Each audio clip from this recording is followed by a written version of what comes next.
We live, waiting on the comrade to pop back in. Where reality check at?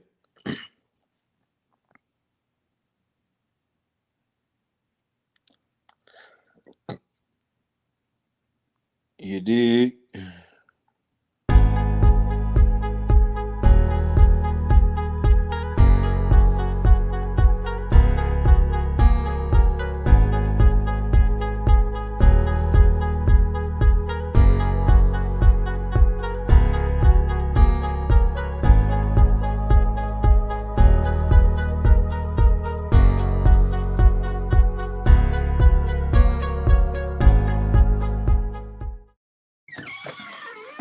Yeah, we live. Where you at, comrade?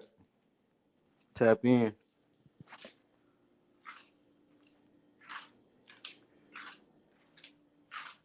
Tap in. It's from the block to the boardroom. It's your boy, man. TREAL City. Key to the streets. Locksmith DJ.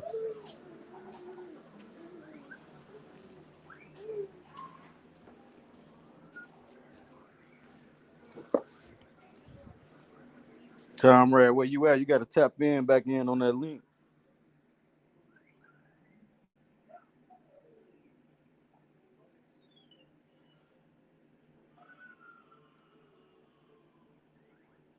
Tap on that link, comrade.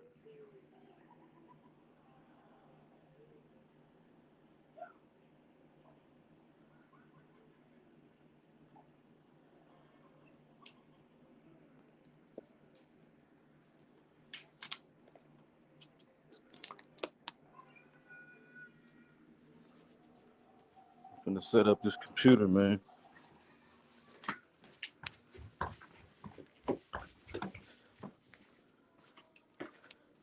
Check out these comments.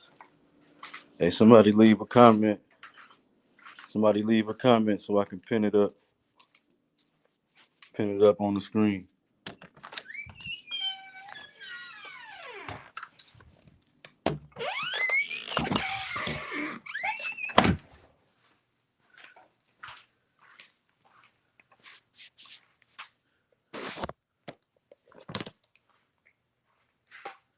Reality check, you late, man. KP, but what just happened?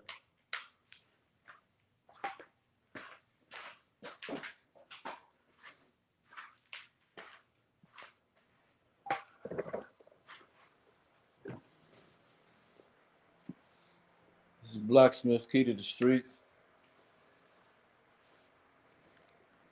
There's a lot going on out here. If you tapped in, there ain't much going on. Please tap back in if you gotta leave. Please tap back in because we really about to get busy on here. It's about to be a lot of informative information on here on this stream. Just bear with me while the notifications go out right now. Bear with me.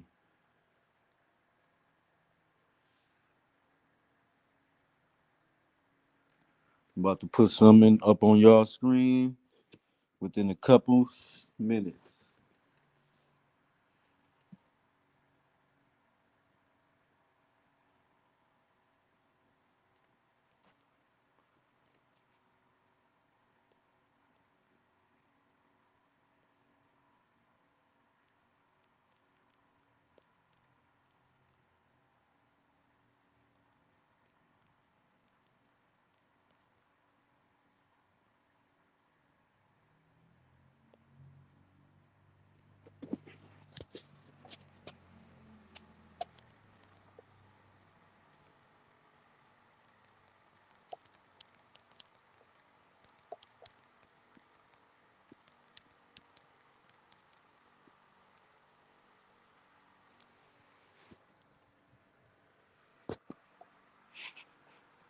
Y'all better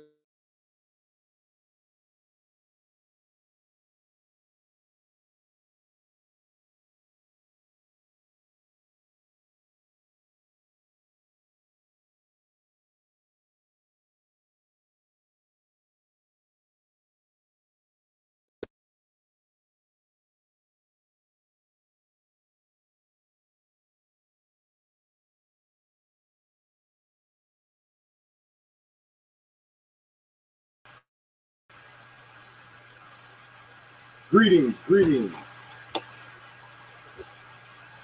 CD.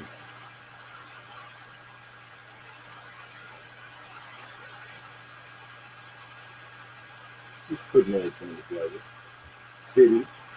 I'm back in. Got a couple topics of a light little meeting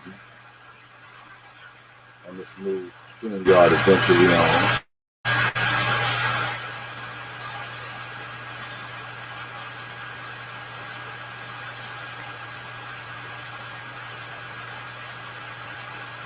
Blacksmith.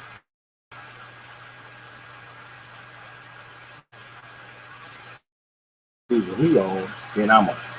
When I'm on, he on. I'm trying to tell you. When we get it together, it's gonna be. Hey, go ahead, boss. I'm trying. You got the flow. I'm trying to set up this computer right. Right, I'm trying to set up too. We good. We setting it up live. Yeah, we setting it up live. I was just on the laptop. It went out. Hey, but I wanted to tell you was, the guy KD. You know, I had a meeting with him, and basically, you know the numbers that he was telling you, right? Which package was he telling you about? The 500 one? Oh, the guy in the group, I missed it. Okay, so right, he was invited by. See, yesterday I was promoting all day group, and I'm just letting them know, you know, I ain't no rapper, so yeah, we trying to exchange money, exchange promo. If I'm putting stuff up here, people looking at it, ain't liking it, and all that kind of stuff, ain't sharing my shit. I didn't share yours, you know, that kind of that ain't what we here for. Right. You know, artists who share their own music, then talking about other people don't support them, and you ain't supporting nobody else.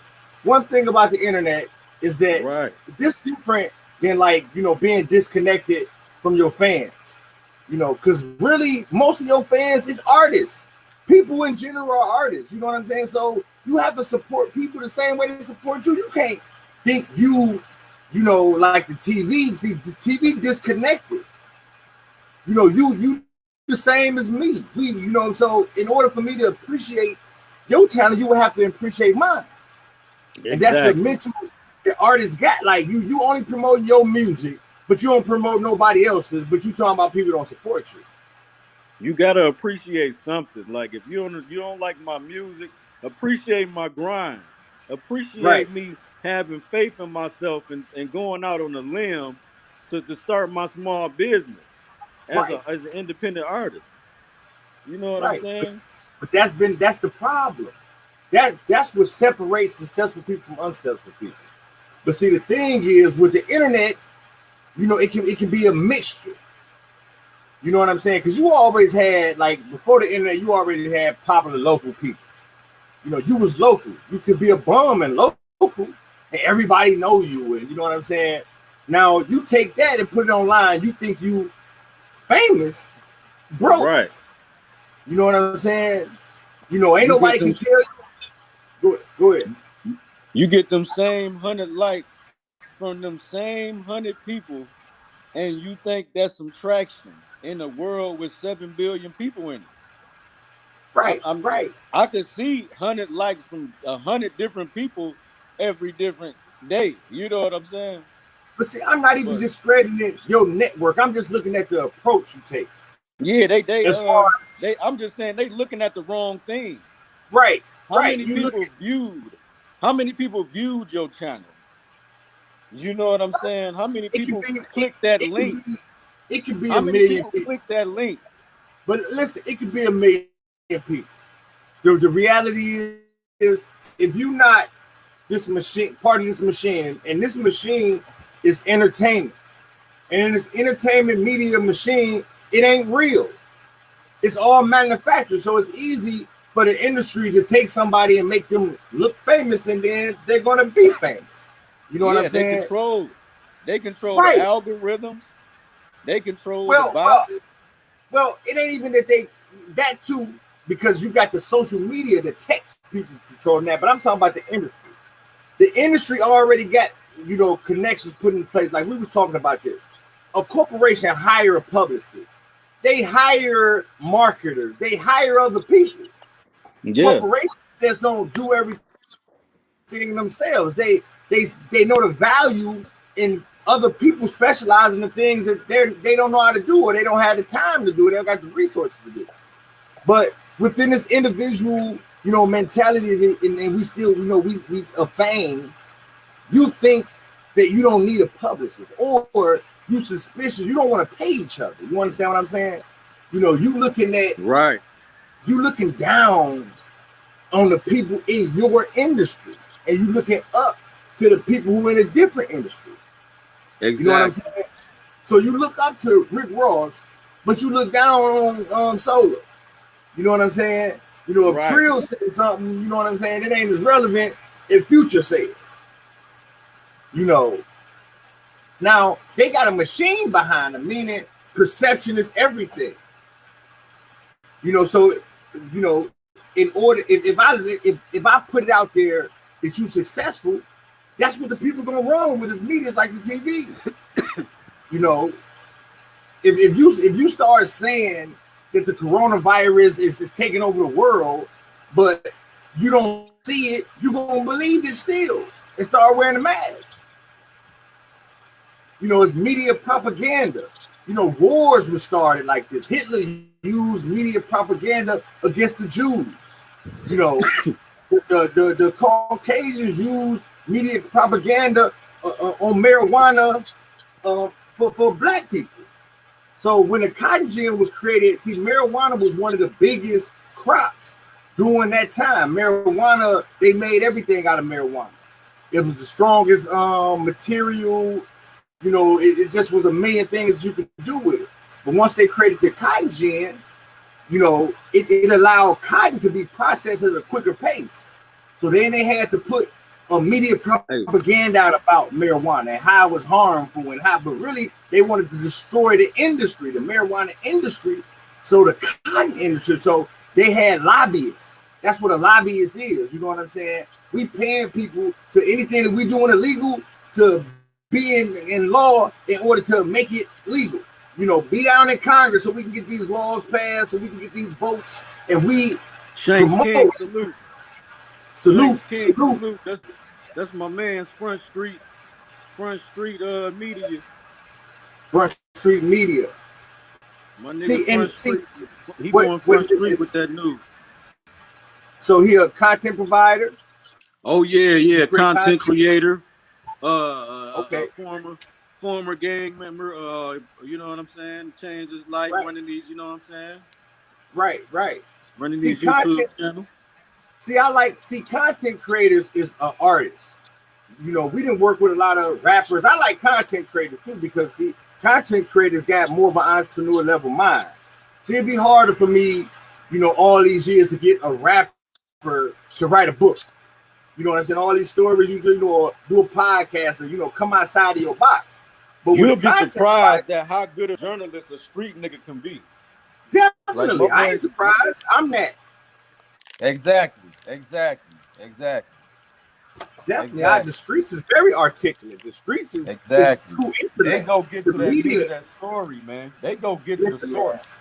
Definitely, that's how the streets is, though. The streets always know the truth. You know what I'm saying?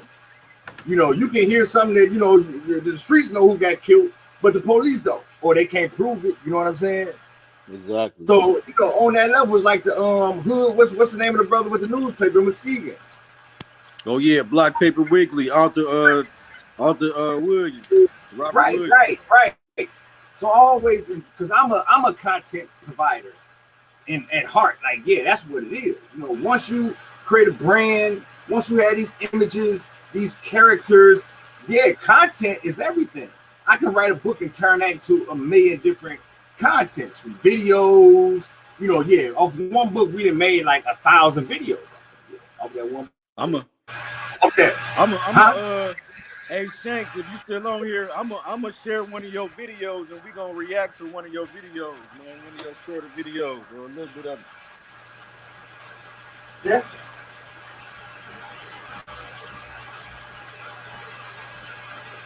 taking me some time to get this Mac up, man. These Macs be slow as hell. I'd rather use a Dell.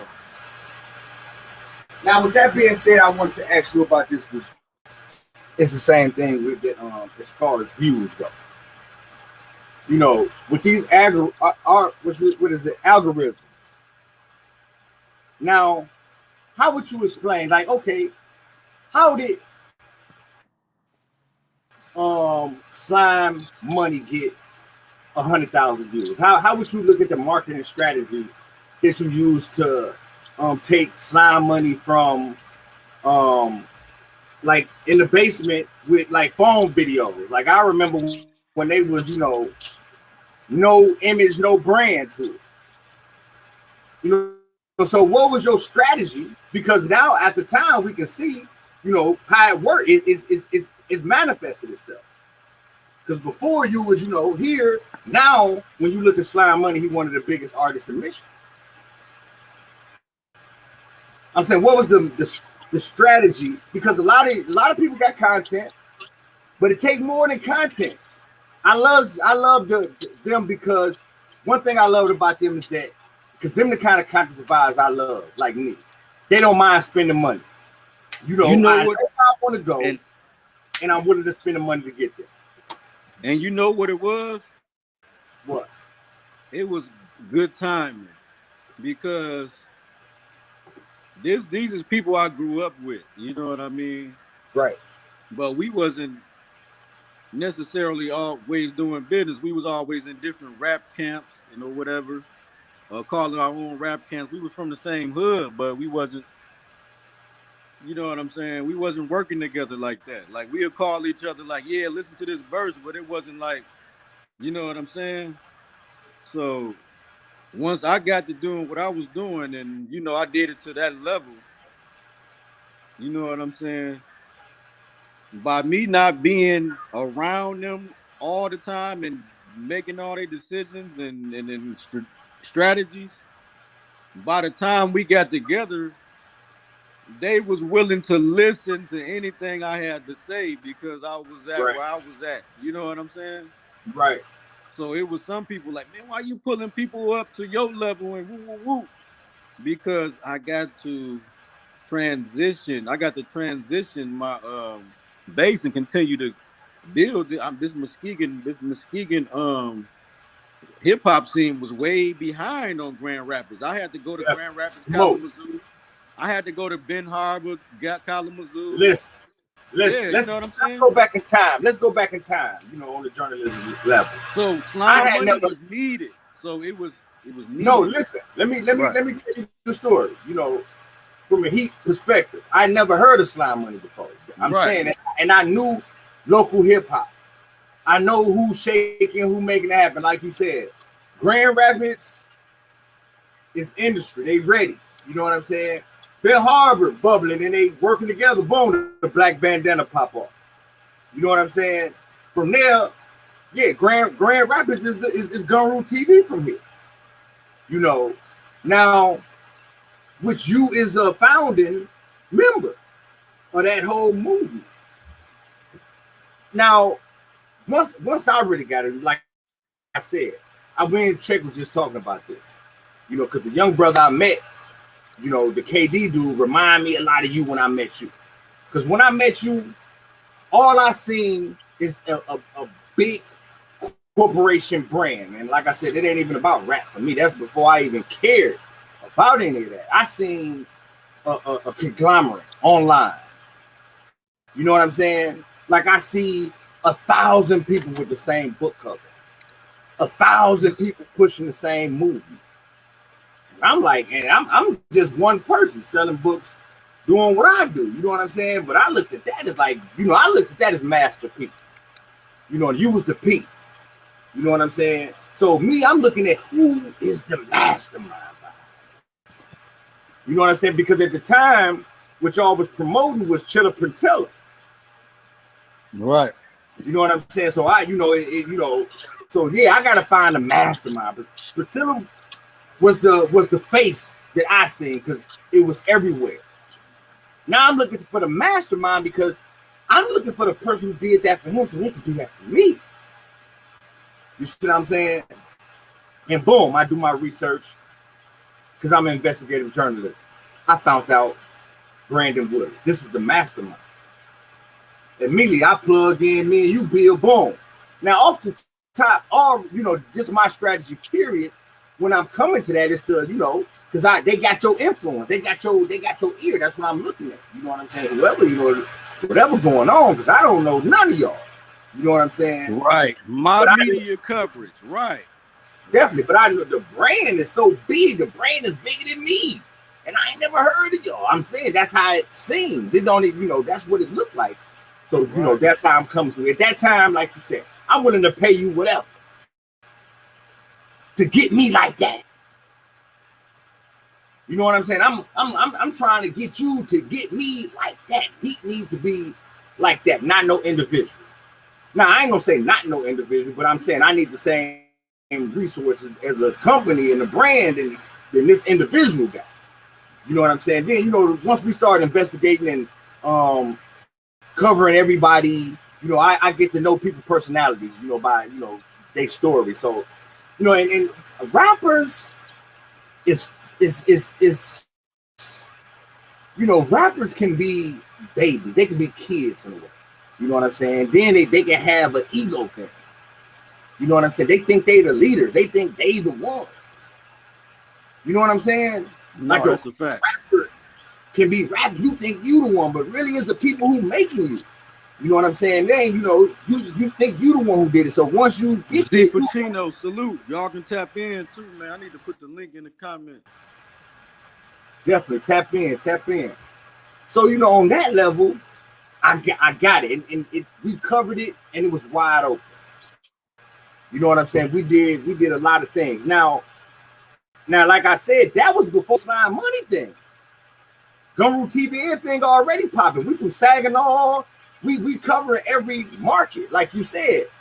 The biggest thing in Muskegon was Chilla Patilla, and he was a boss like us. I'm saying he wasn't no art. He was an artist, but you know what I'm saying? We knew him as an entrepreneur. You know what I'm saying? And entrepreneurs got them stories. Chilla can write a book. You feel me? About his life. So that was an interesting level. He never was an artist, so I never really, even though he is an artist, he make music and all of that. His personality is an entrepreneur. You know what I'm saying? So he was beyond Muskegon in a way. You feel me? Everybody messed with him. But when I looked at Slime Money, like I said, now the other story, like you said, you grew up with him, you know him. I don't know nobody in Muskegon. So you know what I'm saying? I didn't know none of these people. I don't know these streets or nothing. All I know is the content.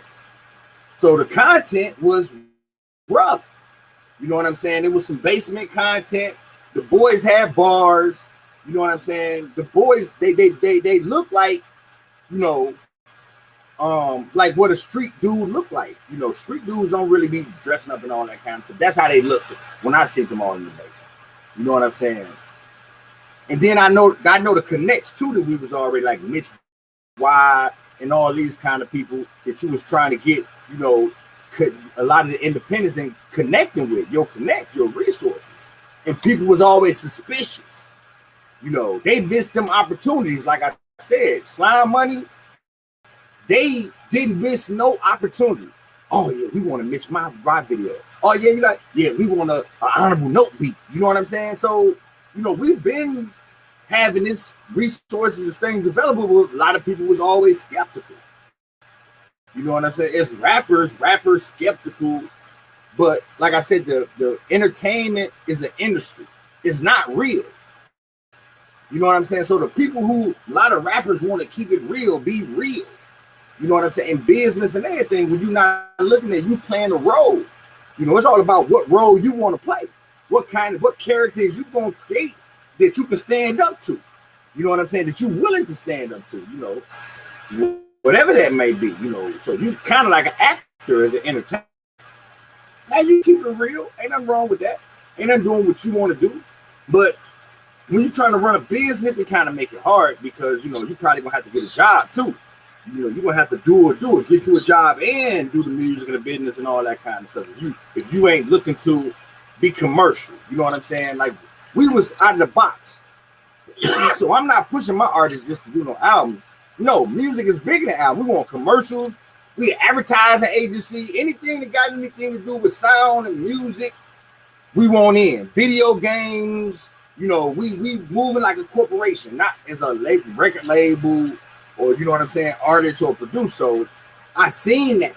And like I said, Slime Money. I tried to add you, bro. Slime Money is a perfect example. Because like I say, every video, every person, every connect comes from the network. You know what I'm saying? You know, and he the truth. That's the biggest, to me, that's the biggest artist. I don't, you know what I'm saying? As a group, as a brand, they, you know, when it's an honorable note time, I want one of them. Couple of them. You know what I'm saying? Mitch Wise, whatever. They willing to take advantage of the resources. Now, the more people that we had involved in taking advantage of the resources, we all got money. You know what I'm saying? The industry was able to prosper, you know, and they go from there. You know. So like I said, you know, I want to salute Slime Baller, because like I said, I'm proud of that whole brand. I feel a level of responsibility. You know what I'm saying? I'm definitely proud of them boys. When I watch the videos and everything, I'm hearing the soundtrack to the truth. It's bigger than Mesquite. You know what I'm saying? You know, so I look at all my old biggest regional artist promotions. They all had a track from Slime Baller on that motherfucker. No, man, listen. You know, I mess with you the long way. And I meet people through you. And you know, I mess with Slime. Yeah, he was always stand up. You know, he ain't never, you know, some dudes that talk crazy about the dude you met him through. I'm just listening like, oh, if you doing that to the dude that you know, to introduce me, I know what you want. Never that. You know what I'm saying? Never that. He on that, yeah. You know, he with it. He know where he get it from. He know it's trying to take it to the next level. Boom. I'm Gucci. Boom. See, them were just opportunities. Anybody could have, them resources was available. We told a lot of people about it. A lot of artists were skeptical. You know, we told artists about, you know what I'm saying? You could have been a part of the Rick Ross concert. People ain't, you know, people skeptical until Rick Ross show up. You know what I'm saying? And we fought against them people when they tried to come after Slime Baller. We fought against them people as a team. Oh no, bro. Listen, that's the movie. Like I said, when I think of Slime, that whole thing was a movie because I don't know if you remember, but when he caught the case, we went on a media campaign. The radio. Hey, you remember the radio cornered me in the corner? I came up there for something unrelated to Slime Money. They put me on live air trying to put me on the spot for Slime Money situation, and it wasn't nothing but God that came through my mouth, man. Because I came so hard off the mouthpiece, man. In response to that they started supporting Slime Money after that. No, listen, it was a campaign. I don't know me. That was planned. Then when you first told me about it, I'm like, we're gonna switch the narrative. Tried to get me hemmed up on the. Remember, I went up there. Listen, when it was just a great opportunity for me, period, because I'm into that. It's all about how you see things. So they wasn't looking at Slime Baller them as no entrepreneur doing nothing for the community. No, you a gang member and you killed somebody, nigga. Right. You a drug dealer. That's how they was painting them. Right. We changed the narrative of that. Now, yeah, you ain't dealing with, no, these are real entrepreneurs, rappers, entertainers, you know what I'm saying? You know, who actually selling product, they got a brand. You know, these are things accounted for. You know, you trying to paint a picture as a drug dealer, a killer who just killed somebody. You see what I'm saying? And we reversed that narrative, and it you know, the truth overcame. You know what I'm saying? On that level, it was a powerful moment in the story. You know what I'm saying? To even be able to do that, because when really it inspired me. I put in a chapter in my book based on that concept, how that'll get a revolutionary out of prison. You know what I'm saying? And it's rare because I always look at this. I feel like this. What we did for Slime Baller, nobody would do for us. Let TREAL City get locked up. You locked up, bro. Let me get locked up. Right. That's what I'm I'm saying. That's what I'm locked up. saying. Do for other people. You know what I'm saying? That's what I'm saying. Yeah, they hear me up 30 years, Kingpin locked up. Ain't nobody care. You know, but the movement that we created was created to be a powerful force, you know, of intellect, of power.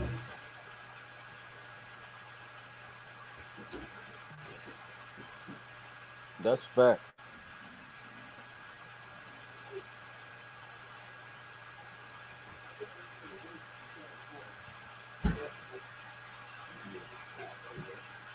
That was just me. The mechanism. Yes, sir. Okay. Right there. Thank you. So I did something pretty crazy today. I saw a judge's eye. And I understand what it's like. And so if I keep on I just want to talk soccer about it. I was going to talk about the case. So keep that real. So if you just take anybody, doesn't matter who. So right now, you got two pockets of there's a situation it's right. So how about you think this? And you can't do that. I know you wouldn't do that. Ooh, shit. Yeah, here we go. Over. That's all you ever did. You just go behind your phone. That's the only thing I wanted to say. You need to say that. That's good. That's good. Right. He strikes out. Just let me know. He said, Michael, right? That's what he said. Do I go into the deep details, or do I just think of like? I want to talk to Fonz about it too. How does he want me to craft it? It's his question. Well, Let's get it cracking on. Did I do it wrong? Yeah. All right. Sorry for that. No.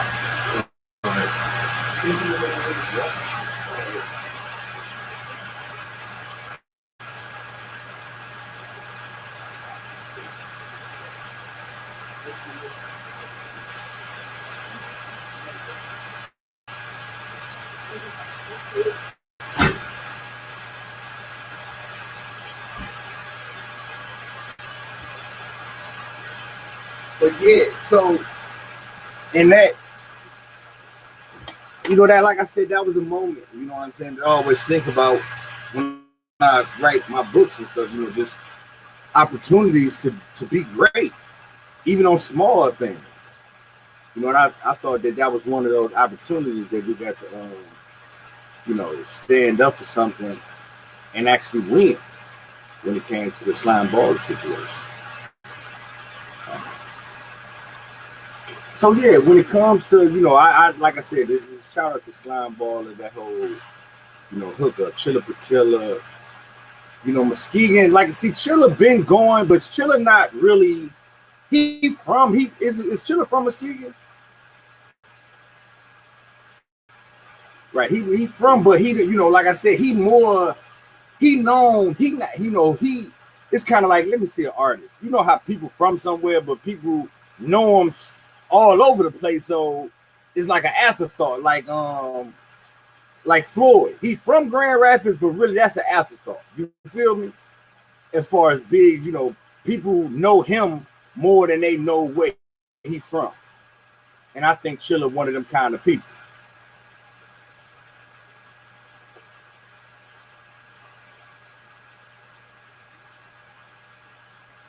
You must be muted.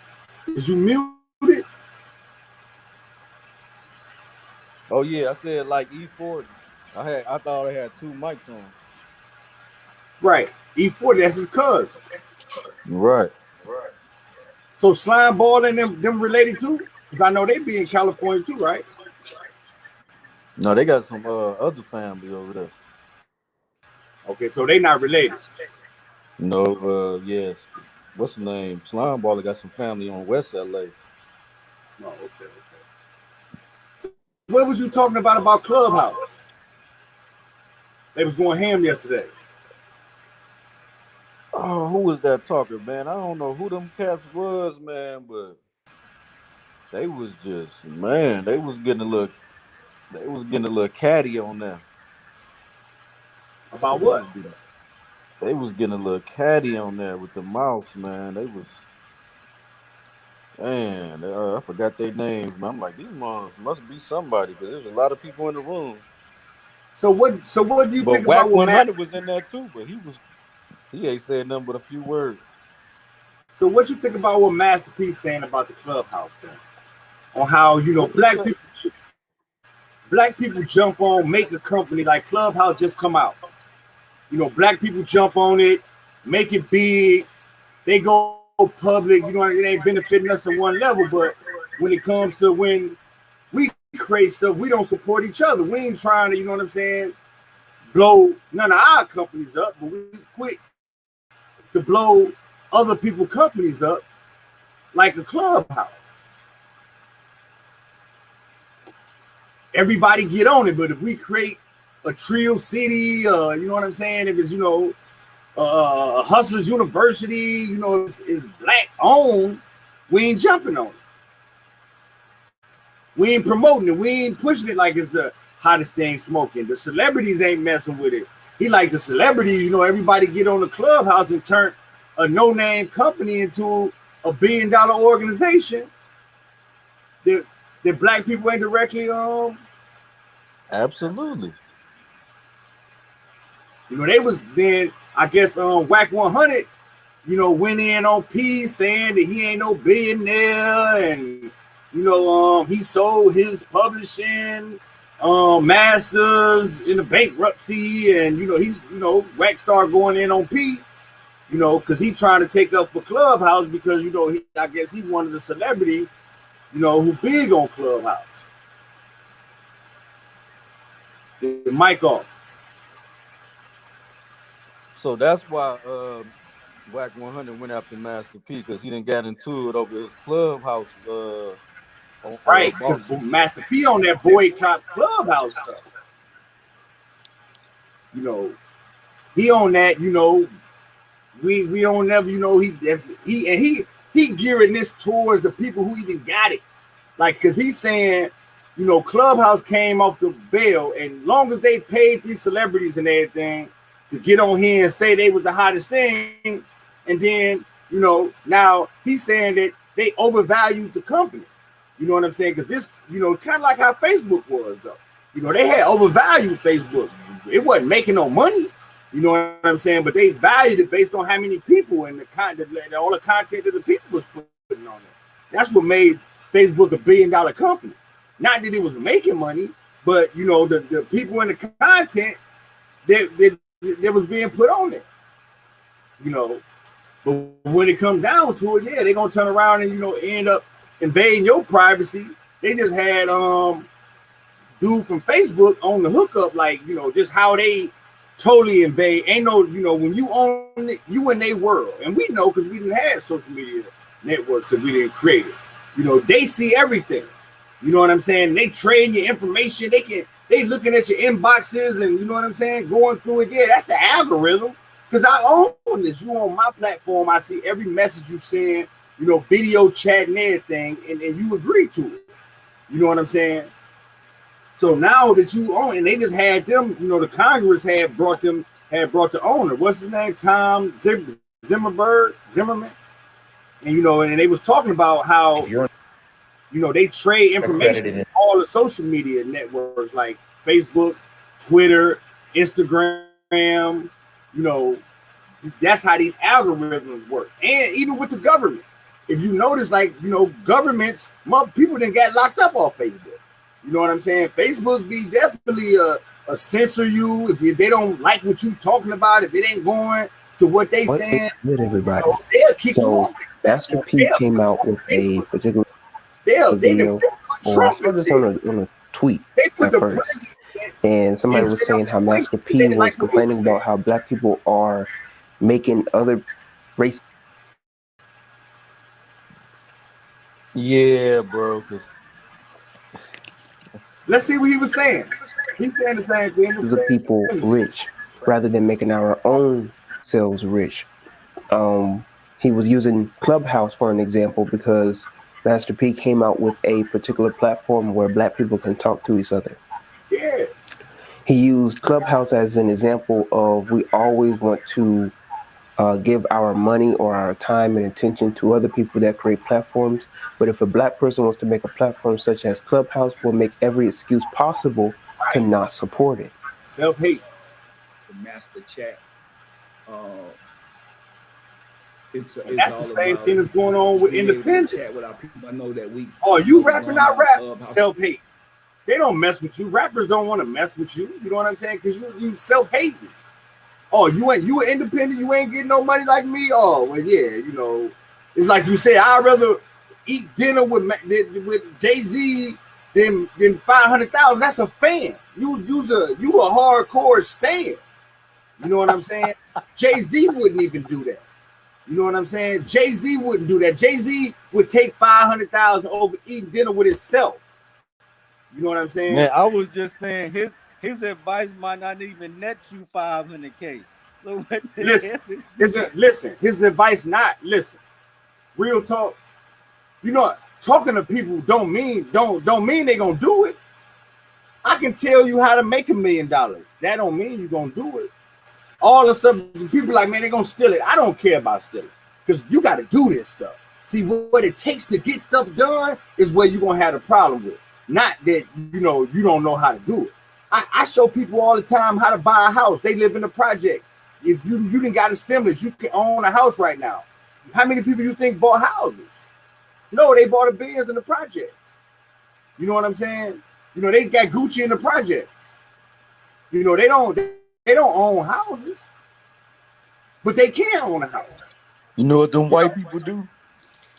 They be like, Jay-Z, we're gonna give you $500K to say you own this shit and you make us $1 trillion. Period. Only, like you say, only way that I would take it couldn't be if the dinner, it's gotta be recorded. Right. All right with me, and I'm finna make the show. You could just eat, Jay-Z. You know what I'm saying? Because what I'm finna surround around this is gonna be worth millions for me. Because what I'm gonna do with it, me just eating with you, I ain't finna do nothing but get full. You know what I'm saying? And I can do that at the crib with baby mama. She way more attractive than Jay-Z. I keep telling people, we go on Clubhouse, we make another one of them $1 billion. We just did it, just with Clubhouse. We need to create stuff like that to where we control the narrative and we able to put money back in our community and our culture. But you know, if one of us did that, we would be saying, nah, I don't think that's gonna work. Why would you call it Clubhouse? It's not a club. You come up with all different type of excuses. Why would you call it TREAL? Everybody went on Clubhouse. Right. You know this guy. They wasn't on there like, you know what I'm saying? We done made 5. Take that company public. We're not thinking. I put people on that. They we're was gonna still be successful. We're gonna have to start taking companies public. That's the way you build wealth. I saw other people that were making responses to this.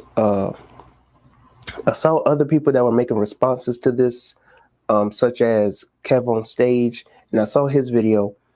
And even though Kevin made some good points here and there, overall, I do not think that the way that he was seeing it is the proper way to be looking at it in terms of what Master P was getting at. And if you look at all the platforms that we give our time and attention to, from Instagram, Facebook, Twitter, even back in the day, MySpace, there's other social platforms like WhatsApp and Kik, and so on and so forth. We always give our time and attention, even nowadays, TikTok. And what Master P was talking about, they bring these social apps to the public, invest millions and then bring it out to the public, and then it starts popping. And the thing with all of this that you have to understand is that with Black people, we don't go out of our way to creating platforms for ourselves. And if we do, they always are plagiarized in the light of Instagram or Twitter. I'm not going to put any names out there, but I have seen some Instagrammers or some people who created apps for Black people, but either one, it's not original, 2 is not something that anybody wants to be on because it doesn't look that good. It looks stale, and 3, there's no diversity. When most people create platforms, they create it for a particular category or type of people instead of just creating it for Black people as a whole. And when you have these 3 issues going on, you're bound to fail. It's just not going to work out. And you can't have no bootlegged app. I'm not saying that you can't develop as time goes on, but you can't be out here and it looks like something that even an elementary school student wouldn't want to be on. Sometimes some of these apps that Black people will make, it looks very basic. Sometimes the app crashes or whatever the case is, and these are the type of bugs and stuff you got to get situated before you put a platform out there for Black people to be situated with. Hey, that's a fact. Hey, salute to this young cat, man. Y'all subscribe to what's his name?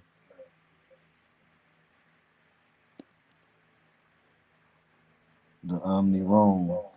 The Omnis Rome. Y'all subscribe to him, man. Like, this is the truth. Like who? Why is we making all these dudes billionaires and we not coming up with no apps? And we got Kwame Brown talking about coding and trades. And now they messing with his views. They messing with his channel, shadow banning him. What's going on? That's what I want to know.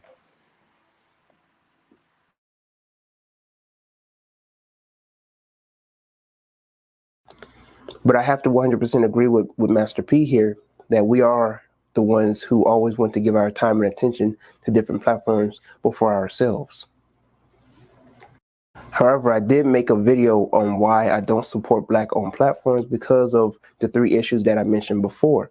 There's no diversity, it's stale, and last but not least, when you're dealing with these type of platforms, the reason why they do not go further than it needs to be is because they always want to replicate other different apps. They always want to replicate Twitter. They want to replicate Instagram. They want to replicate TikTok. But they don't want to create their own type of platform, their own type of way of creating content. And we have the creativity to do that. We have the creativity to create trends and challenges and all this other type of stuff and slang. But somehow we can't use that same creativity to create our own apps and our own platforms and things that would righteously promote us, in a positive light. But share your thoughts in the comments below. Until next time, I'm Tyrone. Thank you for watching this video. If you like this video, like this video, subscribe to my YouTube channel, and share this video with other people. Did you agree with Master P? Did you not agree with Master P? If you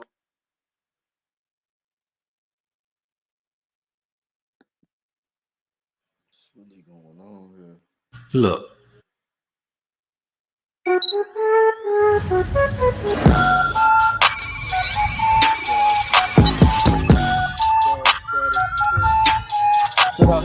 Yo, what's up, man? It's your boy Star Status Chris, back with another video breakdown. As always, make sure to hit that like button, subscribe to the channel if you're new, and after the video, jump in that comment box below and let me know your thoughts and opinions. So we're gonna get into Whack 100, man. Anybody that knows about Whack 100 knows that he's the king of controversy so far, especially when it comes to on Clubhouse. Like, he's constantly voicing his opinion and going against other people, and he's just one of those people, man. You can tell he's really using the internet to his advantage and trying to, get in the headlines a lot. But he recently did an interview where he talked about Master P. Now, he went on to talk about how Master P is not really a boss because he doesn't. Dr. Moore, what happened? Slide back in.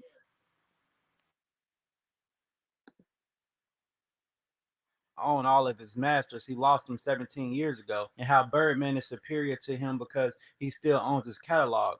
But I'm gonna go ahead and get into that clip, and then I'm gonna come back with more of my commentary. So by the way, you ever sat down with Master P at any time? No, I never talked to Master P. Okay, he got you a Master P fan? I'm a Birdman fan. You know why? I'm a Cash Money era fan. You know why?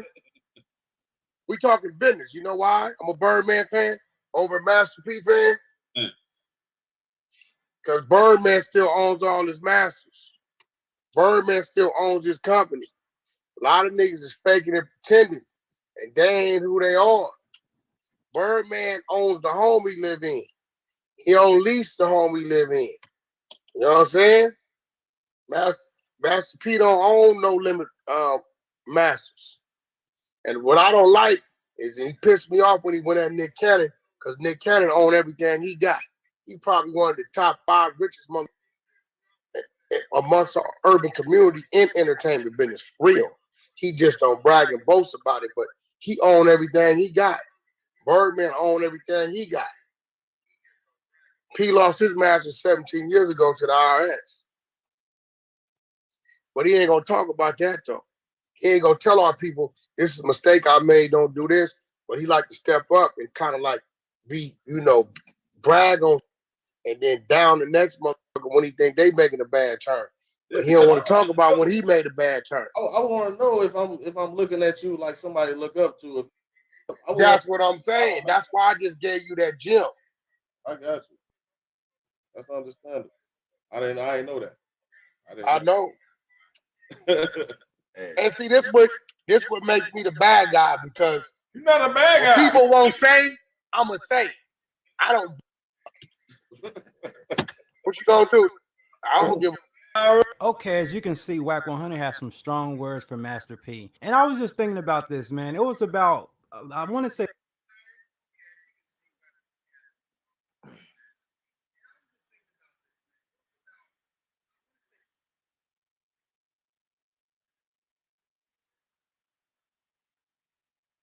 yeah. This time last year when Master P and Wack 100 got into it on Instagram, it was basically Master P had put out a video basically saying like how black people need to work with only black people and shouldn't work so much with white people and going to corporate. And Wack 100 had the stance of basically saying that he's made a lot of money working along with white people and working, in corporate. So, I mean, I don't know if Wack 100 still feels a way about Master P. I mean, obviously he does. Well, I mean, who are we kidding? I mean, obviously by this video, it seems like he obviously feels away when they actually got into it last year, and that's kind of spilling onto this year with him doing that interview. So yeah, man, that's pretty much it. But make sure to like, comment, subscribe to the video.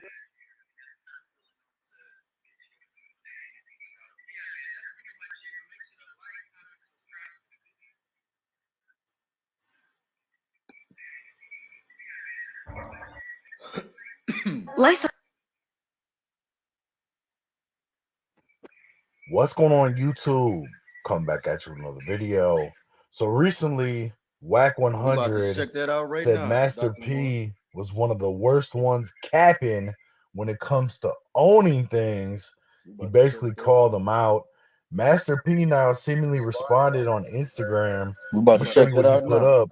Before I do, if you haven't already followed me on Instagram at Hip Hop Classics Daily, all one word, please take a second to do so. So Master P responded. I'm gonna show you what Wack had said first. He said, "Slaves didn't have an option. Having an option to work versus being forced to work are two total different things." So salute to my guy right here, this YouTuber. I fuck with his channel, Hip Hop Classics Daily. Y'all support, like and subscribe. I'm on a different channel right now. I am subscribed to him, but I just want to salute to him right quick. I just want to salute to Hip Hop Classics Daily real quick because I'm subscribed to his channel and I didn't know nothing about this Master P Wack 100 argument, or at least forgot about it or something.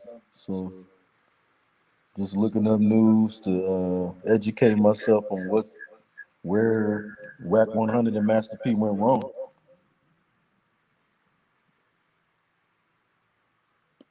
Dudes capping about what they own these days, and I'm tired of it. Master P, you're the worst. We both know, bro, you be talking that shit of what it used to be, having an option to work versus being. So, Master P responded, I'm going to show you what Wack had said first. He said, slaves didn't have an option. Having an option to work versus being forced to work are two total different things. Dudes capping about what they own these days, and I'm tired of it. Master P, you're the worst. We both know, bro, you be talking that shit of what it used to be, but today it ain't no more. Catalog been gone. Property is a lease. Come on, my dude. Stop it with the misleading and keep it real with our people. Every product you have, there's a Jewish, white, or other mixed up in the deal. And there's nothing wrong with that. Stop capping. So Wack had called him out. Master P. Whoa.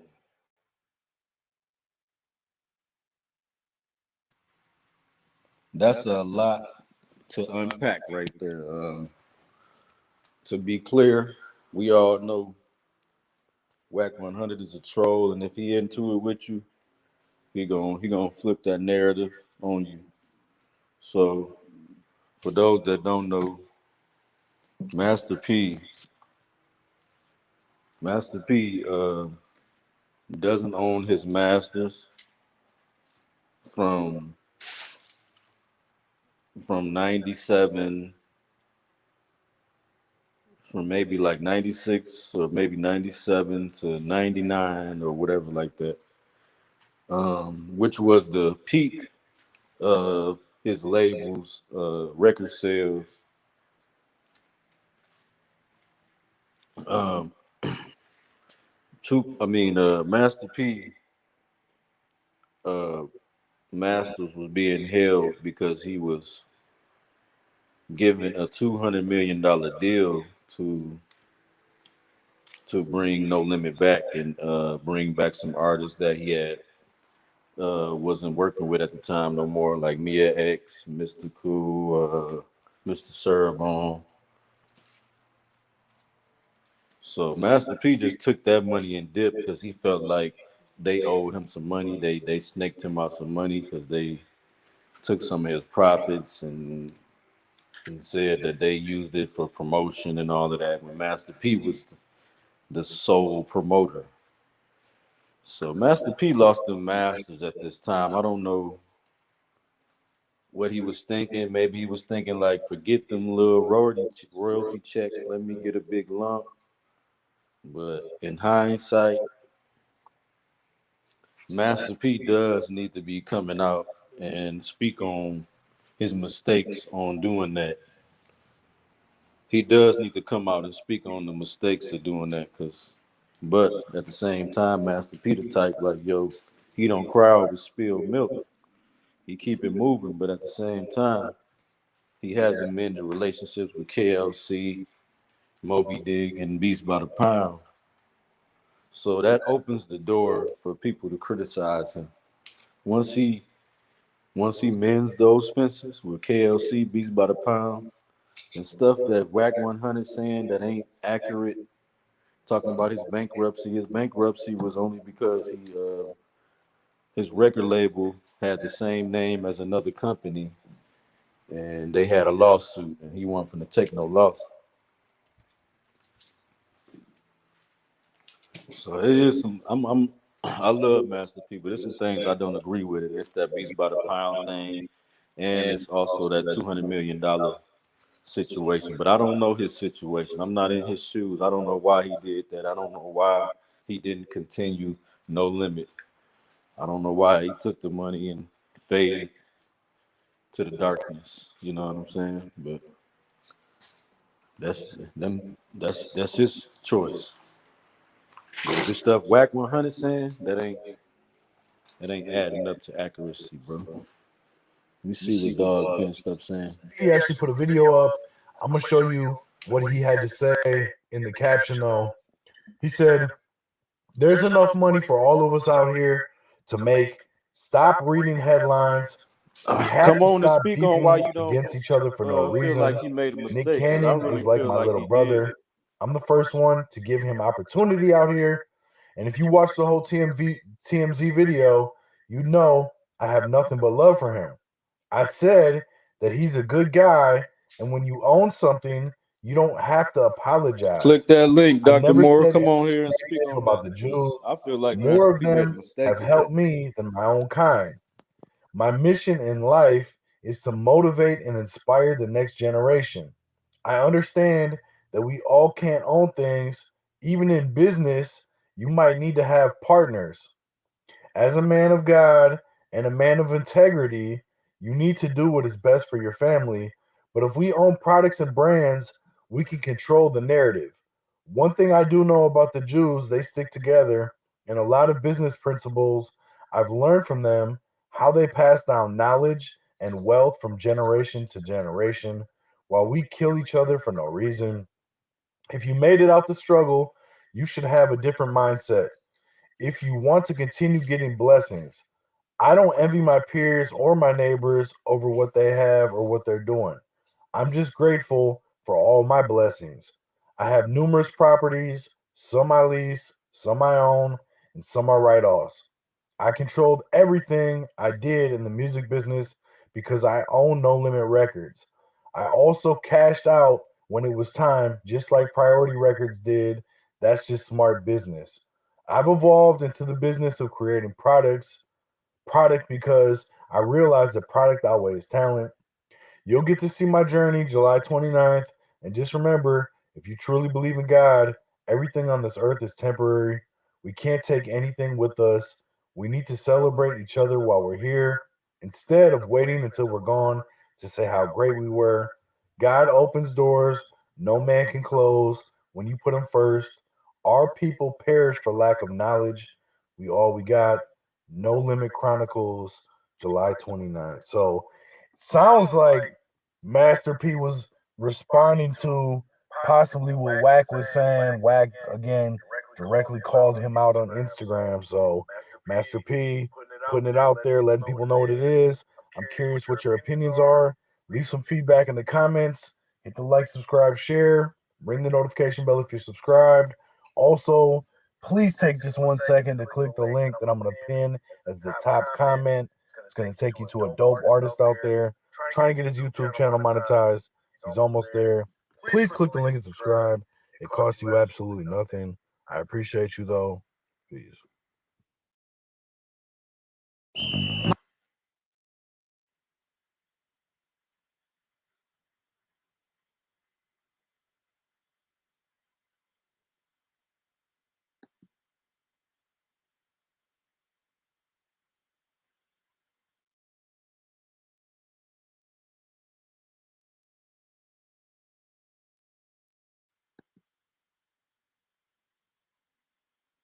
When I talked to No Limit Records former executive Tobin Costin, of course I wanted to ask about money and how artists were paid at that time in the early days of No Limit. The checks that I wrote when I was at No Limit, the checks that I wrote when I, had Me and Mine Entertainment, you're writing people checks for $80,000, $100,000, or you have an artist that makes $400,000. You say, and they still don't have any money, and you're like, you realize that doctors and lawyers are out there. Some of them don't make $400,000 in a year.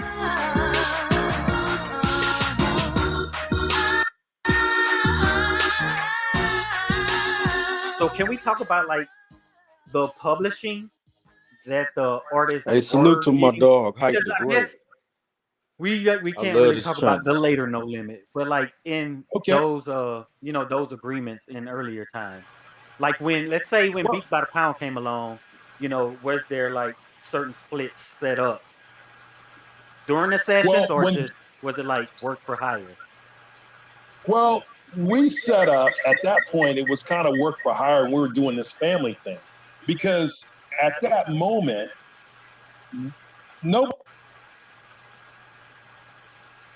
What's your thoughts on him right there, Dr. Moore? I'm not familiar with who is it? He is Master P's first executive. Okay. When Master P was first starting, like when he was in Cali, like he needed to go find him a nerd looking dude to be his manager. pick this cat. Okay. Well, But I heard they end up falling out. They end up falling out right before Master P was blowing up for real. Right when him and King T fell out. Okay. Now let me take it back to like I first heard about this through Chameleon. He was on a panel and he was talking about how Master P had told him, because he was talking about the industry and how when he got out, because he like sold all these records and the record label was jacking, and how Master P had told him how he had got out of his hookup and basically created the new No Limit.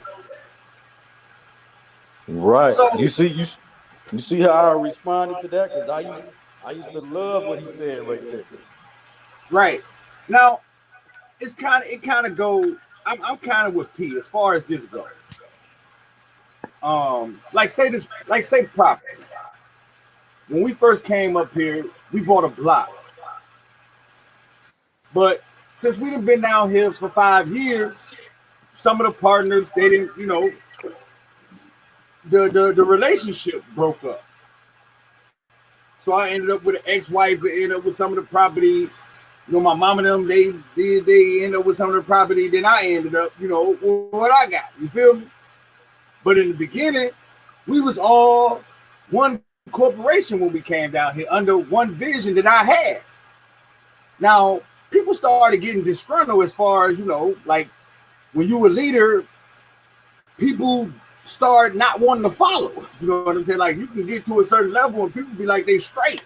Like, yeah, this is a spot. I don't know what, Kingpin talking about. Yeah, he got us here, but, I want to stay here, or you can be like, Kingpin got a vision to pass this on our family, but no, I can sell this right now and make $1 million. You know what I'm saying? So it kind of go like that in business. When I listen to Snoop, because you could tell somebody like, yo, don't supply your whole demand. Don't supply your whole demand. Supply half of your demand. Make your keep your shit exclusive. They be like, man, just because you told them to do it like that, right? They'll have a, you know what I'm saying? Right? Yeah, it happens all the time. We was talking about this just periods, based on us doing business with people, But I think, okay, now when I listen to Snoop and a lot of the artists, like Snoop said, see, Snoop came to No Limit as a big artist. Yeah, like you got all of these guys. You never heard of these guys. These guys from No Limit because Master P was the first person to make the brand relevant, bigger than the artist.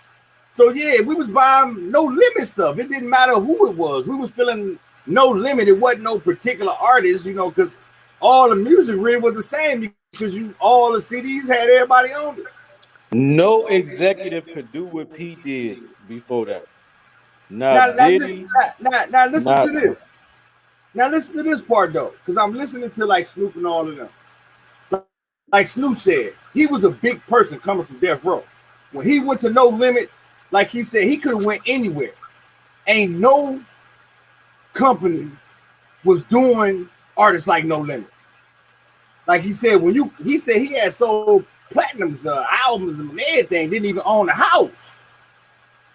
He said when he went to No Limit, everybody got a house from the small. Everybody got at least 50,000, a house, a car, and a burn record, and a record, and he schooled them. It was artists on there jumping in their own way. He was telling artists, don't do no second video. Don't do no second video for your album. Work on your next album and get that next advance. Because that money from that second video was going to come out their pocket. The label, the distribution label paid for the first video. That's why P always just let them do that first video. He was on to the next album. Right. Now it's artists talking about, man, I wish I would have listened to P. They was like, we was bumping heads because he was telling me the right thing. Right. Now, I look at that to say Snoop, he was the biggest artist on that when he came. And he's saying that was the best deal in the industry. And he could have went anywhere. Exactly. Now you got the people. Now you got the people who came up with they counting P pockets because they looking at, man, P got all this money and all we got is a mansion, the cars we wanted, 50,000. You know what I'm saying?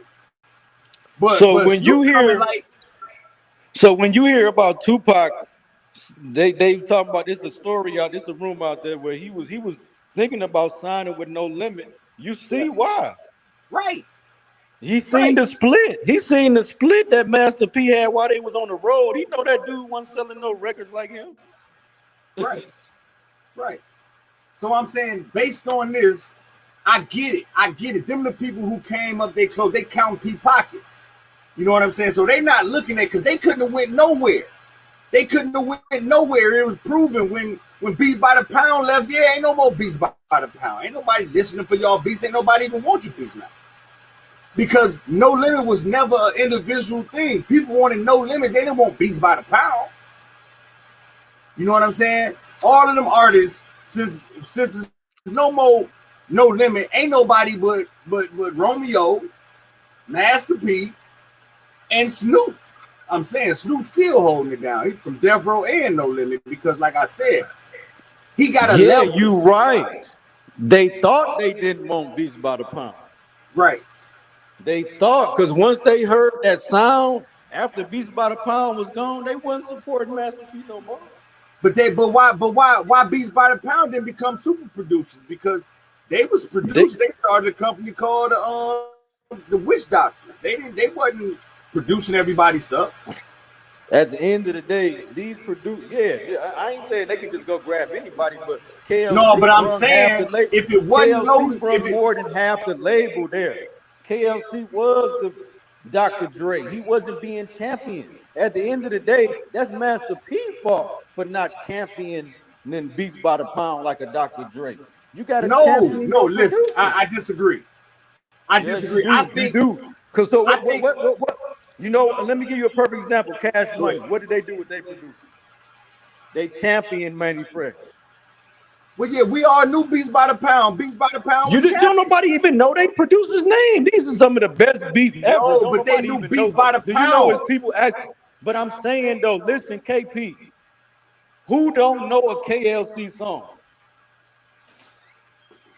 Who don't know a KLC song? And these niggas don't even know his name. Right. But you know Beats by the Pound though. Master P made some mistakes with that, bro. He should have championed his producer. But I feel what you're saying.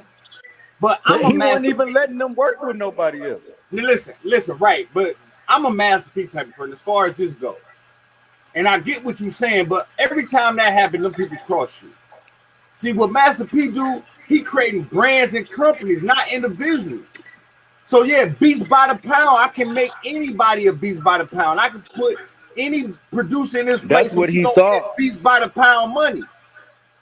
That's what he thought. They needed. No, it worked. What you mean? P is the one.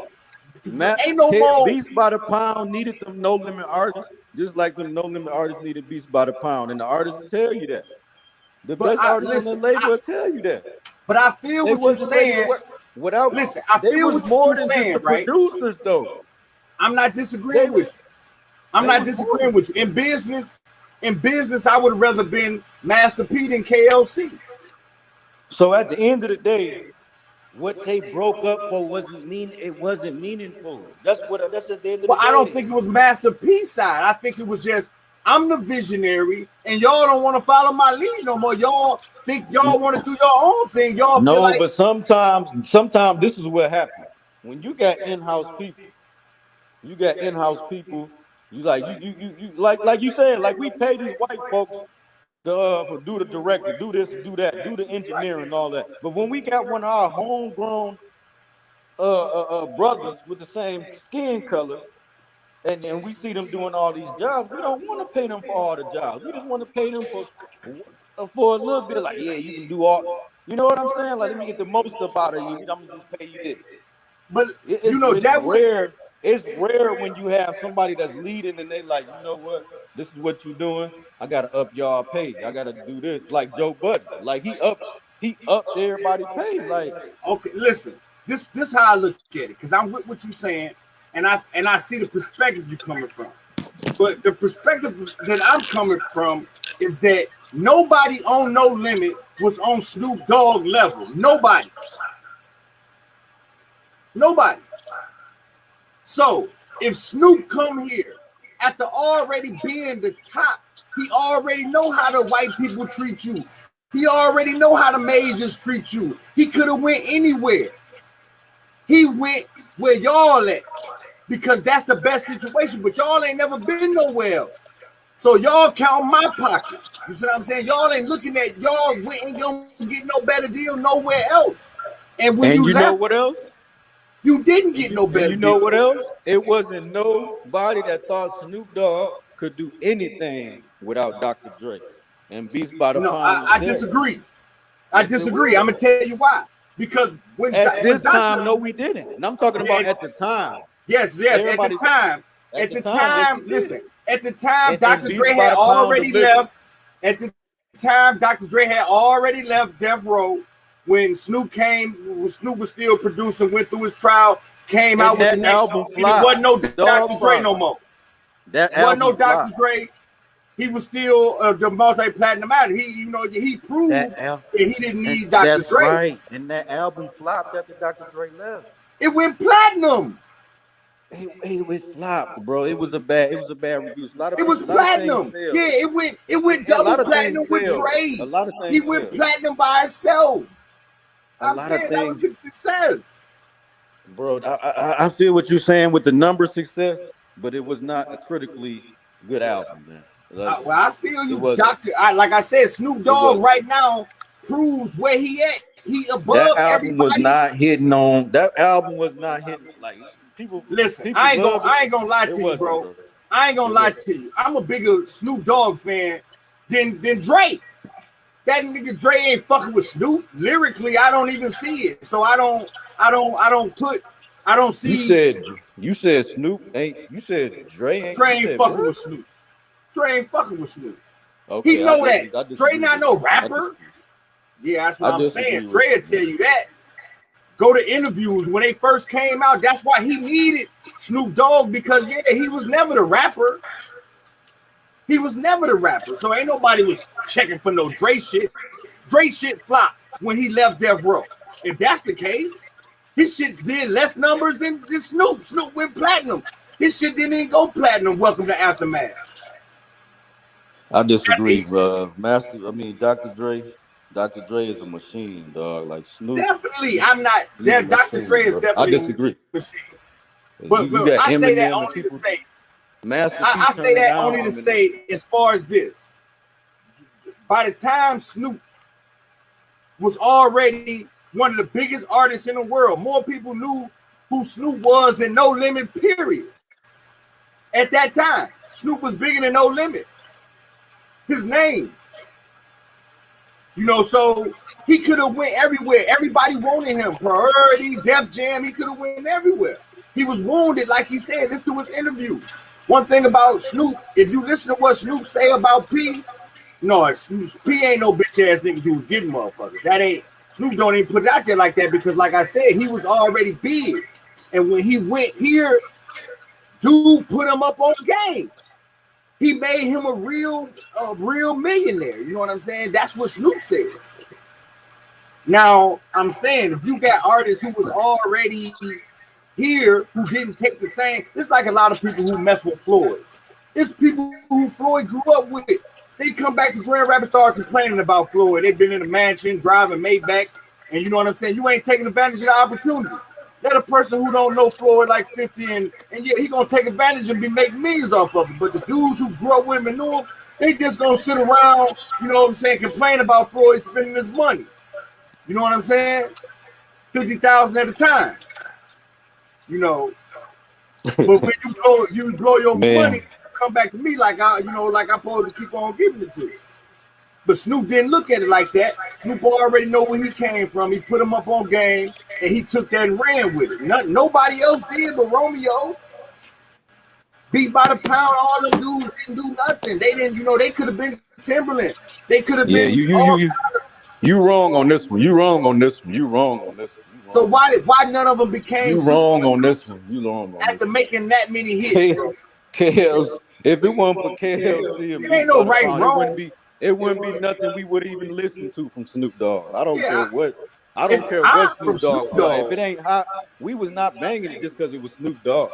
We was banging that shit we was banging that shit because that nigga was on some different shit. Now he was putting some motherfucking West Coast shit on some down south beats, the shit that we really like.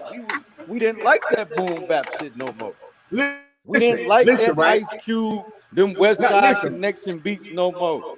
Listen, we did it. That's a fact. TREAL, listen to what I'm saying. It ain't about facts. Ain't no right and wrong. What you said. I'm telling you where I'm coming. I'm telling you where I'm coming. Where beats by the pound. Like you're not understanding when people listen to the song. That's somebody made that beat. Why they not? I'm thinking of real experiences. Real experience. Because we rep a hood. We rep a hood that's called Wood Street. Okay. Snoop Dogg had on his first No Limit album a song called Woo. With Mystical on there and all that. KLC did the beat. This shit is a time capsule. This is a time capsule moment. I post it on my story all the time just for that era. Woo, motherfucker. Woo, motherfucker. Man, if it wasn't for that beat, ain't nobody finna just be saying that. Listen, I ain't disagreeing with you. I'm talking about business. I ain't talking about emotions, music. Man, I'm talking about impact. I'm talking about business, impact. It ain't no business if it ain't no good tunes. It ain't no business if it ain't no good tunes. Okay, period. I know a lot of whack shit that's platinum, bro. You think you hot, right, TREAL? Man, it ain't whack to somebody. No. Listen, do you feel like you hot? Do you know a lot of hot niggas that ain't sold 2 albums, but they colder than Jay-Z? A brand can sell. A brand can sell, but that and that's what Pete did. He created a brand. If the music good, it'll sell more than that. But I know whack ass music that sell better than music that you say good. Right, it'll sell, but it ain't selling what it could sell if it was good. Right, but I know good shit that ain't selling shit. Nothing. Yeah, and they brand ain't big enough. Right, but that's what I'm saying. You know what I'm saying? The most important thing. Master P could have signed anybody the way he structured No Limit. Anybody he signed going gold because they own No Limit. Right. So what's the difference between Snoop Dogg if he ain't selling no more than Mia X? This beats by the pound. Snoop Dogg went platinum. Mia X didn't go platinum. It's the sound. Listen, yes, they was going platinum. No, now Mia X, let's look it up. Mia X didn't go platinum. Yeah, they was going platinum. They was sir. Most of No Limit artists was going gold. They wasn't going platinum, bro. It was like 5 No Limit artists that went platinum. We can look it up. Man, I done looked this stuff up, man. Oh, well, I'm saying we can look it up online. That way we can all see. It ain't about a like you know what I'm saying? Ain't no difference. It ain't no difference. Well, I'm saying they brands ain't even that big. It's the music. It's the music. I'm saying, listen. I hear what you're saying. I went the Prime Suspect, but that's one thing. It's like you saying. See, you a fan of No Limit on a different level than I am. That shit was always whack to me. See, I'm really a fan of the business. I never liked that shit. That shit was whack to me. It never was better than nothing that I listened to on the West And that's what all the music sound like today. So it was the brand. It wasn't the music for me. You know what I'm saying? But I had every No Limit. What music don't sound like that today? No, I'm just saying though. I'm just telling you. This what I'm saying. The mode, like you say, what it's like Peeves did you hear? Peeves say when he coming on there with Tupac and them and shit. You can't name no 808 like, what the fuck is this shit? You can't name no 808 music that you heard before that. You was stuck on that boom bap shit. It is what it is. No, I'm from the East Coast. You know what I'm saying? So I've been on rock. That's boom bap. That's boom bap. You know, shit. Other than that, I fucked with the West Coast like Ice Cube. No Limit wasn't no boom bap. That wasn't no boom bap at all. That's what I'm saying. That's people that was more. That was people that was getting. That was millennials. Millennials like me. I'm the first year of millennials. We was getting ready for our time. That's your era. 808. That's your era. Like it's kind of like you say, because if that's the era musically, Master P fucked music up. Musically, if that's the case. Business-wise, you know, he turned hip-hop into an industry where everybody owning their own shit, making shit happen. As far as Right, music but you goes, saying it's all about shit, the business. right, so music, so as a business side, that's what the success. Music-wise, Right. if we blaming everything on that I'm gonna sound, put out. yeah, he fucked the whole music I'm gonna scene. put out my little cousin. He ain't finna do nothing but sell 300. I'm gonna put out my little cousin album. He ain't finna do nothing but sell 300,000 less than Snoop Dogg. Beats by the pound, man. But I'm saying why you just don't get. I'm saying why they not selling out, or why they beat saying Why why Master they P not wasn't see selling though? before Beats by the pound? Huh? Why You Master say P wasn't selling before Beats by the pound? Period. When nobody listening to his Master P shit. how Master P owned the company? When nobody listening to his shit while he was owning that company for the first 5 years. The first 5 years when he came and spent the money, that's how he got the money. Man, what I'm saying is he was already putting out music. Once he got with Beats by the pound, then people started listening, bro. He didn't get what That's when Beat by people the Pound. started He listening. created. He didn't get what Beat by the Pound. He owned Beat by the Pound production, and he hired producers for He hire to did make get with music. Beats by the That's why pound. he owned all the No, publishing. do you think Master P went out there and found them artists? Yeah, Mia X did. Yeah, she did. You gotta look at No, the documentary. They break all that And down. Mia X was KLC artists. So what are you Right. saying? Right. I'm just saying. KLC Listen, brung them people up there, listen. bro. They got a whole documentary on this shit on KLC BET. brung over half the label. Listen, it's kind of like All the you. people that's hot, that's who KLC brung. I What is feel you what you're talking saying, about? bro. I feel what you're saying because, Yeah, I like I mean, said, I'm not. and that's what my man and that's why I got my man channel up right here. It's kind of like this. It's kind of like you saying. It go to like I'm saying. I get it. People gonna have hard feelings. You broke as fuck and wasn't listening to me. And now all of a sudden it's all me. And you're gonna have people who agree with that. You're gonna have people who say, you know what I'm saying, you was the sound of No Limit. That's why you going against P and P ain't fucking with you and you ain't getting no money right now. You know what I'm saying? So I get it, you know, but I'm saying people like Snoop, they ain't looking at it like that because they was their own boss and they fucking with bosses and and because of that information and knowledge and resources, they where they at. So it's gonna be people. It's like me and you. It's people who you fucked with who look at you as a bitch ass nigga because they blame you for they shit not working out. Oh yeah, I paid TREAL and my shit didn't go platinum. But yeah, you didn't listen to what I say. But another person who listened to me, why his shit go there?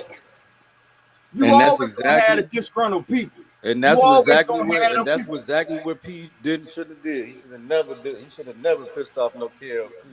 You know what you know why I feel Pete, bro? Because it is. When I built this company, all these niggas who think they made it and did it like this and crossed me and stole my ideas and all that, it wasn't really tripping. I just started having kids. You know what I'm saying? Because yeah, you can't never have no level of trust in no niggas doing nigga shit. You know, because niggas don't think like that. We ain't trying to stick together like Pete's saying. You know, so you gonna count my pockets. You got $1 million. You got $1 million fucking with me. Without you, you would have been a broke ass nigga. Just like you, when you turned on me, you became again. The proof is in the pudding. Time always tell the truth.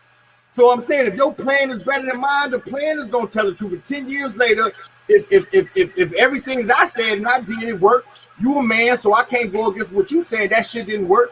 It's gonna come a point when you're gonna come to a man like, you know what, bro, you had told me too, but I ain't gonna be mad at you because we all men. You make your own choices, and I'ma still fuck with you. But you trying to blame me, like, you know what I'm saying, nigga? I'm the one who made this hot. You can say that. I'm the one who made this, you know, heat was going on, but I'm the one who brought it to the woo woo. You know what I'm saying? You did. You feel me? Now at the same time, like you said, you can feel like, oh man, that nigga Kingpin, the bitch ass nigga, he didn't make me a millionaire. You feel me? But it's another person who did what I said. This nigga $1 million on Oprah and shit. You feel me? Yeah. So I'm saying he gon', but and it's vice versa. Cause guess what? The nigga that was on Oprah don't look at me the same as you. You respect me. The nigga on Oprah trying to hide me because he want to be the kingpin. You feel me? That's how I go, just dealing with people. I didn't help people who totally try to cross me out, use my ideas as if it's theirs, as if they ain't even, you know what I'm saying, wasn't directly, you know, heard this shit from me and was doing something totally different. All I'm saying is certain people is special. You can't just replace everybody with some product. Like Everybody, I love Master P, but without them beats, without them KLC beats on that No Limit Soldier that make them say and so many countless others. Like I'm not listening to that shit because the song the beats that's why that he ain't make KLC didn't music. do. That's why he I'm just saying. Let started me making say this. Like music. I'm a big man. I'm just saying. This from like a span perspective. Like some of the beats that KLC didn't do, I didn't really bang them songs Right. because I didn't really like them. Just because I'm a fan of them, you know what I'm saying? But Yeah, but it's I'm people telling who you like it the other. that beat made a dude that can't really rap. It made him listenable. You know what I'm saying? So Right. But I'm that's saying what this era. That's what this era is, though. So as a fan, you got people who like different shit. So like you said, you liked the KLC, and you know, I get it. You know what I'm saying?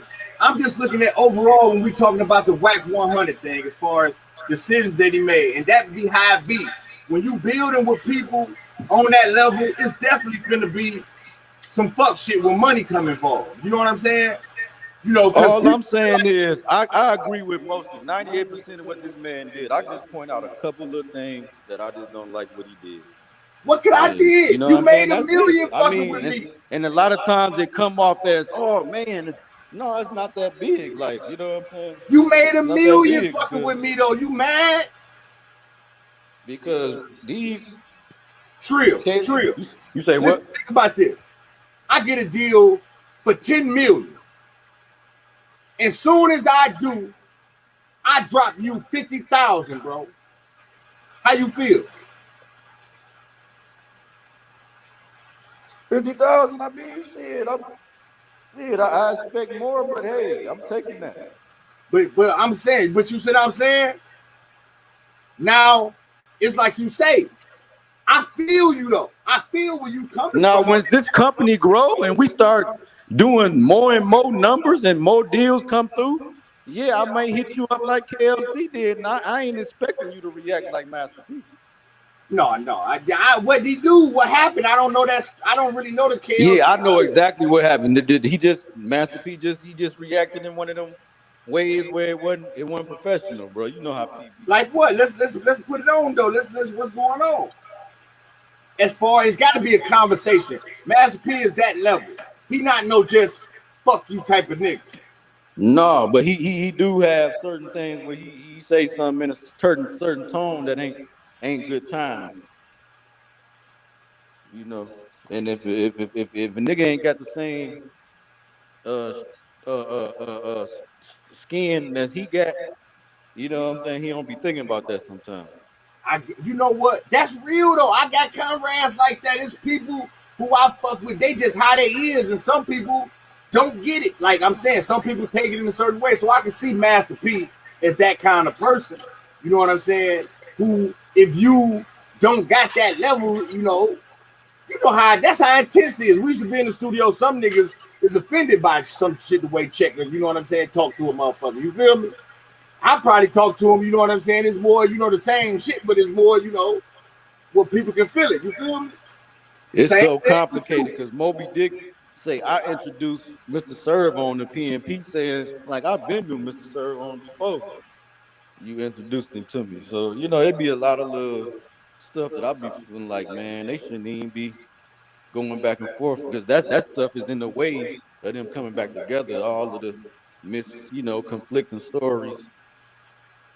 Let's look at Michigan State, right? Say if Michigan State pay you 50,000 to come and coach the team. You going for 50,000 a year, Mo? 50,000, yeah. Michigan State, 50,000 a year, coach, assistant coach. Now, if I do a good job, I'm gonna be looking into some other offers if y'all ain't gonna up that 50,000, Michigan State. Right, I'm just saying, but right now you with it, right? Yeah, right now I'm with You, you, bro. listen, you sign on the line, y'all win a championship. They get $100 million in endorsements for the school. They give you another 50,000 for winning the championship, but you still making 50,000 a year.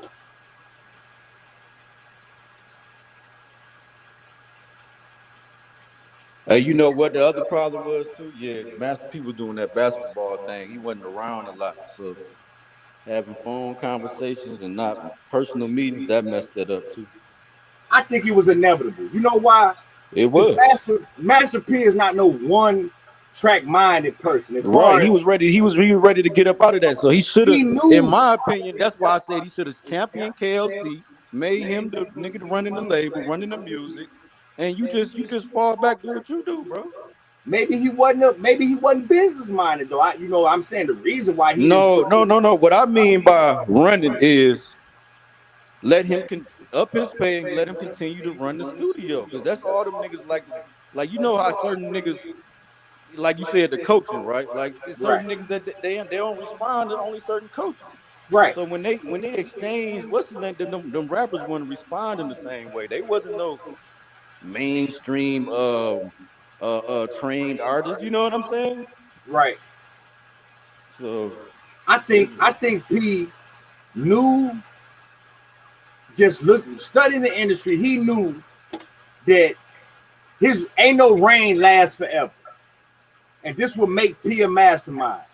When you up, you better do everything during that 15 minutes to put yourself in a situation. You know what I'm saying? and that's why all that music was good during that time, because they maximized on that time. Right. Because he knew it's gonna be a time. He knew that's the K- industry. KLC sound might have faded later on. It might have. Now, like I say, I ain't going against KL. I ain't even, on that story. I'm just But saying, as far as there's a lot of producers that once you done, they still super producers. You know what I'm saying? If Manifest still is a super producer. You know what I'm saying? Just because he left Cash Money, motherfuckers wanted the beats. You yeah, know what because I'm they saying? championed they producer though at the same time. Not The really. He label, was an the artist. label, He was an the artist, label but championed him. Yeah, you know what they I'm saying? championed. Only thing that made him a champion because he was an artist. He was an artist But too, so before he him, kind of championed himself. but with the big timers and all that, before that, they was always putting him on the skits. Yeah, they was involving him in everything. He was like a comedian. Right, but I'm saying You know what I'm KLC saying? might not have been funny. He just might have been a producer. I'm just saying they ain't have to champion him like that, but you still But have a to matter of champion. fact, I'm thinking about it. KLC was a singer, wasn't he? Listen to the artists from No Limit. Wasn't KLC a singer? I think he put out a CD. Wasn't he a singer? He put out a CD, but at the same time, But I'm it wasn't saying, wasn't he promoted a right. singer, right? It wasn't championed. It wasn't promoted right. No, He was a rapper too. they was trying to put out it, but they never put it out. I remember seeing it on the covers and stuff. Yeah, yeah, that's what I was saying. They never put it out. They never put out their KLC on No Limit. They never did. Breakdown, Snoop, BG, Soulja Slim, Lil Jon, But all them artists from No KLC. Limit, all they do is champion KLC like he wasn't champion like he's supposed to be. But even the Master P, he was trying to do it. And most of them songs, he was giving it up. KLC, Craig B, Moby Dick, like he a part he a part of it too. But at the same time, they had the talent. Master P a genius. That boy went from that West Coast sound and mastered the bounce better than anybody.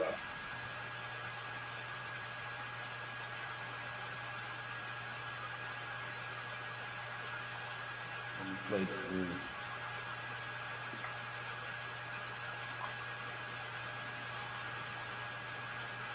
See what he talking about. But none of the producers or anything, we would pay for tracks, and it was work for hire. When we Who you started looking with at? KLC and Moby Dick came on board, it was more of like, hey, you do the records and we'll take care of you kind of later. Now, I know right before I left, P was working on a publishing deal with Priority to sign a portion of publishing away He in got rid order of to him get cash money when he asked for some more money. when I mean cash money, not cash money, the record label, Master P actual beat this dollars dude ass right here for those artists for the music. And that was slightly a few months before we split.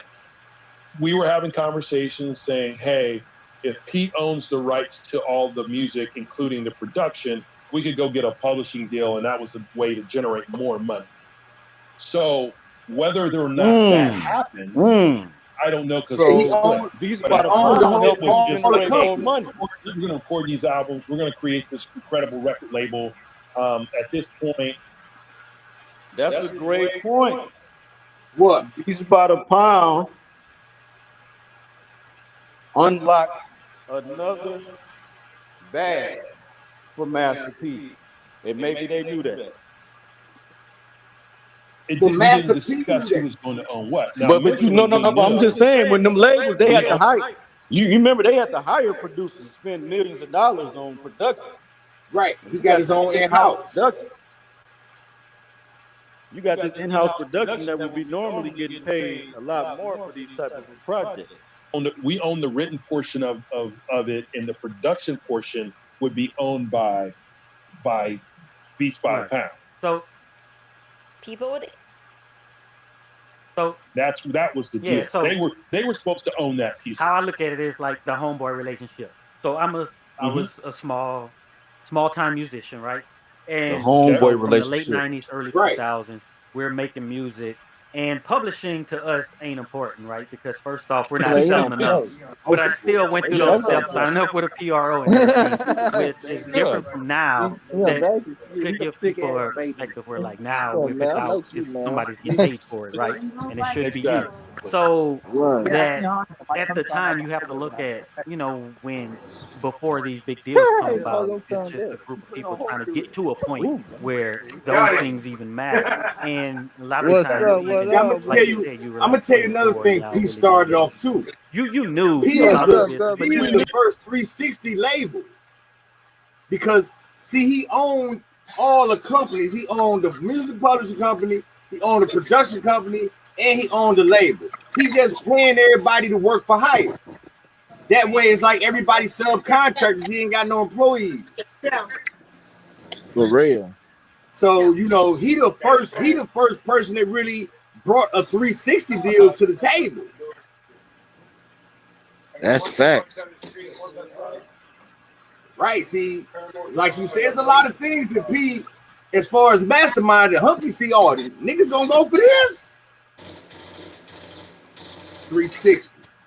Because like Snoop said though, they wasn't making no money, so Yeah, it wasn't no money when Master P came in the game, man. Right. For real.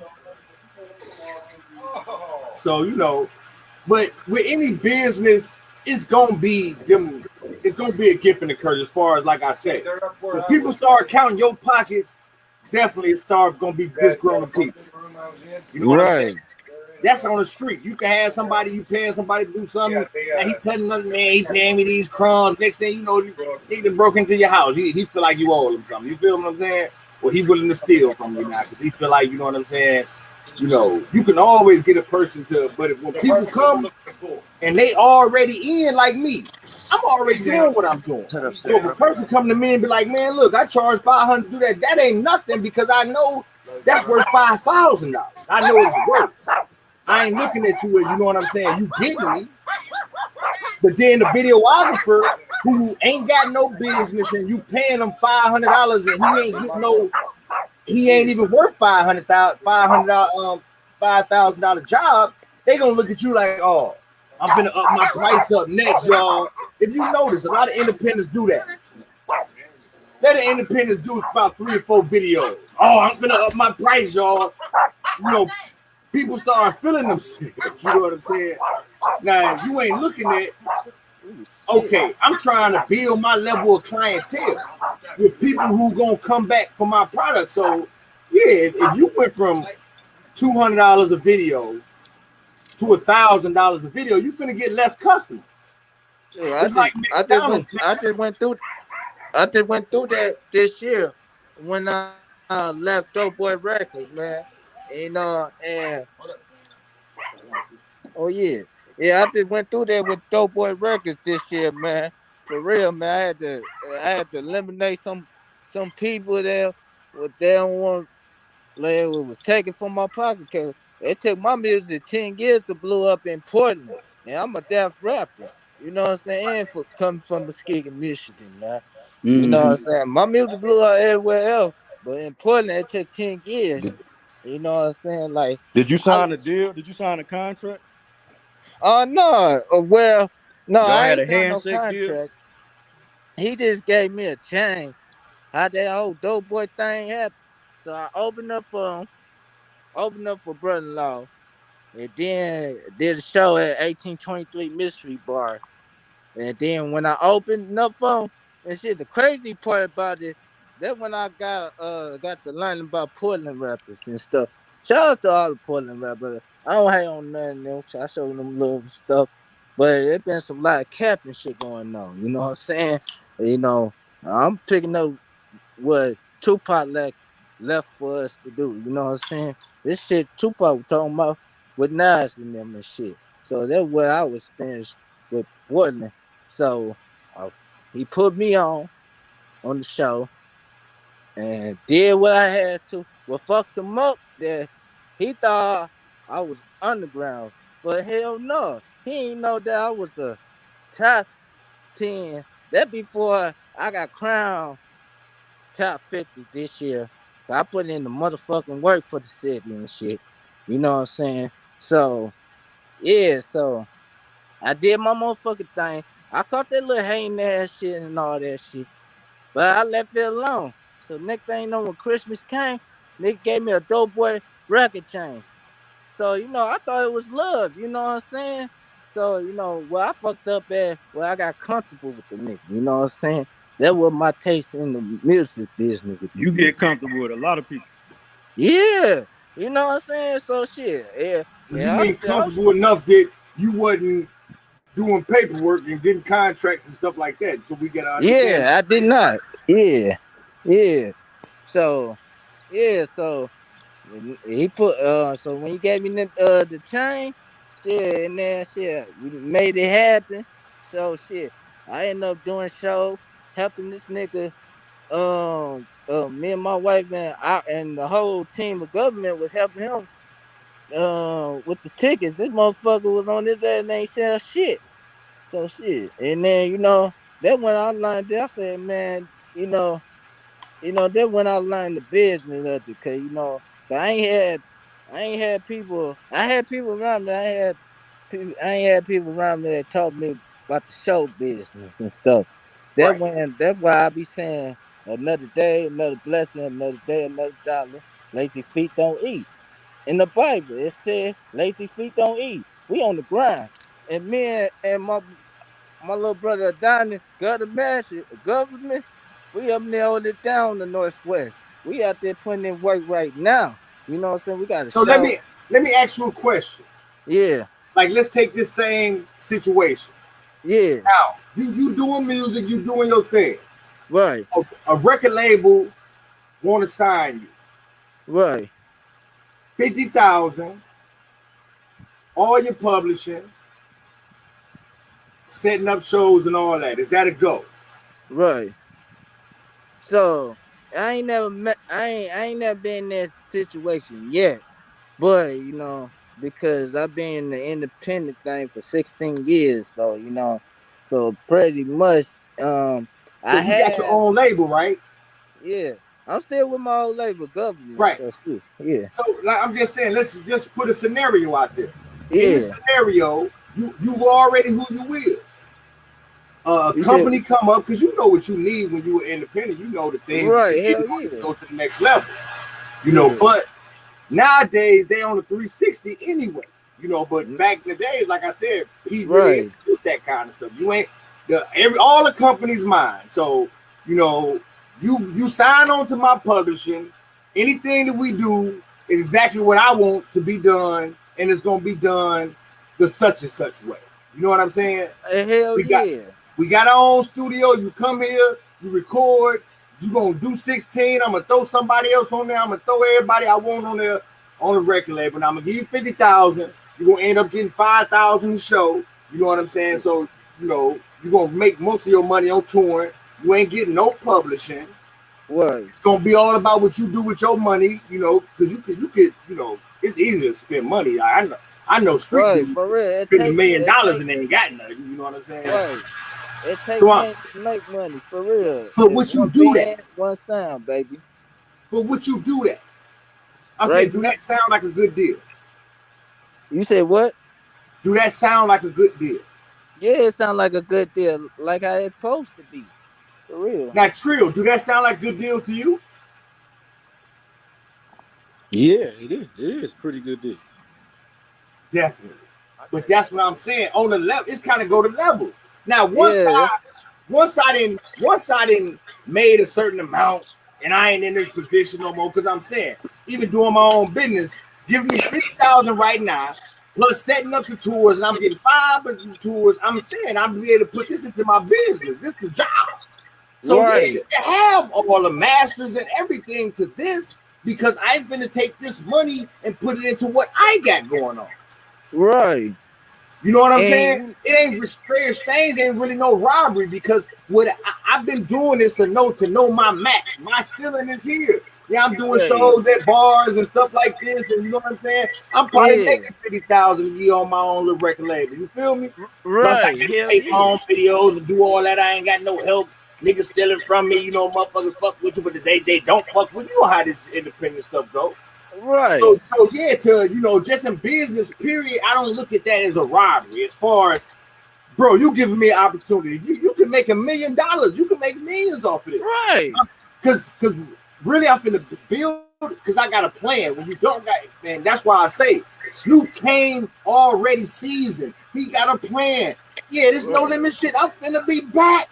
I just lost Death Row. This low limit stuff with what I already know is gonna make me $1 million. Hey, can I ask you a question, Dr. Moore? Yes, sir. You already know, baby. Do you agree that KLC, knowing the rapid amount of projects that they released at a record pace and Guinness Book World Record, right? Do you agree that he did a lot more work than the average producer? Definitely. Because the people waiting on albums for a year, they making album for a year. Is a greater, I think definitely P was a great level of expectation. It's like, say for instance, like he mentioned all the records, he the engineer, he everything. Definitely. Right. Now we talking about Kanye, right? No, we talking about KLC from Beat by the Pound. Oh, hell yeah. Now think about this though. Hell yeah. Now think about this. Yeah. I'm with you. Now think about this. Because we outside the box here, right? So think about this, because we do the same thing. Most people hire Benny Siegel, right?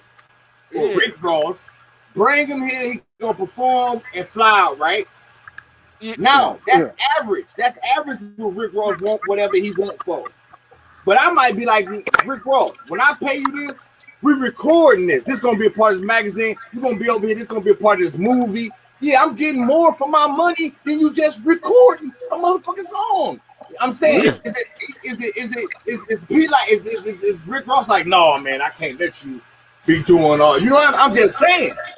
You still getting paid, but you definitely doing more work for me. Because I gotta make more money than just spending 10. I can't afford to spend 10 unless I got more product than just this show. Because if I don't make this money back on the show, I gotta have something that's gonna keep going bigger than this. And that's what we did with the Benny Siegel hookup. You know what I'm saying? That's why KLC and Beats by the Pound did not do their due diligence. They didn't holler at Pete like, yo, we need to put out like our own albums. Tell Priority. We finna put out the Beats by the Pound compilations. You know what I'm saying? They did, didn't they? I remember that. All right, man. Or Pete, help me start a business. Let me, you know what I'm saying? Help me start this lawnmower business. KLC, you know what I'm saying? I'm gonna be mowing everybody's lawn, the harder projects, you know what I'm saying? Right. But I think, but P was on that. Everybody say P was that. No, I'm saying they didn't. They didn't. You know what I'm saying? Right. Right. Like you said, Like people how be with Rory Floyd and Mal, every day. Look It's at Rory. people with Floyd every day, bro. Don't take advantage of the opportunity. Then come back to Grand Rapids like, man, Floyd a bitch ass nigga. You just got through riding a nigga Bentleys, living in the nigga mansions, eating a nigga. Then you come back like, oh man, that nigga didn't do shit for me. You know what I'm saying? Yeah, you ain't taking advantage of the opportunities. You know what I'm saying? And It's you, right there. right. And if you know, is adding to the opportunity, be confident in yourself, bro. Right, for real. Right. But see, sometimes it's the other people ear, like you said. Like you a fan of KLC. Everybody got their fans. That's how I know, everybody got fans. And see, sometimes fans is going in your ear. Man, these motherfuckers wouldn't be shit without you, bro. Right, man. That nigga Pete on that bullshit, bro. All you got was that. Nigga, all you living in, is a penthouse, or all you got is this little ass mansion, bro. Nigga, you made all the hardest beats on No Limit. That nigga, you supposed to own No Limit. They like Manny Fresh got $1 million, nigga. Right. What you doing? It's like motherfucking They said, nigga, you did No Limit Soldiers. You did make them say, nigga, and you got 50,000. Nigga, that shit ain't adding up. You did all the Soldier songs. You ain't adding the fuck up. All the classic Soldier songs. KLC. Hey, that nigga on the road right now. Yeah. Every album on No Limit had to have that Soldier song. Oh, hell yeah. Hell yeah, man. And then that shit, that motherfucker had that motherfucking Crown had that motherfucking club. Who is your favorite artist on No Limit? I bet you all of them was brung by KLC. Hit by head, man. Motherfucker, hey, shout out to motherfucking Master P. That's where I got the Cheesecake Man shit from. I work at the Cheesecake Factory. So shit. So shout out Master P, Sugar Shaka, Mystical. That's right. Mystical, and who else? And who else there? Who's that girl that used to be on that 9 to 9? Yeah, her too. I had a whole lot of favorites. Mia X. If it wasn't for them, I wouldn't be making the type of music I make today. For real.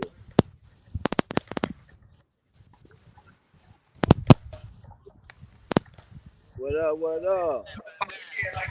But yeah, like I get whack. It's like from the perspective that you coming from, I kind of get it. But it's like you said, you really can't. It's like look, Cash Money. Cash Money ain't nothing. Man, Cash Money would not mess with No Limit. Man, making sure people. Dude, man, because you can't really blame Juvenile for leaving Cash Money, because everybody was trying to warn Lil Wayne.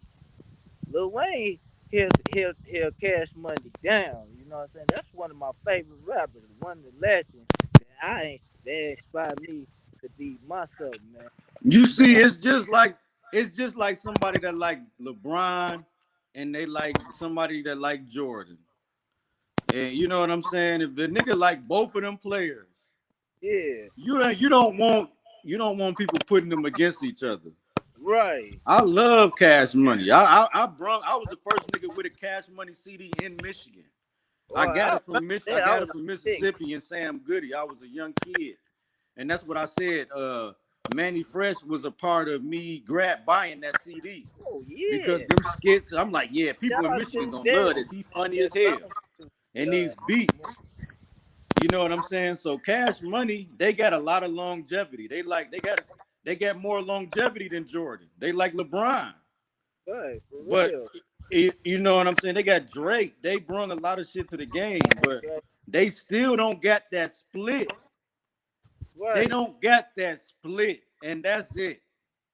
That No Limit split. Right. Even though No Limit been bankrupt, they set for life. Cash Money on the other end, Birdman owes them. And Master P is the one that stopped it. Master P took that $200 million. He said, fuck y'all. Y'all owe me some money. I ain't bringing y'all no albums. I ain't bringing y'all no another Mia X, none of that. I'm gone. So he could have continued with $200 million in Master P pocket, and he already had $200 million popping. You know what I'm saying? And he bring back Mia X, pay her right, pay me Mystical right, pay them niggas like you a major label, nigga. For real. Put them niggas on. Put their labels on. Put everything under No Limit. Mama Mia Records / No Limit. Like, just if people want to branch, you can help them branch out. Like, just like when Master P put that on Tupac mind, and Tupac came back to Suge, like, yo, I'm finna do this, I'm finna do that. It took Suge a couple days, but then he said, hey, yo, Pac, I'll give you all of that. And I distribute your label. You know what I'm saying? So P just had to, he should have, in my opinion, they both made some mistakes, man, but P could have had that same longevity as Cash Money. Because with $200 million at his disposal to put into, they changed the game back in the day. And man, the way he knew how to promote by himself. Come on, man. The new No Limit, we ain't see what the new No Limit was gonna be, because he stopped it too fast. And some of the artists he had, Currency is still in the game today. Currency would have still been on No Limit. P quit. It was no KLC. It was nobody else there if P wasn't there to handle the music. Right. P trying to get back in it, but he doing some whole other shit right now. P should have distributed True Records. I think he kind of did. I think he did. Just a little bit, but it was something about that. But it was some artists that was on True Records that Master P put out on No Limit, like Magic. Magic was supposed to be on straight True Records, and they had a beef about that. I ain't even knew that. I knew something was wrong. I was like, something ain't right. Cause I ain't think about it till like 2 years down the road. Let me see. Let's see what I'm talking about. Listen to a little bit of what he's saying right here.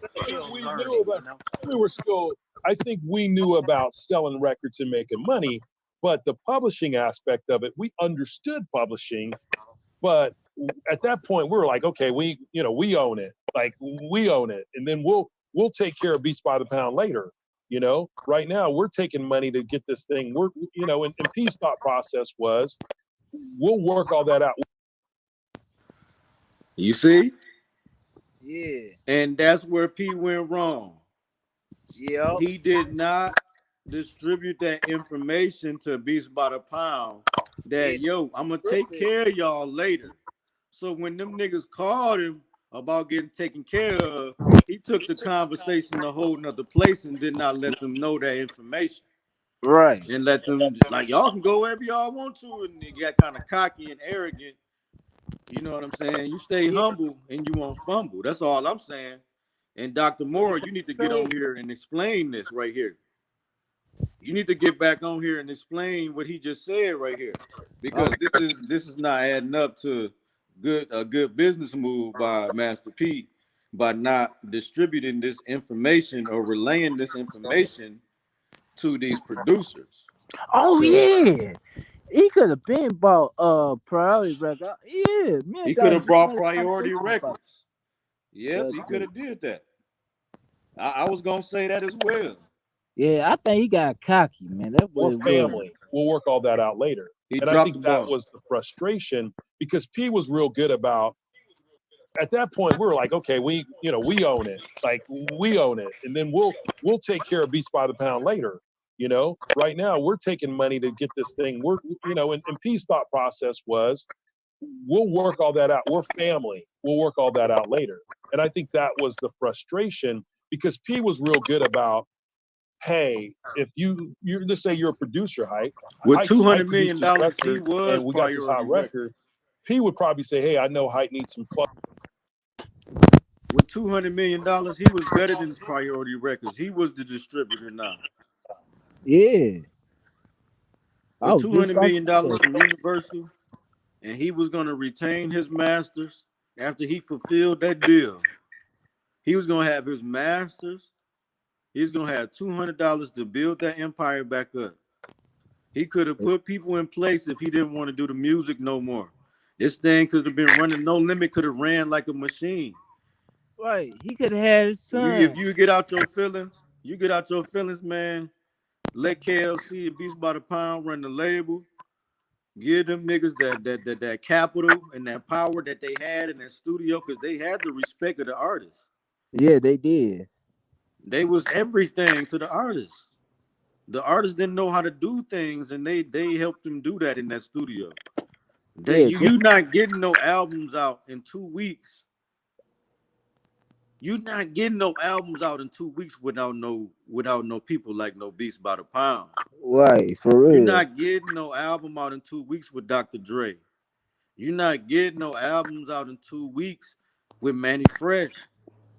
You're not getting no albums out in 2 weeks with Metro Boomin. You're not getting no albums out in 2 weeks with Zaytoven. Yeah. None of these cats could do what Beats by the Pound did. They was special. They just was not mainstream. This was a brilliant move and a brilliant marriage. Beats by the Pound was already doing their thing. It wasn't like he just grabbed some dudes that knew how to do beats. These dudes had record labels. They was running shit. Mac KLC had Mystical, Mia X, Mac. You know what I'm saying? A lot of the best team, all of the Kane and Abel, all of the hot niggas that was on No Limit, they was already rapping under KLC. Master P was the capital. All Master P had to do was give him Beats by the Pound the capital once he no longer was doing the music business on a day-to-day basis.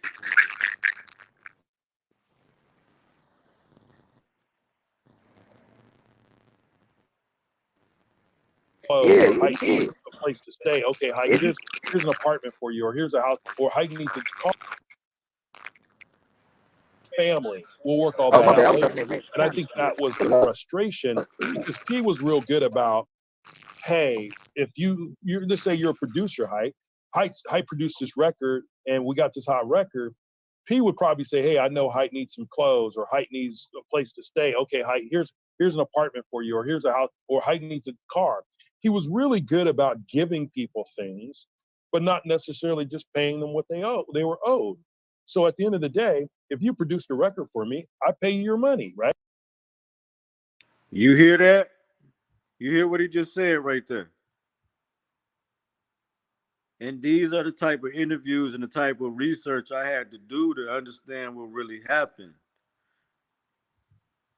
Dr. Moore, and I feel like if you do that same research, I know you stand on what you say a lot. You know what I'm saying? And if the research that you get don't outweigh what you stand on, then you will continue to stand on it. I mean, that's my perspective. But with this information that I got, you know what I'm saying? And I realized it wasn't no Beats by the Pound hating on Master P like I thought, from the way he, covered his own departure with Beats by the Pound. Master P don't hold his tongue, even with a narrative. Right? Whatever that is. If it's just mechanicals, right? If you're only owed, but not necessarily just paying them what they owe. Let's say you're a producer, Height produced this record and we got this hot record. P would probably say, hey, I know Height needs some clothes, or Height needs a place to stay. Okay, Height, here's an apartment for you, or here's a house, or Height needs a car. He was really good about giving people things, but not necessarily just paying them what they were owed. So at the end of the day, if you produced a record for me, I pay you your money, right? Right. Whatever that is. If it's just mechanicals, right? If you're only owed 26 cents an album, I need to pay you 26 cents an album. I shouldn't be like, hey, you know what? I'm going to go buy you some Jordans.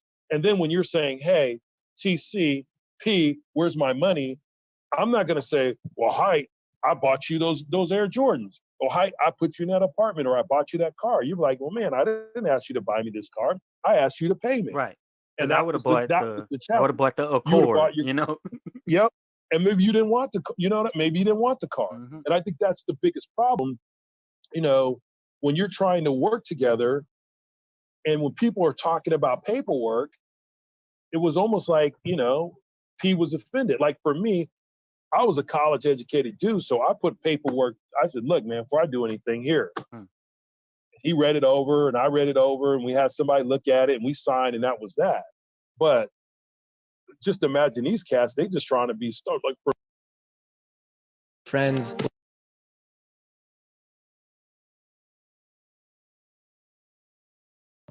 So if you think about publishing, right? So Master P put out 16 or 17 records before I came into the picture. So some people will say, hey, TC didn't really do much, or it was Master P was the man behind all this thing. And I'm not saying he didn't have great ideas, and I'm not saying he didn't work hard and do a lot. What I will say, prior to 1993, from 89. That is a fact. It took me a long time to find out about his manager, Tobin Costin, and all that. I thought Master P did everything. Like I thought Big Biles. I thought Big Biles was Toby Costin the whole time. I mean, like I thought Big Biles was doing like the job Tobin Costin was doing. And then I realized Big Biles was a street nigga. So. To 93, there was no movement. No one knew who Master P was, locally here and there. From the time I came from 93 to 96, think about The Ghetto's Trying to Kill Me comes out, the West Coast Bad Boys comes out, 99 Ways to Die, the Down South Hustlers, The Deal happens with Priority. We're on Billboard charts consistently. And it's not just me, and I'm not saying it's me, but you can't tell me coincidentally that all these records from 89 to 93 are coming out. Everyone's pretty much making fun of Master P until I come on the scene in 1993 and at a foundation and structure. And then next, every record after that hits Billboard charts. Yeah. And there's something to that. And we were all learning this business together, but it was about ideas. And the one great thing I appreciate about Master P, he didn't, like, if I had some crazy ideas, he would always say, are you sure? Or he'd say, let's try it. There was never any crazy idea. He would do anything. At one point, Cherie inquired about Tobin's perspective, being from executive and artist, about artists riding a wave and then later not having much to show for it. And she wanted to know whether or not he thought artists at that time were given their just due. I think the artist, there's two folds of that, two answers to that question. One is, I think the artists should have been paid what they paid more, because I don't think they got what they should have gotten, some of them. And I think the ones that didn't get the opportunity to put their money in the right place. Because what happens is people are going to be hot for 3 to 5 years, and they think that this thing's going to ride forever. It's kind of, athletes do the same thing. The problem is, the first thing, buy a home. A lot of these guys were renting apartments. A lot of these guys were buying cars. A lot of these guys were leasing cars. They were getting in accidents. They were getting in trouble, and their money had to go to helping them get out of trouble. Right. And when you say a huge amount of money, when you say paid, can you explain? Is it like, hey, here you go, or here's some money in your account? What do you mean by artists being paid? Some of these artists were getting paid cash or getting paid checks that went towards them, but some of them were getting paid based on, hey, here's a house for you to use, or here's a house, here's a car for you, here's clothes for you. and they weren't getting that money into their pocket. It was more like a fatherly or a big brother relationship where I'm going to take you out and show you a good time and do all these things. And then when you're like, hey, what about my money? And it's like, well, I gave you a car, didn't I? Or I gave you this apartment, didn't I? Instead of allowing people to get their own money. And I will tell any artist, whether it's back then or now, like, and look, I've dealt with that too. Like, I can't tell grown people how to spend their money. But when they're in their 20s, and think of this, these artists are coming from some of the most difficult places on the planet. Murder capital, people on drugs, family and friends, and could be parents in jail. And they're getting an opportunity to travel the world. And even back in the mid 90s, right? 94. Y'all make sure y'all subscribe to Hype the Great. Hey, if you're tuning in right now and you got some music that won't get me striked, put it in the comments right now, and I'll play it for the end of this video. But I want to play some more of this video because this is very informative. Y'all make sure y'all go to Hype the Great channel and watch a lot of more videos like this. He's very informative. All the stories you never heard about and wondered about down south hip hop and the connections to everything that's going on right now and how things evolve. No Limit, Cash Money, UGK, anything you can think of, man, that was inspiring, pulverizing, Hype the Great. He is a great journalist.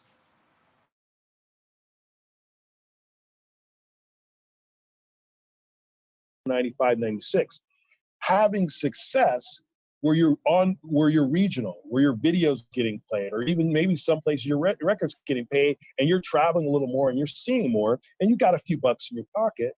You've never never in a million years imagined you could have that kind of success just from hitting a Billboard chart.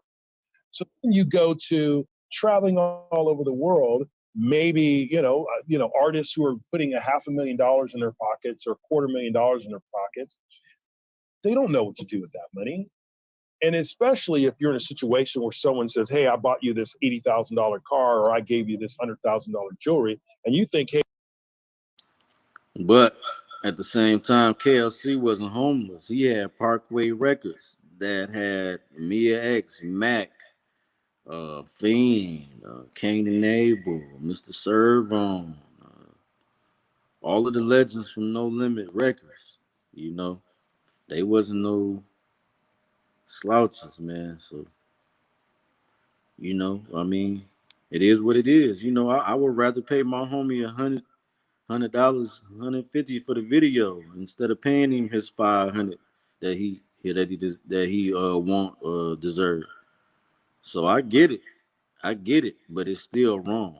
It's still not the right approach just because you can do it. Cause you never know what doing the right thing can do. You can get blessed 10 times, tenfold. The stuff I know now, I would never, you know what I'm saying, do that type of thing. If I got the capabilities to give my friend $500 for that video instead of $150, then I'm gonna do that because that's a good seed that I'm sowing. I'm not finna plant no seed. I'm not finna sow no seed in the crack of a concrete and expect a rose to grow in the middle.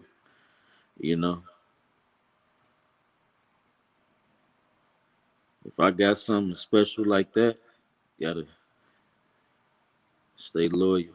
Stay loyal, man, and stay humble or you fumble. Of course I'm the boss. Of course I'm running shit. But I ain't finna see. But you don't never see these bosses from all these big corporations coming and stepping like that. You know what I'm saying? They fall back and let other people be the face. Sometimes you got to do that. And maybe P should have did that. Made KLC the fake face of the No Limit. You know what I'm saying? Get people. You got to play chess. Can't just switch back to checkers when it come to, your assets. You know what I'm saying? I ain't finna do my bishop dirty. He protecting me.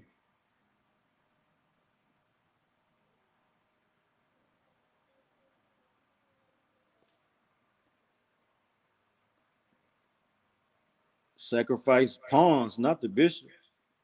Hey, I'm down with the team. I'm down with no limit. I got this gold chain. When in actuality, someone is keeping track of where that money's going. And it's unfortunate, but people need someone to watch their money. And I think the problem with, and I could say with P, anytime anyone challenged him about money, And that's a fact. it was like this contentious situation. And it's like, you don't believe in me. But at Or least like, they oh, made screw you, do at your least own they thing, man. fool them. And that was really the So that's problem what I with was P. saying, you know. It's like, look, Master you don't P need to buy people fool cars your or people whatever. for a little minute. You Make owe them them face $20,000 it.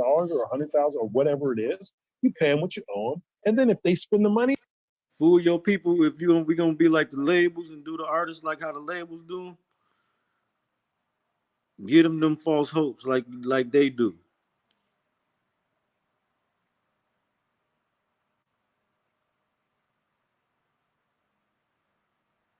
There is some out there. There is some out there, but you know they protect their assets. You know that's their money.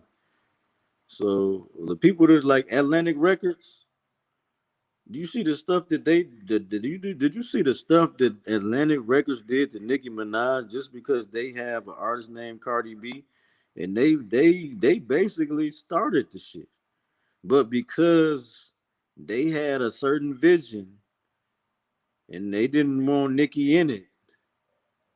You know what I'm saying? They went haywire for their artists, like protecting their artists, like so. They do protect they money, but do they protect their image? I don't think they protect their image or nothing like that. Yeah, some of them protect their artists, like but Epic Records they didn't protect Bobby Smurder. No, so you know it's give or take. You know, however you want to look at it. You know, they protect it in a way. They protect you in a way. You know what I'm saying? You because you they asset. You know, they might send their PR team, special PR team to swing the news on anything negative that just spewed on your name. You know, they got ways of protecting. You know, and it's just if we gonna play the game like how they gonna play it, just play it how they play it. Then play it how they play it. Then that's it. You know, at least niggas wanna finesse when it comes to they stuff. These labels is really putting their artists on these playlists so they can get ahead of anybody. You know what I'm saying? Because that's their money. They don't want you to. They don't want you in your organic music. You know what I'm saying? Like they gonna put their artists in the same playlist you in. You get hot. They putting your artists. They putting their artists in that same playlist, and they don't even deserve that platform. That's why you got people like the rainbow hair rapper, mad because it ain't going in his favor. So he want to expose it. Like, oh, they ain't putting me on no playlist. Well, they ain't putting a lot of people on no playlist. They only putting they artists on them playlists. You know what I'm saying? And that's what I was saying about the algorithms, Dr. Moore. Them algorithms is them playlists and stuff like that. Like it's they the billboards. People don't know. People, you can download Apple Music right now, but you're not finna. When you drive in that car, all you can do is so much driving your car. You're not supposed to be texting and driving, and don't I advise nobody to do that. But I'm just saying, it's like actual reality. People's not finna be sitting there typing. They can't think of what they want to listen to. You go right to them playlists. The playlist got everything that you think you want to hear, everything that's been pushed down your ear, and everything that's been machined to your mind that is popping. So it's just like I did independent with internet. before these labels and everything was using the internet, I was the guy using this internet to pulverize and mind control, market, and do guerrilla marketing to get the same results as these machines did with TV. So now they have infiltrated the internet. They have infiltrated the characters on the internet. They have they have people that they groom to throw on the internet, and they put their numbers on there, and all of a sudden this is some celebrity you didn't know of, but it's just really an agent working for, you know what I'm saying, some agency, so it's a lot that go into this, man. And I'm just saying, like, when we got to take care of our own. Like, I messed up. I did the same mistakes that Master P did. You know it, Dr. Moore. Think about Dino Novak.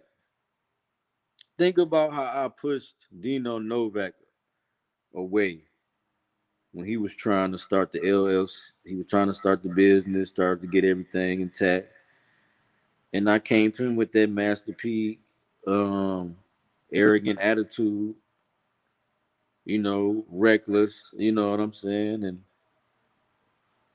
and destroyed the whole, you know what I'm saying, destroyed the whole relationship.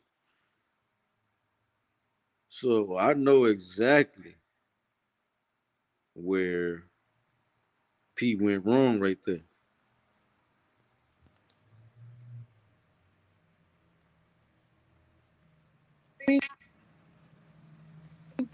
Fine, they spend the money. But what you're doing in that situation where you're buying things for people and you're acting like we're all family and it's cool. But in actuality, when you look at the books, you're like, whoa, wait a minute. How do I owe you $100,000? And you're like, yeah, I put you in an apartment, I put you in cars, I put you in clothes, I did this for you. And you're thinking we're just all family. Then, you're kind of duping people. It's kind of Ready? Yeah, like you we need like to these learn aren't. from. It's Yeah, like we that learn from his Star Wars thing. mistakes, These aren't the or droids you're looking for. You're doing the old bait and switch on people. or I had to learn from his mistake by making the same mistake because I knew exactly what P did, and I did the same thing. I should have learned from him, so at least I won't do it twice because that's insanity. Cherie brought up the point of a more needy artist having to give up more early in their career than a more established artist. Well, it's interesting you say that. She brought up an example of buying a home with that first windfall because if things go left, it drastically cuts down on how much income one would need to have later on in the future. My family used to ask, well, why don't we have this or why aren't we doing that? Like, you're selling more records than this. And I would always say, well, I said, those folks don't have the money you think they have, first off. And secondly, we own a home. I said, I could go out there and rent or hike or a big house and do all this stuff, and then we'd own nothing. So I bought in an upper middle class neighborhood, bought a home, and it's worked for me. And no one ever knew. Oh yeah, Dr. Moore, type in a song I can play after this video. You know what I'm saying? So we can roll out with something by Check or anything. Or we can react to one of your videos. Cause I need to watch our time anyway. Um, I can react to one of your videos you can put up, or I can just play one of the songs from the camp.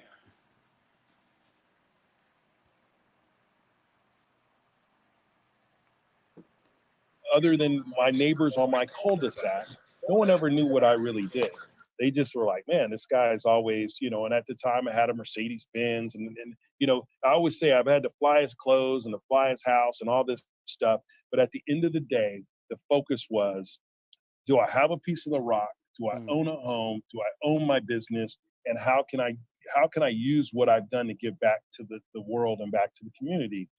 And if people would just think about, you don't need to have a 10,000 square foot home. You can have a 2,000 square foot home and live just right. You don't need to buy the most expensive car there is, because as soon as that goes off the lot, you are literally, your car is depreciating in value like you would not believe.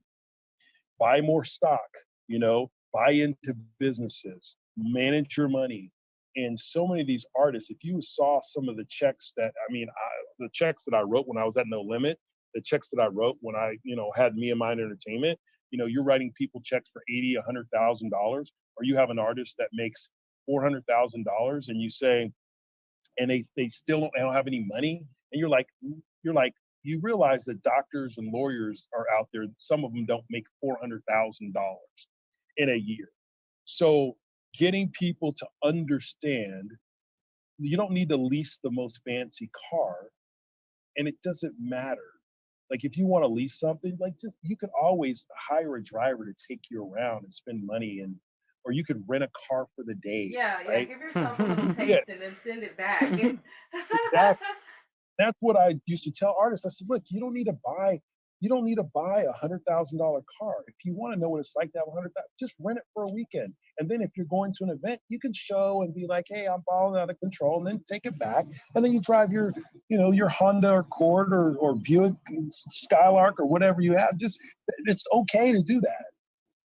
And that was a challenge, you know. People bought into their own hype, and they thought, man, I'm a star. Like, you know, I can't tell you, when I was at No Limit and Me and Mine, people were like, I'm a star.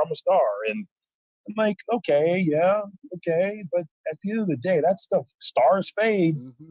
And if you're not taking care of your money, and you know, people would get upset because they would spend their money. And I'm not saying that, look, P wasn't always on the up and up with people. There's money that's owed to folks, and I'm included.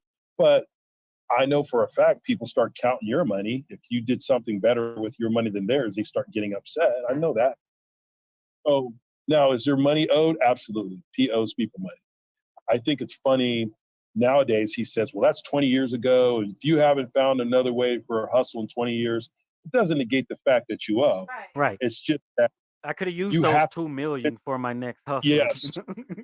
Well, I'll tell you right now, I could have used that $400,000 to do a whole lot of things. Yeah.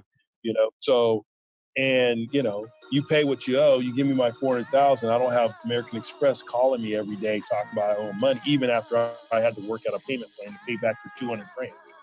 That's how. All right. Thanks for watching. Check the description for all the places I am, Discord, all that. Let me know what you think about this discussion and how you think about how artists got paid back in the day and how it has changed today. But it's been great. I've been hyped. Catch you on the B-side.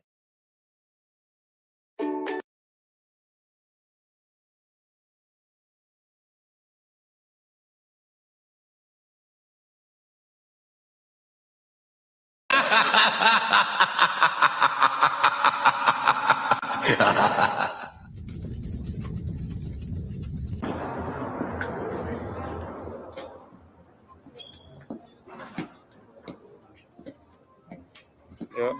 You don't like this one better? I like this one.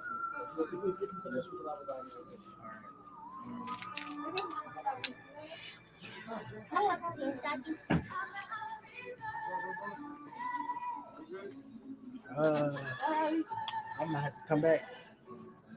We're gonna come back and get it. Huh? Another day.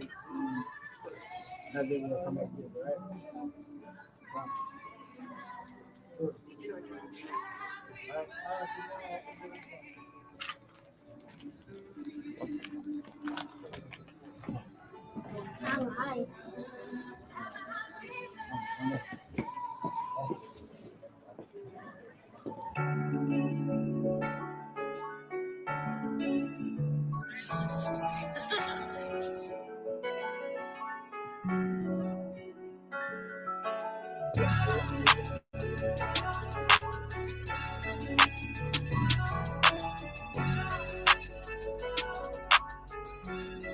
Yeah, fella, don't let go.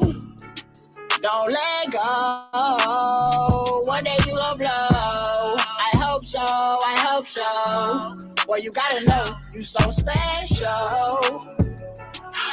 And it show. And one day you gon' blow. Boy, I hope so, I hope so. You gotta know. Don't let go. None of the memories we have. If you wake up one day and I done died, I don't let go. Some of the shit that people said, cause true feelings come out when you get mad. Alright, let's go.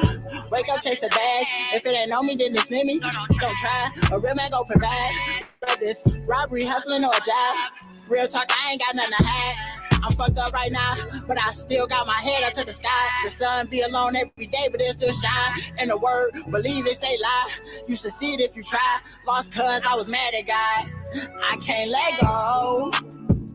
Fella, don't let go. And one day you gon' blow. I hope so, I hope so. You gotta know you so special. In the show. One day you gon' blow. I hope so, I hope so.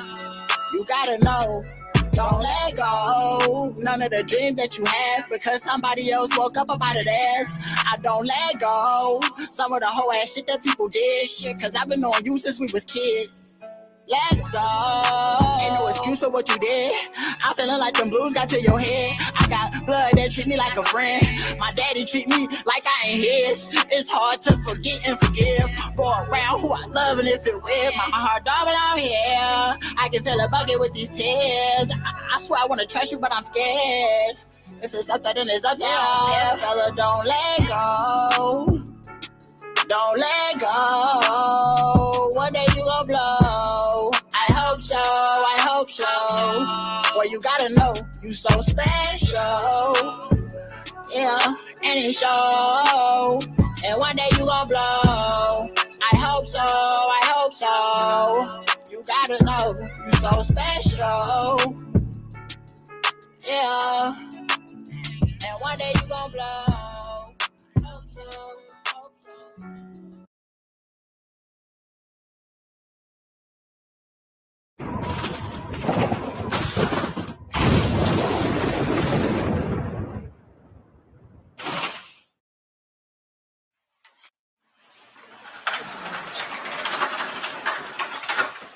Bro, where you been at, man? Been in the studio sleep? I said, bitch. Damn, man. I sleep at night, bitch. I have to risk it all for this shit.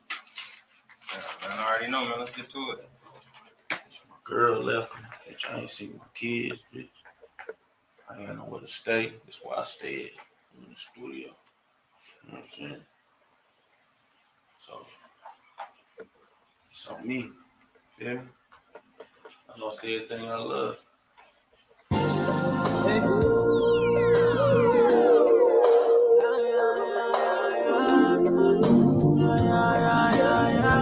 World famous DJ Brad. On everything I love. I lost it on everything I love. I lost everything I love. On everything I love. I lost everything I love. On everything I love. On everything I love. Yeah. I lost everything I love. I lost everything I love. On everything I love. I lost everything I love. On everything I love. Talk to us, Sal. Yeah. On everything I love. I lost everything. Real nigga never die. Energy never lie. Represent for the city. They love me on every side. My little niggas beefing, that hurt me. Them niggas fried. Right is right, wrong is wrong. I will never take a side. Did it for the city. Did it in my prime. A hoe gon' be a hoe. Should never be satisfied. We talking about the ball. Talking about the rap. Battle Creek and Ski, I put the region on the map. Look at what they did to bro. I'ma get them niggas back. Killer call from his grave, told me get them niggas zapped. All I ever wanted was to get my niggas out the trap. Free all the real niggas, and that's all I ever asked. R.I.P. T-Map, you believed in my craft. All it off God, but the devil paid my tab. Went up on the price, lost a lot of friends, dropped 90-day run. I just went and bought a Benz, 15 years parole. Took him on the chin. The circle's where I started, and the circle's where I end. 15-year parole, took him on the chin. The circle's where I started, so the circle's where I end. Fuck nigga, what's up? I lost everything I love. Everything I love, I lost everything I love. Everything I love. On everything I love, I lost everything I love, everything I lost everything I love, everything I love, I lost everything I love, on everything I love, on everything I love, I lost everything I love. Fatty hit the streets, Fatty had a vision, Fatty played ball, sold dope and fuck bitches, Fatty got an aim, he shoot a shot he wasn't missing, Fatty did time inside of 4 different prisons. Fatty got arrested on the E-way with delicious. You ain't my nigga if you looking at me as competition. Real ain't real no more, and that's for real. Ain't rapping by skills no more, fuck a deal. Fatty stay consistent, Fatty never slack. Started in the front, now they easing to the back. Bullet went through the trunk, hit my nigga in his back. He died at 16. Fatty never capped, killed Shamika cold blood, put her body in the trash. What Fatty going through, don't nobody ever ask. Fatty had a dream, Fatty hit the slab. Fatty lost it all, but Fatty got it back. On everything I love, I lost everything I love. On everything I love, I lost everything I love. On everything I love. On everything I love, I lost everything I love. I lost everything I love. Everything I love, I lost everything I love. On everything I love, I love. On everything I love, I lost everything I love. Y'all so this motherfucker goes I'm back, nigga. Find the be able to do what the fuck I need to do. Let's make music. Create opportunities for my motherfucking community. Nigga, and feed my motherfucking family and my kids, nigga. Any nigga getting away for that type of shit, niggas on. No, for real. Family and my kids, nigga. Any nigga getting away for that type of shit, niggas on. No, for real. Trying to be able to do what the fuck I need to do. Let's make music. Create opportunities for my motherfucking community, nigga. And feed my motherfucking family and my kids, nigga. Any nigga getting away for that type of shit, niggas on. For real. What you say, dog?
Guess you in the building. If you ain't got no wisdom, I ain't trying to listen. If you ain't talking business, dig it out my business. Scrape me a meal off the skillet and I'm out the kitchen. Honorable TREAL, the realest ever around living. Tell me why these labels inviting these demonic spirits. And know our children be reciting these demonic lyrics. You can't find no job cause you wasn't supposed to get them. Cause you get pushed through school and then get no attention. They wanna know that nigga TREAL got it. Today's rap change. They wanna know how I feel about it. You fake ass niggas toting straps to get that ass capped. You make them lyrics over wax, I get that ass capped. I make them trips, I hit that slap to bring my trap back. Rappers make hits about the bag, but never glad rap. So let us pray for all the lives that we have molded wrong. For Freddie Gray who lost his life, let's keep it going strong. Problem is, you trying to talk with your shit, you don't know nothing, instead of listening. Huh? I'm listening. Okay? No. I get $40,000, man. I damn. No, motherfucker. You went to college. You didn't get when the professor was talking. Because you wait. No, you don't apologize to me. I knew that when you come in here. I'll let you in because you're the New York Times. I'll let you in. I said anybody come in here. And normally I don't do these interviews. I do the bullshit shit you want to hear. Let you in. Arguing, stealing. You think it's something else. These ain't black folks talking. These are cops talking. And the prosecutor talking. Now read that sentence right after that. And this is what Han said. Guess who in the Guess who in the Guess who in the I'm in Muskegon where anybody'll blow you down. But fuck the beef and I'm about this paper that's floating around. I'm from the era where guns had to go around. Pussy nigga, put your hands up. Let's go some rounds. In every city there's a stunt hard hot boy. And they finessing niggas too. Y'all Glocks boy. Fuck spaghetti, they just cook hard rocks, boy. Sugar stuffing rocks in the trues and some rocks, boy. Them niggas' arms is too short to box Floyd. Wasn't ready, move, took their spot, boy. They say I ain't official, but y'all the fake me. So why them run my pistol? Fuck, y'all pay me. I ain't dating, but keep that bitch just like I'm taking. And I ain't waiting about my G's like a Mason. The nigga with the love on basketball's annihilating. You knew the club was coming after y'all, so why you hating? They do what we was, and we did it. I keep pushing to get to gossip. Okay, I'm sorry. You read it. Okay, I'm sorry. Not in Jet magazine. Huh?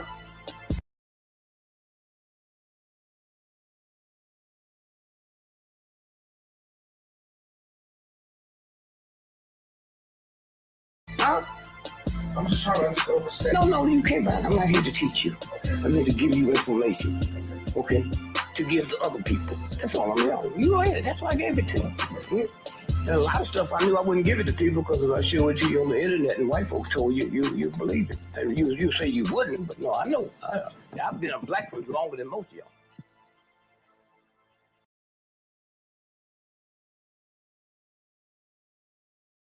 Nice.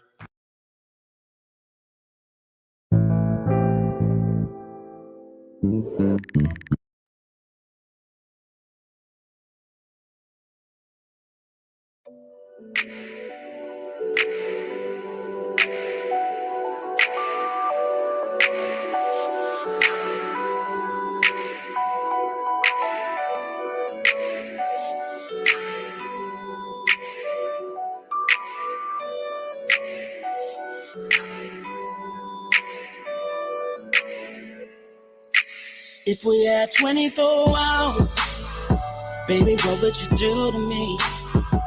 If we can do whatever you want, man, can you tell me what would you want me to do? How would you want me to put it on you? Would you want it fast or would you want it slow too? Would you want to crash or keep it going straight through? Girl, you're so wet, you turn a bed into a pool. And you know I'm diving all in, all in. I'm the realest girl that's all fit, all fit. And I don't know if you got a man or not, but ever visit might be all fit, oh baby. Anything was on your mind, we can do it all night. And whatever we don't get done, we can do it in the morning light. If we only had 24 hours, we can make love to the morning light. If we only had 24 hours, let's do it all. How you feel about that? Baby, tell me every dream, every fantasy. I'll give you everything you want from me. If we only had 24 hours. We only had 24 hours. I can lead you to the water, but I can't tell you how to drink, love. I can give you game, but I can't tell you how to think, love. Your ex made you feel insecure, the chain kinked up. I've been playing 24 hours since we linked up. Sick to their stomach, babe. Tell them drink the pink stuff. Meet me at the mansion, in the cabins, on the mink rugs. Wake you up with head in the morning. What you sleep for? You come first, I come last. What you think, duh? And when I go in it, you gon' say some things you ain't got no business. How the neighbors know my name, they ain't got no business. Kill that nookie and kiss it, he ain't leave no witness. Put that pussy in prison, they ain't got no business. Give Renee what she want, she ain't got no limit. I'm on real nigga time, I put that pole in it. On that 4 car garage, they got a ghost in it. 3 big 5 and then finally find a joke in it. We got love in the air, have a champagne shot. We gotta do what we gotta do in 24 hours. If we only had 24 hours, we can make love till the morning. If we only had 24 hours, let's do it all. How you feel about that? Baby, tell me every dream, every fantasy. I'll give you everything you want from me. If we only had 24 hours, we only had 24.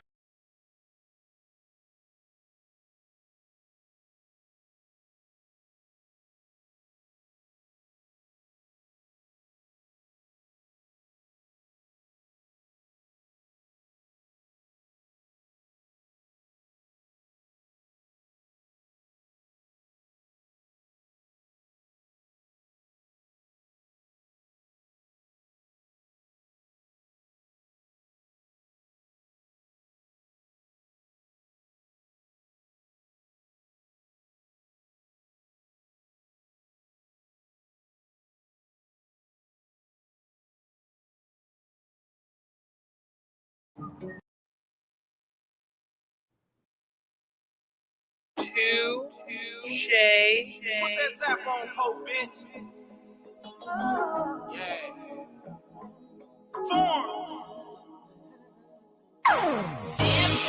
I remember I was fucked up.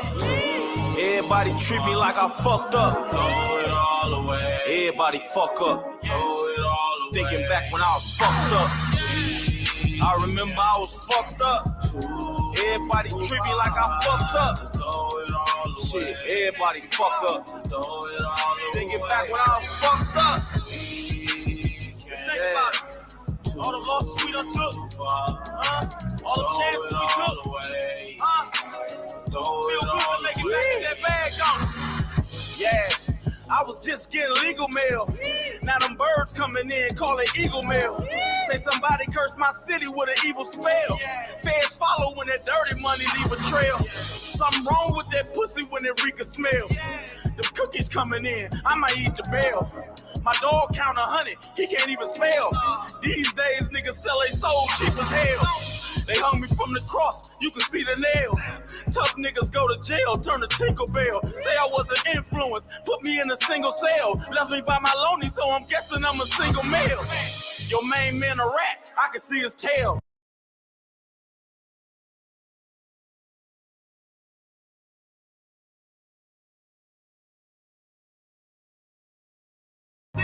Now when he come around, he can't be himself. So when he brush his teeth, he hate to see himself. Free that nigga Gussie, heard they called him with a key mouth. I remember I was fucked up. Everybody treat me like I fucked up. Everybody fuck up.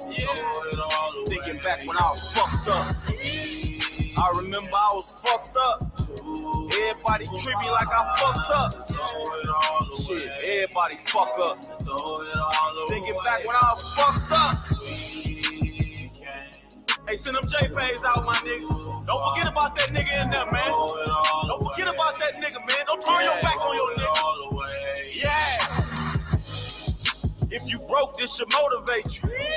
How the fuck you broke when you know they hate? See a real nigga down, boy, you know they wait. Pocket watching ass niggas broke your concentration.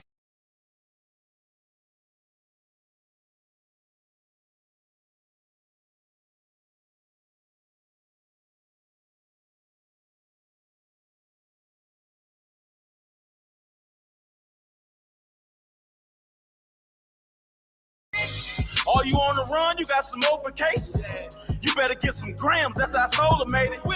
You better get some powder, get that soda bacon. Or get an ounce of ice and get the roller skating. Get your head right, nigga sofa ate it. Fuck working for a nigga, be a corporation. Cut that bitch off since she so impatient. Or you turn your back on me, I appreciate it, bitch. Hey KP, I can't click the links from the StreamYard app. That's why I have to keep bouncing out to YouTube to click the link to see what the video is. I think it'd be better promotion to put the title as well.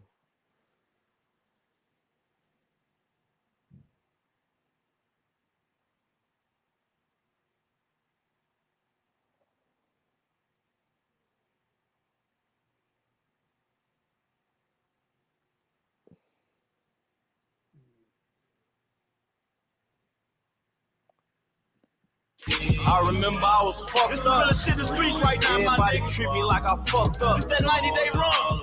Everybody fuck up. Thinking back when I was fucked up. I remember I was fucked up. Everybody treat me like I fucked up. Shit, everybody fuck up. Thinking back when I was fucked up. Stay 4 years behind you. Don't hit the brakes, my nigga. Just ride, my nigga. Just ride. Throw it all away. What the fuck you get nervous for, my nigga? Hey, they done let Big Z out. You would've thought they let Big Meech out. Where the men's room, I can shit a key out. The plug sent me so many bowls, I built a treehouse. Hooked your bitch up with my bitch, she like to eat out. Suck a golf ball through a straw, she got the key now. Wide open layup I miss, she got the rebound. Ass, I can see it from here, she got a cheek out. Almost distracted my tally, I got to recount. I can dunk this bitch on the floor and lay a sheet out. I can dunk this bitch in the car and lay the seat out. But somebody might pull up behind us and see her feet out. Her man used to play in the league, he blew a knee out. Used to make her go to the bank and pull a G out. Used to keep that hoe on the road for about a week out. From GR to Ski Town, break a whole P down. At Spawn, he see me break a whole key down. Them niggas know it's Appalachian. These niggas pussy with a urinary tract infection. The hood ain't the same cause it's rat infested. And the only thing worse is child molesting. Yeah. It's that 90-day run I was telling. The only thing worse is a child molester. Damn, I ain't noticed how he said that like that, though. For real. You niggas about, you hear me? You niggas wearing real nigga costumes out here, my nigga. I'm back, bitch. Yeah. El Zappo. The ghost. You know what I'm saying? I went to prison 3 times, fuck with you whole ass niggas, man. You know what I'm saying? Keeping it real, man. You know what I mean? Hey, when it get dark, give me your shadow leave, nigga. Yeah. Shout out to everybody who sent them JPEGs. You know what I'm saying? Who really popped at a nigga, man. You know what I'm saying? All you motherfuckers turn y'all back on me, man. I appreciate that shit, man. Good motherfucking job, my nigga. I'm back like dust up under the motherfucking stove, nigga. Yeah.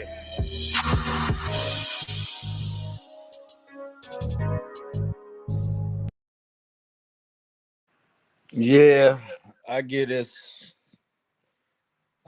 one a 10 out of 10, man. This video song. This really hit the streets harder than any other artist I ever been fucking with from Muskegon. I mean, not Muskegon, from Michigan. Anybody that I don't manage to market it from Michigan. Can't no record mess with this right now. Up to date.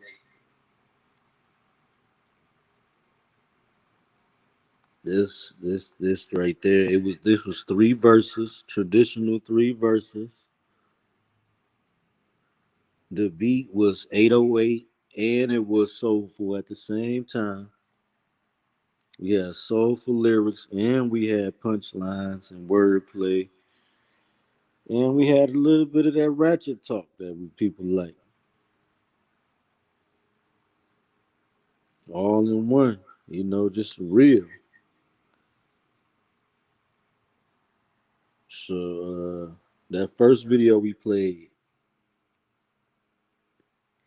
that was nice too. I like that video. I was kind of scared playing that video. I'm like, man, this song well put together. I hope I don't get. I hope they don't try to take my video down. I'm just trying to show his video and for educational purpose. You know, fair use, exercising my fair use rights.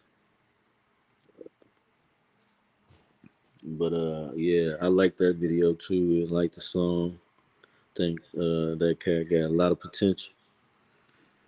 You know, the second video, I never really heard that one from El Zappo. That was a great record. I could see a machine. I could see that song being pushed on the radio and when nobody even noticed that.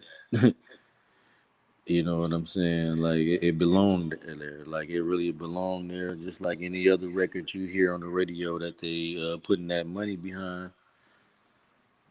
So you make it so you can hear it all the time. Like you actually listen to that record, and you could probably get a lot more out of it than the average record you hear with an R&B artist featured with a rapper. Cause Zap actually saying some stuff in there. You know, he actually saying something.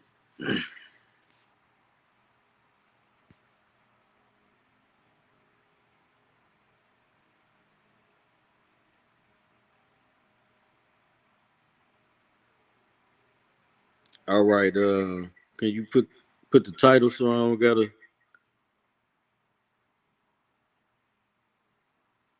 put the title of the video you sent so I can see it right here instead of going back to YouTube comment. We can go through all the ones you just posted. Just post the title one at a time. First, the first one, I can get it planned, and you can post the next title.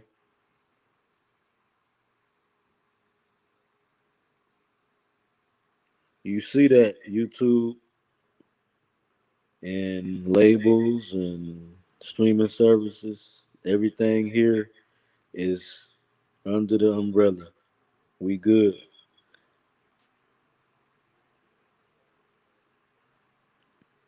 And we exercising our fair use rights and following the rules and the guidelines anyway.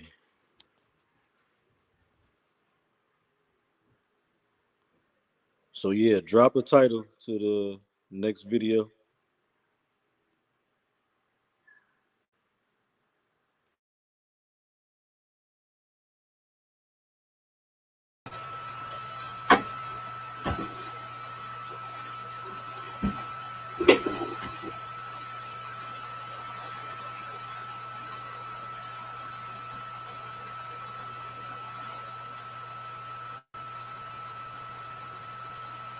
What's the title to the next song?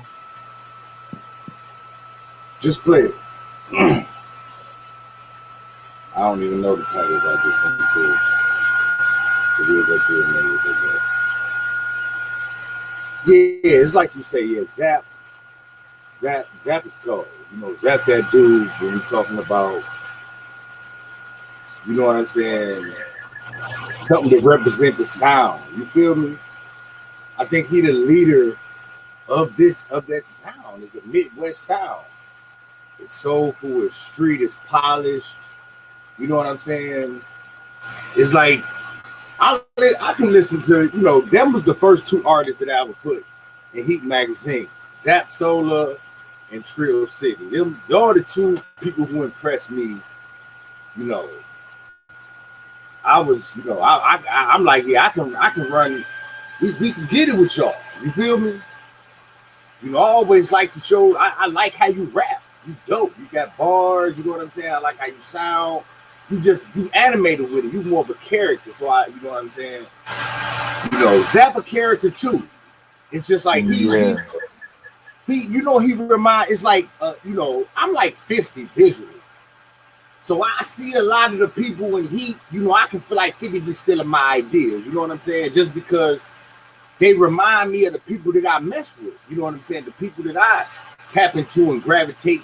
You know what I'm saying? This the intellectual level of the streets.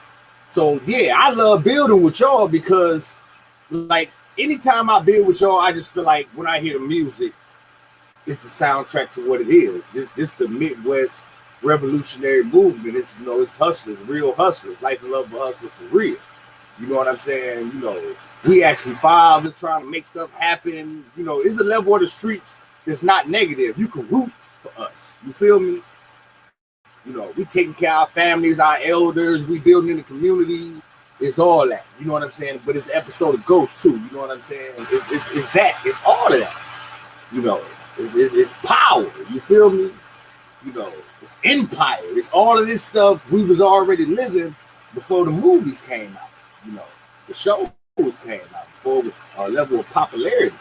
So I think, you know, just that intellectual of the level of the streets is what Solar represent. I think he embodies it though, because before Solar was doing what he was doing, but visually this wasn't Solar.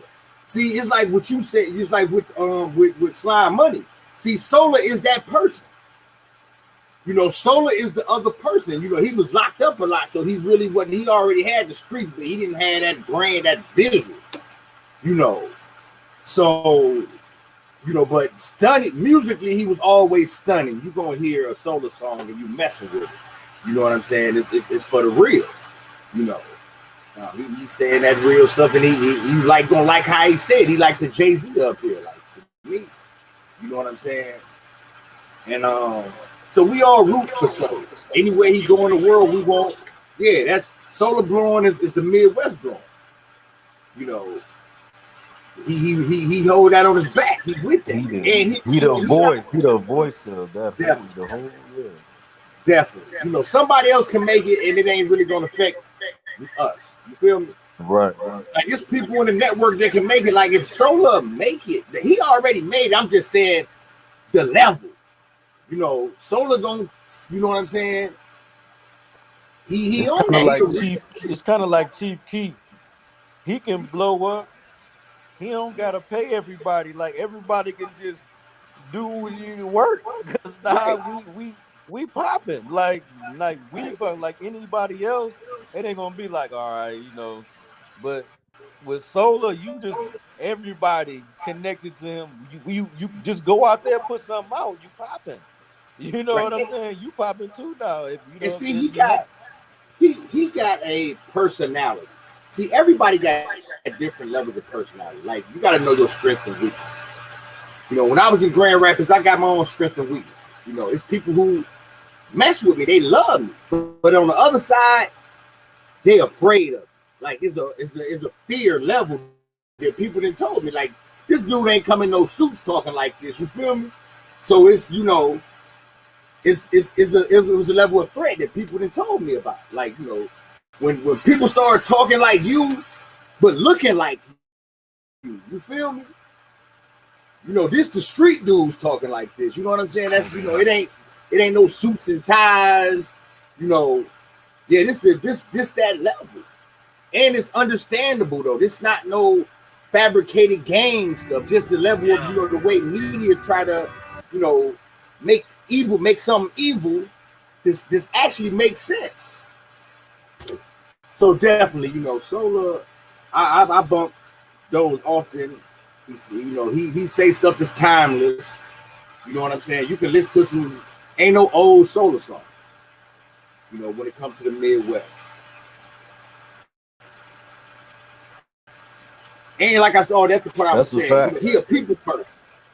He not no hater really. He a people person. He gonna mess with you. He feel like that about himself, so he don't, you know, he not gonna hate on other artists and stuff like that. To me, I ain't never seen, you know, that's why he messed with everybody. That's why everybody can mess with him.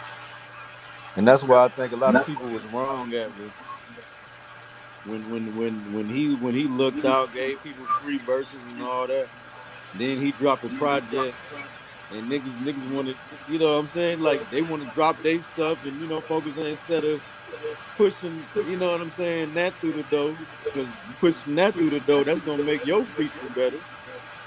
But you know, right, but that's not right. But see, the thing is, see, You can this we keep doing already your did. thing, but don't do it to spite somebody. But no, Or look it's out it's for not even that. Because before Solo was doing it, it was already being done. That's what's finna happen. That's the whole point. We didn't been through it. I didn't promoted people who don't promote the magazine.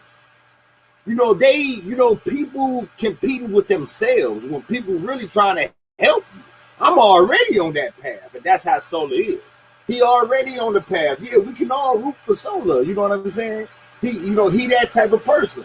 You know, some people can get on and don't mess with you. Them the type of people who people mess with. They mess with the people who don't mess with you. You know what I'm saying? Let you be a lot of dark man or something. You know, it's more. You know, he ain't gonna mess with you like that. You know, so you gonna gravitate more to it. He gonna tell you about the people he mess with that don't mess with you. You know, so yeah, I would woo. You know what I'm saying? But yeah, and that's part of the reason. That's part of the reason why Lie is where he at today, because he didn't do a lot of that worrying about helping all these niggas that ain't gonna help him.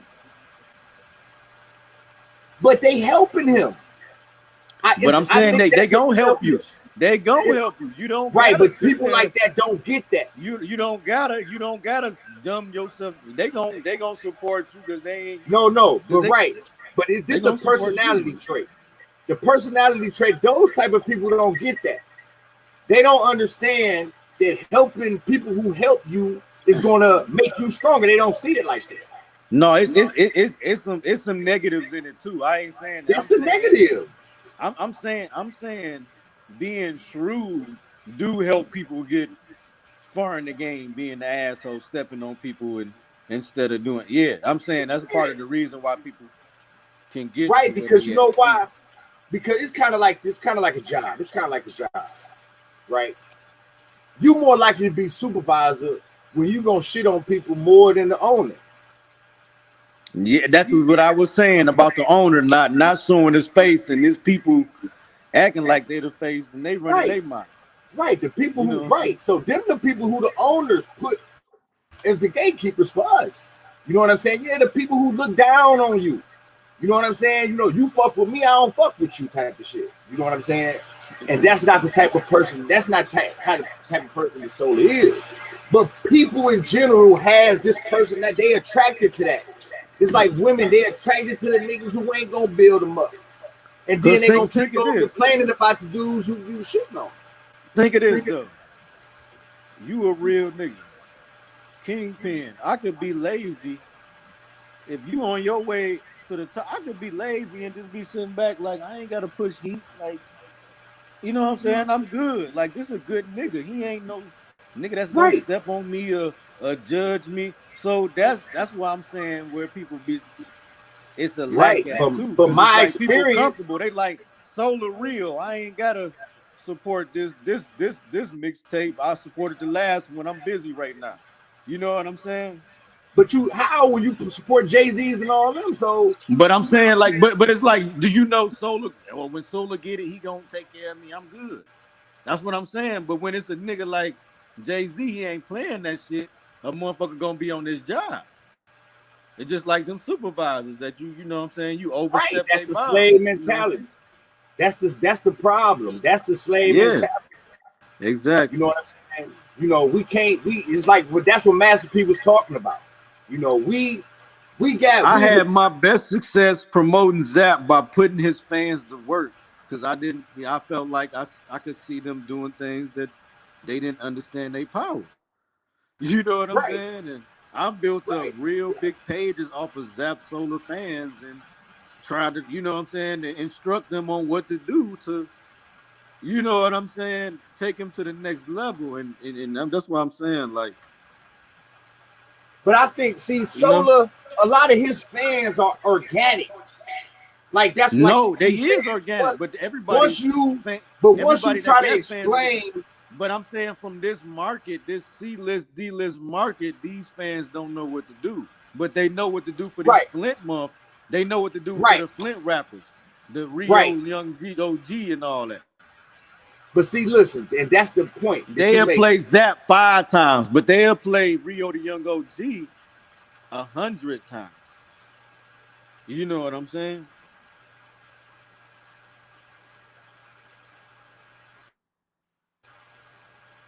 Right. The But see, I'm same saying people. The same when people I say that the listen level to it that. is. Right, but this is what I'm saying as far as this goes. Like, say, I meet people who, when you meet them, I see things in a different perspective than they see it. But they already doing it. Now, once I break down to them what they doing scientifically, now that they know that this was what they doing, they don't do it. See, Zap got organic fans. Like, I'm just saying, he that type of person, who not through his music personality, when you meet him, you gonna fuck with it. You gonna fuck with it. It ain't even, you know what I'm saying? It ain't nothing that you think about. Now, it's like you said, once I break it down to these fans, how we can do to implement, you know what I'm saying, order to, yeah, you know what I'm saying? They don't want, I'm saying, they don't really give a fuck about that being successful and buying you know what I'm saying? I'm just saying, so once you really break it down, what they doing, this organic, it's just because they love this dude and his music and how you feel me? Now, like and you I said, when you try understood to that. And that's why I organize the was saying, people, they like, oh. why not show your organic responses on a social media site that matter, like a Twitter, right, or a Instagram, right, instead of Facebook, where you not being counted for all of these thousands of shares, and but because it take I energy. think because Facebook is the bigger platform for just a level of communication. And You that's know what I'm why I know saying? the difference between the Zap fans that be on Twitter, because I run his Twitter.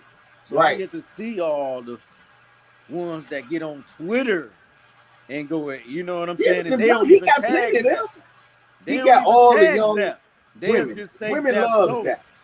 Dudes love Zap. Dude, Zap. And it's young females and yeah. Everybody, man. Listen. Everybody, bro. It's pastors. And I'm saying if you know him, he is a good dude. So I'm just saying, it's like, I mess with a lot of young guys. Like, y'all good dudes to me. I mess with y'all for that, on that level. Now, I can, personally, I'm a cocky person myself. So I'm saying, the people who I mess with, I feel like the people I mess with the realest people in the world to me, because I'm the realest person I know. You know what I'm saying? I really, just my organic experience messing with you, I'm a fan of TREAL City. I'm a fan of Zap Solo, but I didn't met people that I was a fan of. Then when I met them, I don't fuck with that. I don't even support that shit. I'm saying, just as a person, I don't even read your book, think about what, y'all. I follow y'all. You know what I'm saying? I investigate. I invest in y'all. You know what I'm saying? That's a level of, that's an organic thing that was created off internet. Because I didn't grow up with y'all. Y'all younger than me. I ain't grew up with y'all. Y'all doing what I do. As far as y'all on the artist, we came to this and we, began from there. We was able to meet, build up, and these are the greatest relationships that I got. In general, my family, like the people around me, is not on the level that I'm on. It ain't like I don't have a staff of, my baby mama, my mama, and all. You know what I'm saying? Just everybody believing and working together on that level. The people that I got working together is online. I met these people all over the world. The people who think they know me, who think they raised me, who think they don't, to them, it's kind of like you say, Do you agree, Kingpin, that everything the internet is now as a promotional tool is the direct connect enterprise vision? Like this is everything the internet is right now. Definitely. It's direct connect enterprise. It's direct right. connect. Like Right. it's right here. But see, it's like right with any of these businesses, right? What we trying to do, because we visionaries.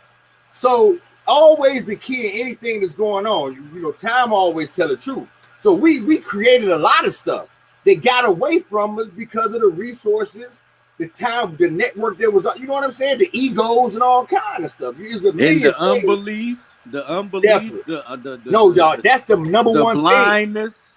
That's the number one thing. It's hard for us to believe in ourselves. Self-hate is the number one thing. I done proved it. I can put a white person and puppet them and just tell them everything and you're going to believe it. They going to get money. You going to mess with, you know what I'm saying? You're going to mess with the white meat.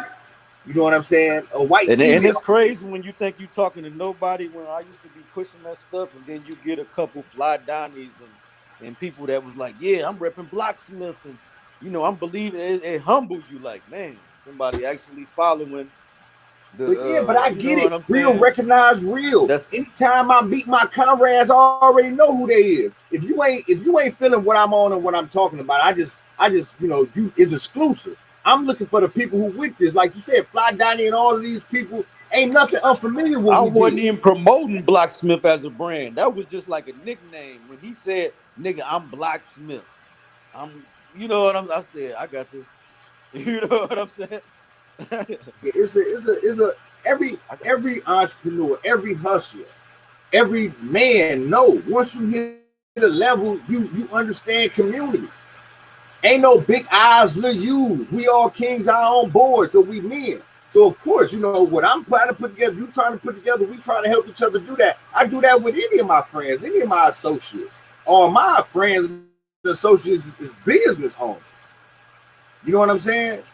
That's just I don't even know people who, you know, I do and don't. I'm just saying I'm strange to those people. You feel me? I'm the strange dude in the construction hat, you know what I'm saying, with half the block doing construction. You feel me?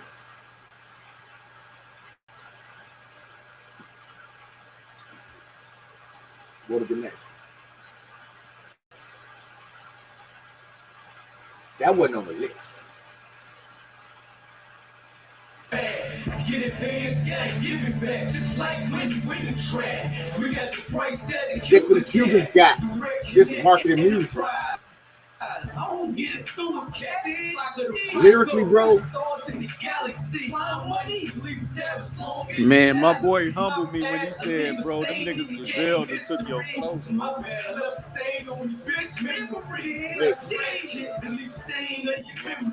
Because you can't really hear, you know, you can't really hear yourself, but you can hear yourself, but you can't really.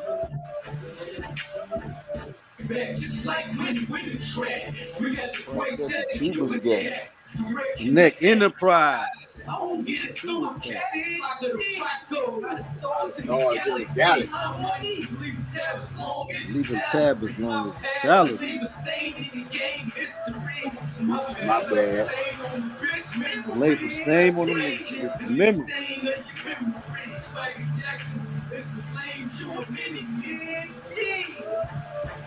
You swagger jackers and some lames, you a mini me. See, when I hear this music and content, I was there when it was created. So I kind of, it kind of go to, like I say, anytime I love messing with, the Red Room was the greatest experience for me. That was church. That made me become an official minister. You know what I'm saying? To this hip hop on what we do. Because I'm saying it was a powerful thing. You know what I'm saying? Because the lane was not no empowering. You know what I'm saying? That ain't what people was rapping about. You know what I'm saying? That wasn't, you know, I'm saying to turn this whole street stuff into, you know, a whole nother level of that time was created. You feel me? We was the people who championed the people that the people didn't mess with in their own city. Now that I see all they done build relationship with the people we champion. Right. And I Everything be feeling is proud. I be feeling proud about that when I see. Definitely. Man, when I see the big dog they hanging with, I'm like, they hanging with our homies that we was anybody. I'm when proud y'all of wasn't even thinking everybody. of these cats. You know what I'm saying? If you'd have been a part, I'm saying I wrote about you. I'm saying these are dudes that ain't falling off. You know what I'm saying? Like you said, you messing with this person doing a vision that was already blueprinted by us anyway. Exactly. But I'm saying I don't think I'm saying I'm that's what it's about. I'm showing you. You ain't making me mad doing that. No, listen, it's like me and Check talk about this all the time. Because you know, Check an artist. You an artist. I'm not an artist. As far as I don't compete. It's kind of like right. You taught me that. You taught me that too. Right, we the media. So if you read this magazine, I didn't compete, but I was being no, you did, but that was a good thing. It was a good thing. But some, you know, we are cause see you. I competed with them. Yeah, I competed with certain. Yeah. But see, But I ain't anything compete I with other always rappers. was able to. I love working with you right. because I was always able to redirect your energy. As far as this, right. See, it's always how you do something. So certain levels, I'll geek you up and let you do stuff, and we gonna spin it into this. Right. You know, we getting into all kind of stuff, but yeah, we like gonna spin it you into like, this. I don't know this cat you going in on, but if you gonna transfer this energy to life and love of the hustler, then Right. We finna spin it into this. You know what I'm saying? And it's gonna be a part of the story. It's gonna make that person relevant. I ain't even know them people. Right. You know what I'm saying? I didn't know none of these people when I came to Grand Rapids. Right. Like I said, I did a story on you and I met reality in Grand Rapids. You know what I'm saying? But then through you, I met all other people. You know what I'm saying? I didn't know none of these people. I met them through you. We had the people magazines. I didn't pay no attention to that I knew. They made sure they slid you a CD or something. They did other people like that too. You know, that's how it go. What they was doing that's just was how it go. That's just how it go. Once they see, because this how people is. You gotta use it's just sight. See, when you bring me around, dudes looking at me, that's the plug. We finna go around him and holler at him anyway. But it's like you say, you know, I'm a we kind of person. I'm not an I person. I'm a we person. You know what I'm saying? So yeah, you know, what I'm building is a we. I'm not building a me. So everybody is good if I'm good. See, you can't cross my people by even coming to me because I'm upholding, you know, the righteous order and shit. You know what I'm saying? Exactly. It's all one thing. You know, so that's how all of them. Your growth is my growth. Your platform. I'm looking for your platform. Period. So a nigga thought he was outcutting me. I wanted him to build with you so you can have something to write. We already listen. It's we planned this. Right. I'm saying we used to have these kind of conversations before we go in. Listen, this is such and such. I don't even know want these the people that know you to read Heat magazine. I don't care what you think about me and you, bro. Man, dude, hey, it was that. I'm saying, them was some fun times, bro. You know what I'm saying? Magazines going, we hand to hand. Because once I realized you was a rider, bro. Of them not thinking that I ran Heat magazine, it was power in right. Oh, I'm just the plug. You know what I'm saying? I ain't running Heat magazine. I ain't. But you know what I'm saying? I learned that in books. I learned that with books. Yeah. You don't want to be the one selling your product. Right. You want to you will pay somebody. You want to champion your man's, your so partner. The best thing to do is make the owner. You don't never want to look like the owner of the business when you doing it yourself. You see what I'm saying? You want to make it look like you selling other people's stuff. Exactly. That's the whole point of a brand. You know, the limited liability. You want to be invisible. You don't want to see me on the cover. You see how that works with the black card? If they didn't mess with TREAL, all they had to do was just come to Kingpin and get the black card. And then they might even squash the beef that they had. You know what I'm saying? Or the difference. You know, and we recording everything. Right. Everything is it ain't nothing not relevant because TREAL is relevant. So anything that you want to beef with TREAL because he with all the smoke. You know what I'm saying? Right. If we gonna create some content, he's gonna respond. Right. It's gonna be content, and that's what we do. We content providers. So, like I said, I had great time with you, bro. You know what I'm saying? You know, on every level. We didn't win. See, because I'm not a rapper, and you a rapper, you dope. But I just feel like I took you out of the rapper thing, and you was willing to go with it. You know what I'm saying? We at the clubs and everything with the mags. You know, you got your executive on. You know what? Because the niggas that was trying to get me to just rap, I didn't trust them. Because anytime I blew up or get viral, it was like they had a problem with. They was wondering like, why y'all giving this nigga so many attention like Canary Yellow? You like, why y'all giving this? Y'all making this nigga a star, and I'm with you, bro. Right. So when the niggas was, when he told Floyd Mayweather them like, no, we want him to rap. They tried to put me on salary for TMT before it was TMT. You know what I'm saying? He like, no, we want him to rap. That cut when me it was out. it was called I was listening to more. What was the label name? I'm like, Filthy Rich. This is where I'm finna get some money at doing this stuff and get on a salary and not just, you know, this rap stuff. You know, it's cool, but you know, I need to do. But then I realized I should have been doing both because the rap helped me learn more marketing tools because I'm promoting myself. I'm putting more into it. I'm learning. I'm putting more research into it. You know what I'm saying? So I can only give somebody what I learned to do it myself. You know what I'm saying? But you know what made me partner with reality? Made me partner reality is to get you. See, because it's like you said, I wouldn't have had that music from that era if it wasn't for Intense. I already had peep. Like I said, everything is a plan. When I'm building with you already peep, you good at what you do, but you really don't you don't really care. You want to do that. So it's a level of restraint. Everywhere recording tracks. I can't keep up with the tracks before Intense. Right. I could. So I knew I had to partner. Was my closest thing, but then I ain't get all my tracks out of there either. But right, that was the closest thing I had to Intense. Before that, I'm everywhere, tracks everywhere. I can't find nothing. Yeah, I remember. That's what made me partner with reality in order to get you, because now you can concentrate on what we got going on, which I believe in that you're good at, and you can be able to do the music and everything over here that you want to do.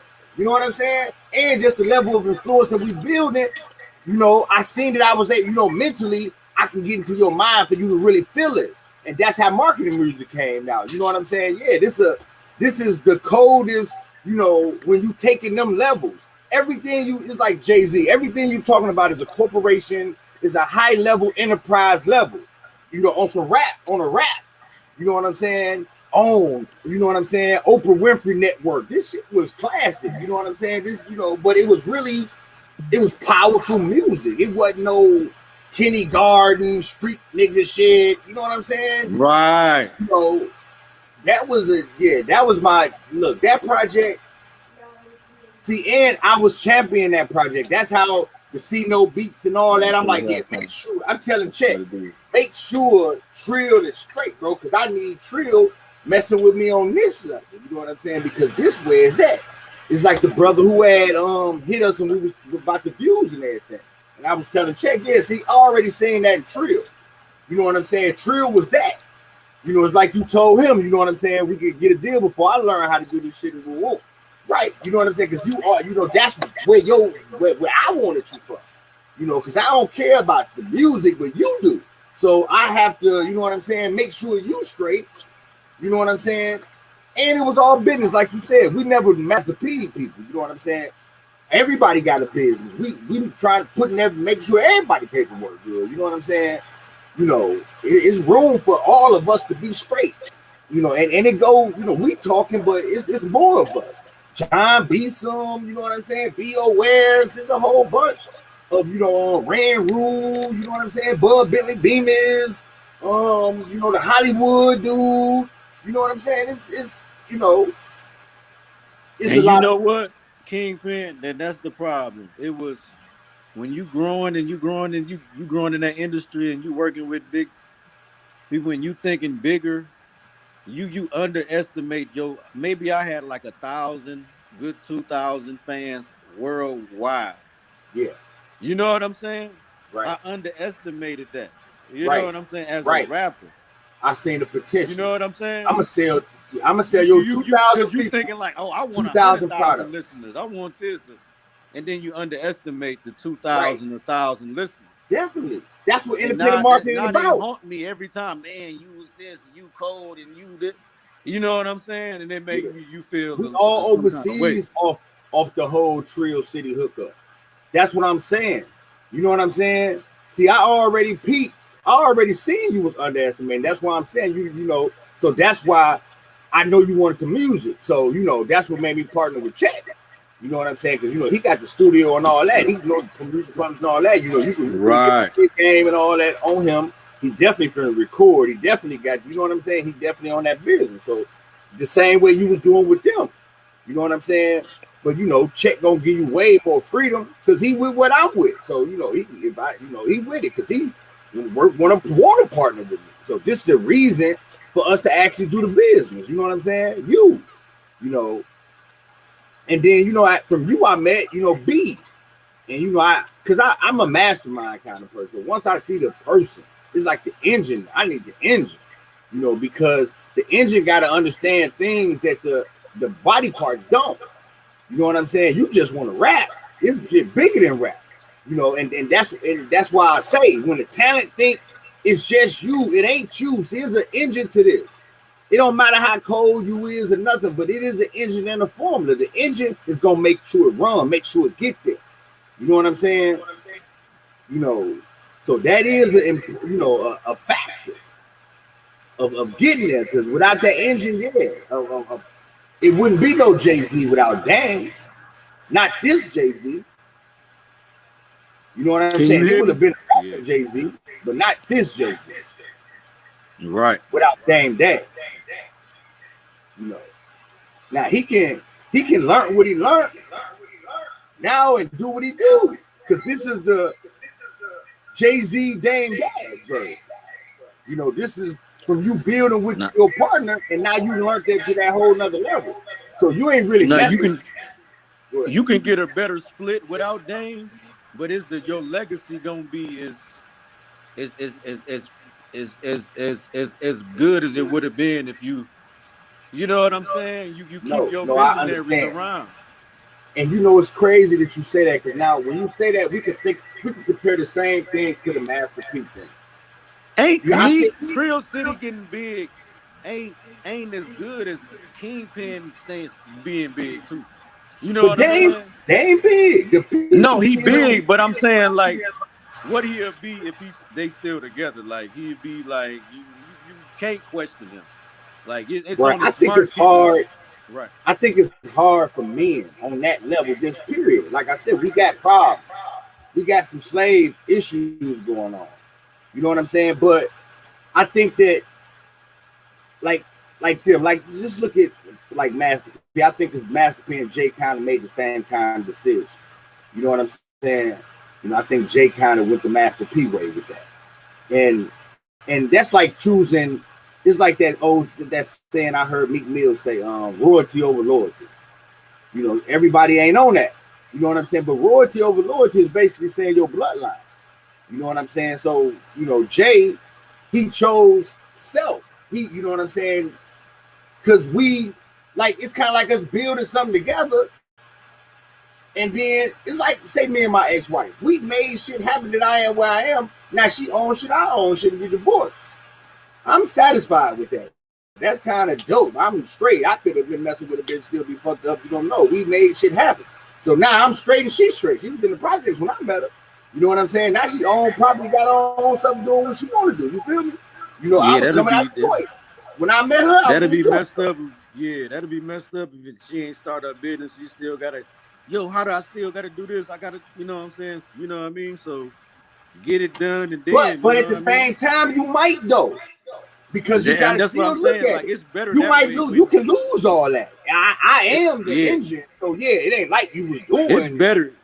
It's definitely better to rock with it. But I'm saying some people just, I'm just saying level of relationship. When you talking about like brothers and ride, you know what I'm saying? When you doing business on that level, when you loving people and shit, you know what I'm saying? In these business relationships, sometimes people just, you know what I'm saying? They want to be let go. They just want to. I don't know why though. I'm saying the people who didn't love me the most, bro, they be wanting to be let go. People who look up to me the most, they be wanting to be a part. They want to be their own thing. They don't want to even mention, you know what I'm saying? The blueprint came from me. You feel me? And that's what I dealt with my whole life. That's why I did all my business outside of Mesquite until I was big enough to be respected. Right. Definitely. You know what I'm saying? Definitely. You more, it's like you said, I think that's the level of, if you look at it, and that's what we're talking about. You brought me into your world. See, I'm like this, I always have been. In my world, I am who I say I am. So that's how everybody gonna treat you who come you come through me. Now, if I go through your world, I look at the same thing. If people treat you like bitch ass nigga, I ain't really gonna say nothing. But yeah, we ain't gonna be fucking with your people no more. We gonna go where, everybody get this pregnant real. Ain't nobody gonna be slapping motherfuckers and all that type of shit. You know what I'm saying? Because then I'm gonna be the next nigga slapped on if they feeling like that about you. You know what I'm saying? So it's the same thing like with business. So even though like they knew you, but me and you come, it's all respect and love. You salute me, but I'm telling you what it is. You know what I'm saying? I'm like, yeah, that's that's what it is. I'm not that ain't nothing to me. Like you said, that's real to me. I wouldn't even that would not make sense to that. I don't, that's my man. You know what I'm saying? This is the position. That's what it is. My man can be like, we own 40 acres and here. And then another person be like, oh man, that's Kingpin acres. But Kingpin saying, no, listen. I'd rather you criticize my shit than not say nothing. No, but I'm saying this part. Yeah. Like this happens on, like say, it's kind of like you said. We partners. But how we present it, if we not it ain't presented like that, and that's making people fuck with me because they think they going against you. I'm just saying. You understand what I'm saying? Like people want the plug. In some arenas, I was your manager because you was the, you know what I'm saying? Like you the star in the pin game, you the star in this industry and that industry. I'm the manager. Right. But on in this arena, we partners, but I'm saying you covering me. I'm being covered by this great news blog. You know what I'm saying? Right. Like, that's exactly that's because it's beneficial relationships. Anybody we deal with either got a business or we'll help you build a business. It's based on your strength. Now, if you don't got a strength, I don't even fuck with you. I'm saying, hey, I only mess with useful people. So when you useful, we got to find a way, because any talent, any usefulness can be turned into a business. Like you said, if you love to cut grass, we can get money cutting grass. You know what I'm saying? If you love to do this, we can get money doing this. You can create a business doing anything that you're good at. Like you said, if you love to talk, we got a position for you. It's all about passion.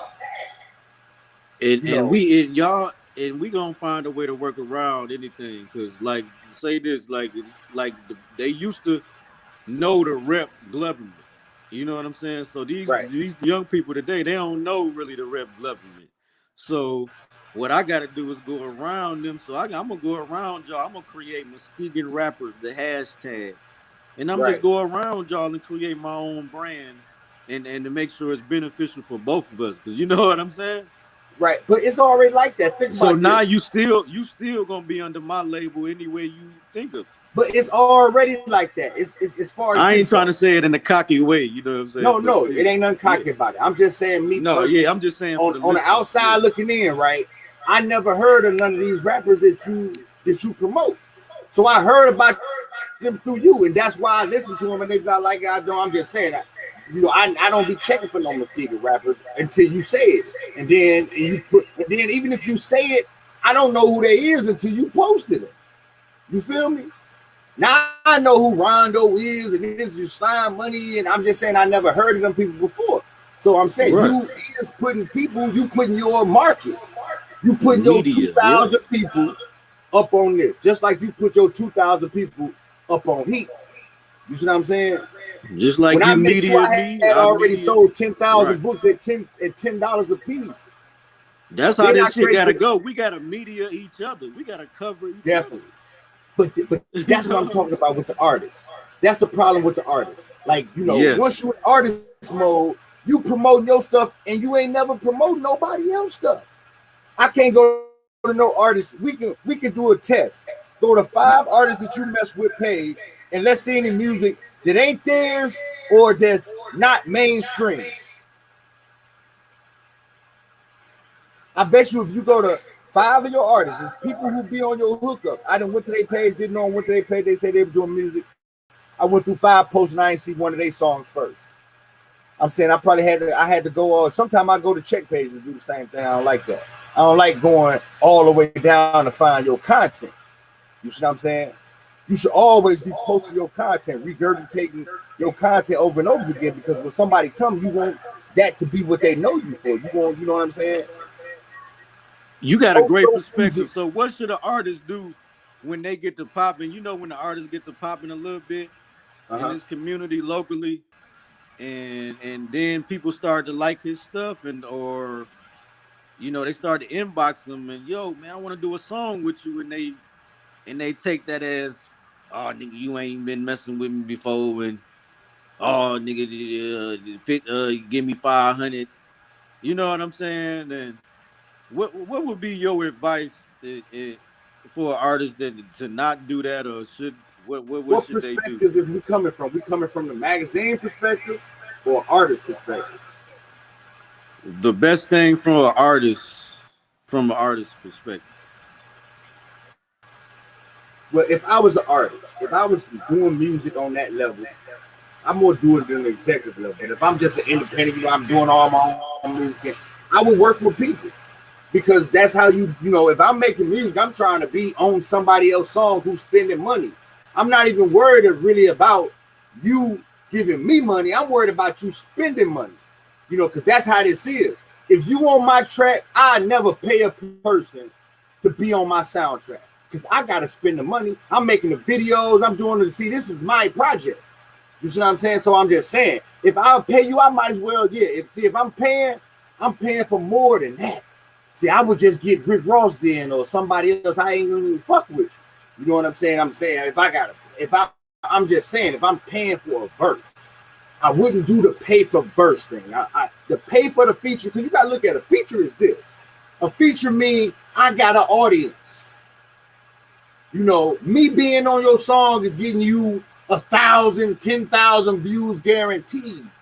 That's why I was saying, like, these guys ain't even worth $500 sometimes. They thinking they No, I don't. But listen, I don't think it's sometimes. I don't see. I think that should be at a high level when it comes to features, $500, and it should be. You know, I'm just saying to artists who established. Like I'm gonna give you 500, and Jazap gonna charge me 500. Like, you know what I'm saying? Like I say, it ain't no big deal. If I'm the artist and somebody would do that, I ain't tripping. You know what I'm saying? That ain't even an issue. When I'm paying for videos and doing all this, you ain't tripping about. You know what I'm saying? Like, you finna get videos and everything fucking me. See, me, I'm the benefit. So working together is gonna benefit. So I know me doing the TREAL City, look, me getting on TREAL City, he finna do a video. You know what I'm saying? They already got their own thing going on that's gonna put my music and my brand over there. So I'm not going to charge a person who's spending money. Because now if I do charge you, that's going to be because I have an additional asset that has a great value to make you more money, right? That's how I charge you, right?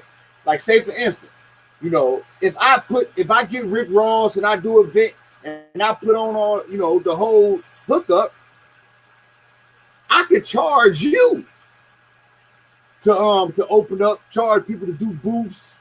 I'm saying because, matter of fact, right. If you don't, like I used to be like, I'll give you a feature, nigga. You throw that government logo on there. You just like my offer, like, man, if you willing to pay me for a song, man, I'd rather you just, you know what I'm saying, throw my logo on your CD. I'll give you a free verse. You know what I'm saying? Because you might want to be down. Like, I'd rather, you know what I'm saying, I'd rather you be a part of my team and I give you a free verse and you part of this. If you believe in this platform. No, definitely. It's bartering. I mean, I know some people don't think that way, but if you willing. No, it's cool. If you listen, me and Chick. If you thinking, oh no, I gotta have my own brand, and I probably won't. I ain't gonna think. I'm gonna think less of you. You know what I'm saying? No, ain't nothing wrong with having your own brand. I ain't against that. No, it ain't nothing wrong with it, but I might think less of you if you ain't nowhere near where my platform. No, but anywhere it goes, you should have your own brand. Ain't nothing wrong with that. It's like you say, listen, it's kind of well, maybe you don't trust me, and I'll be like, okay, yeah, but if you see I'm a genuine person, I'm really TREAL. Like, why wouldn't you want to? Because this why I'm gonna give you all your money. You know. Let's look at this. Let's look at this. All I need is my executive stamp. Let's look at this group you created, right? And the people who you invited on it and how it's set up. And this guys, you know what I'm saying, ain't doing nothing you saying. I'm saying ain't nobody sharing, ain't nobody commenting, ain't nobody reviewing, ain't nobody doing it. It's just some niggas looking at stuff because they competitive, and then you'll post your stuff. But if it's kind of like if I promote your stuff and you don't promote my stuff, I'm gonna see a flaw in it. It's like the young OG. You know what I'm saying? The blind. I'm gonna think lesser of you. Yeah. Definitely. But it's just that. See, I'm that type of person. I'm finna put something out there. I ain't even tripping. I ain't finna think no kind of way. You feel me? So like say I see him, if I post something, I see he be liking it. Because anytime he posts something, I'm listening to it and I like it. This was the group is for. You know what I'm saying? You post something, now at the same time, if I post something and I notice he was biting on it, you know, because that's how I do. I'm looking at who biting on it. If you bite now, I'm looking at you, I'm interested. I'm interested in the people who try to participate in this manner. You know what I'm saying? All that big boss talk stuff is irrelevant as far as, you know what I'm saying?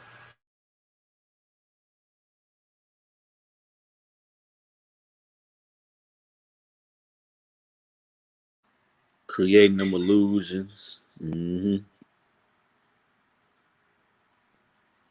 That's a fact. That's a fact. Come back in. I think you, Paul, froze up.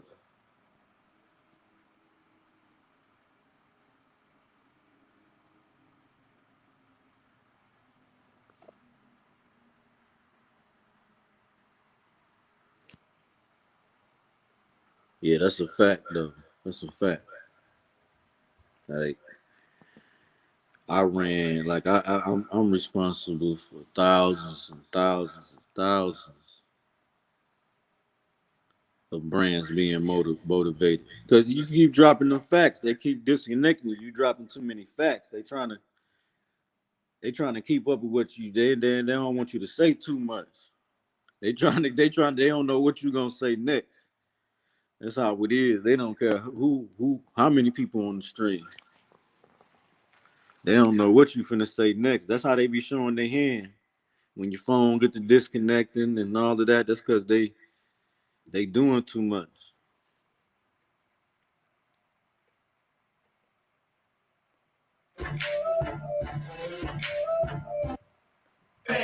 Get it fast, yeah, give it back. Just like when you win the track. We got the price that the Cubans get. Direct Connect Enterprise. I won't get it through a cat. Like a Rocco. Out of stars in the galaxy. My money, leave a tab as long as your salary. My past, I leave a stain in the game history. So my bad, I left a stain on your bitch memory. Reparation, and leave a stain on your memory. Swagger jackets, and some lanes, you a mini man.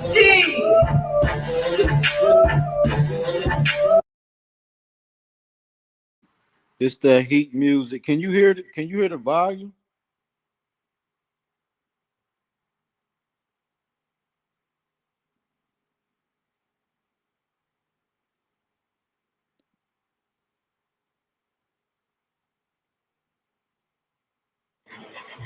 Ain't no me the one that pass for your feet. Yeah, monkeys ain't got cars. You pass the dough. Agony of the people. You gotta catch it up for you. They told the different street. I'm taking baths in the pool.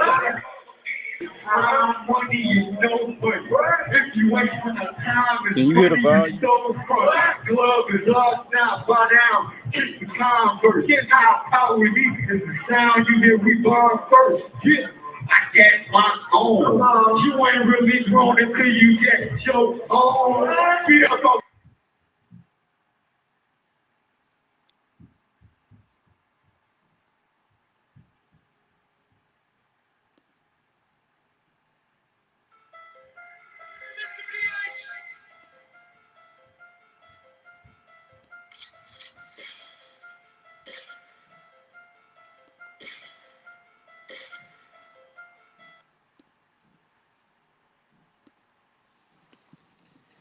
My bad. Let me do this again.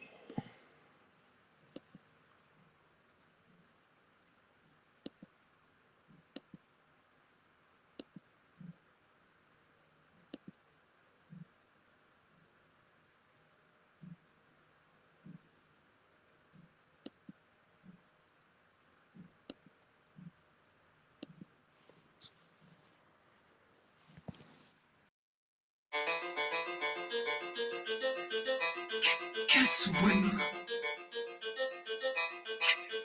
when CD I'm on, I got my own. Wasn't even on until I got my own. I'm grown, I got my own. You ain't really grown. grown until you get your own. You say you own, but do you get your own? Cause you ain't really on until you get your own. If you looking for the strong, don't call my phone. You ain't really strong unless you get your own. That's why I get my own. Guess who in the building and I never change. They say, yeah, that ninja still same 89 box pipe Chevy in the city. Same 89 guap white letters in the engine. West same chicks trying to roll where the stars go. And trip chicks hitting the road with the cargo. Little homies be slipping trying to see how fast the car goes. She ain't tripping as long as we pay off our car. No, this my yard, bro. This my fist home. It ain't hard, so just go get your own. I'm in the zone, keep my phone on. I don't need it on, but you can't even call my phone, cause yours ain't even on. I get my own. Wasn't even on until I get my own. I'm grown, I get my own. You ain't really grown until you get your own. You say you own, but do you get your own? Cause you ain't really on until you get your own. If you looking for the strong, don't call my phone. You ain't really strong unless you get your own. That's why I get my own. Guess who in the CDS and it's in my name? Candy baby, did you see the rest? Soon as I got launched, they wanted to cancel me. You monkeys ain't got balls. How you gon' hating on me? The one that paid the tab for your feet. You monkeys ain't got cars. You in the passenger seat. The agony of defeat, but gotta patch it up for you. Same toilet, different seat. I'm taking bags up in the food, and all I'm getting is slime money and no money. If you wasting my time, it's money you stole from me. Glove bazaars now, bow down and kiss the Converse. High power heat is the sound you hear we bomb first. I get my own. Wasn't even on until I get my own. I'm grown, I get my own. You ain't really grown until you get your own. You say you own, but do you get your own? Cause you ain't really on until you get your own. If you looking for the strong, don't call my phone. You ain't really strong. I'm own, I get my own. What? Guess when? Guess when?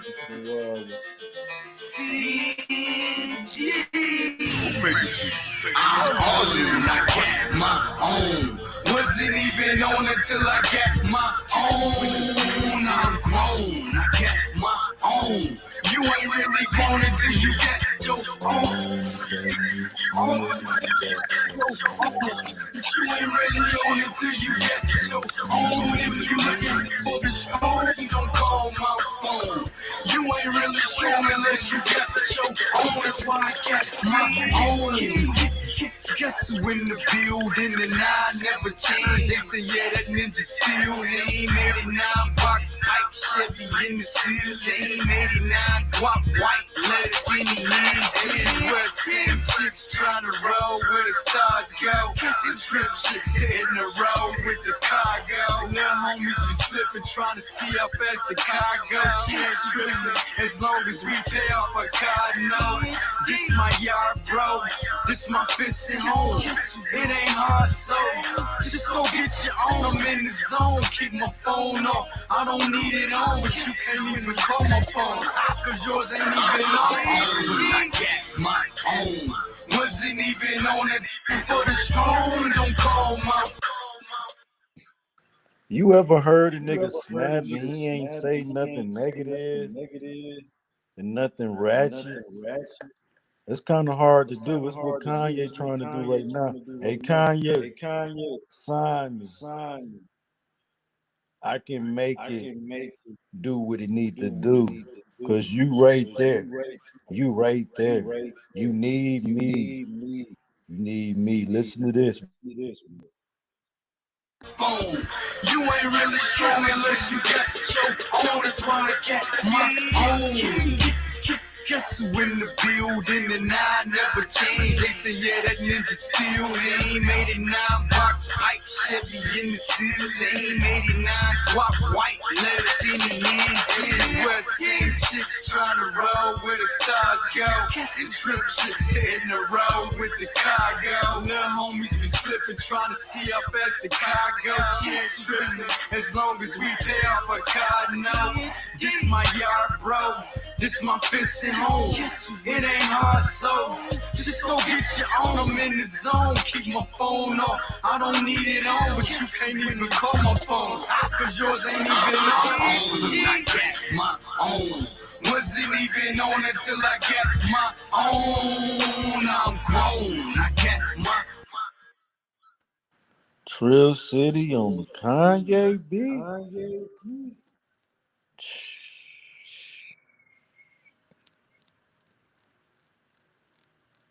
I need to make that happen. I need to meet with Kanye.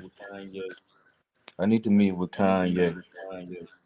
Only Kanye can bring me in the game because he making that music for God, you know, and I know the right blend. I know the right blend. I know the right blend. I'm telling you. Good music too. Come get me. own. You ain't really grown until you got your own. You say you own, but do you got your own? Cause you ain't really on until you get your own. If you looking for the strong, don't call my phone. You ain't really strong unless you got your own. That's why I got my own. Guess you in the CDS and yeah, it's in my name. Candy paint, but did you see the rest? Soon as I got lost, they wanted to catch me. You monkeys ain't got balls. How you gon' handle me? This is true story. This is real talk, man. They wanted to blackball me, man, because I ain't want to play ball. They wanted me to play ball. And some of that was my fault too, man, because you just gotta control your emotions, man. When you see all that BS stuff going on behind the scenes in the industry, because it's all smoke and mirrors. It ain't what y'all think it is. So I'm one of them people who I was waiting to see what it is, and every level I kept getting to, it kept looking real normal. So, you know, it's more smoke and mirrors, man. It's all about selling the illusion, man. And I just realized that's what you people want. You consumers, man. Consumer-minded people.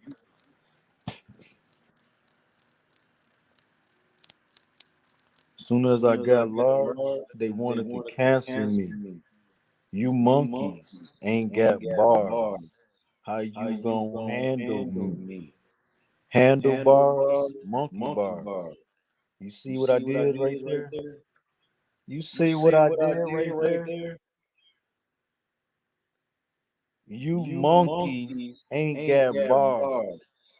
The other meaning, you monkeys ain't got bars.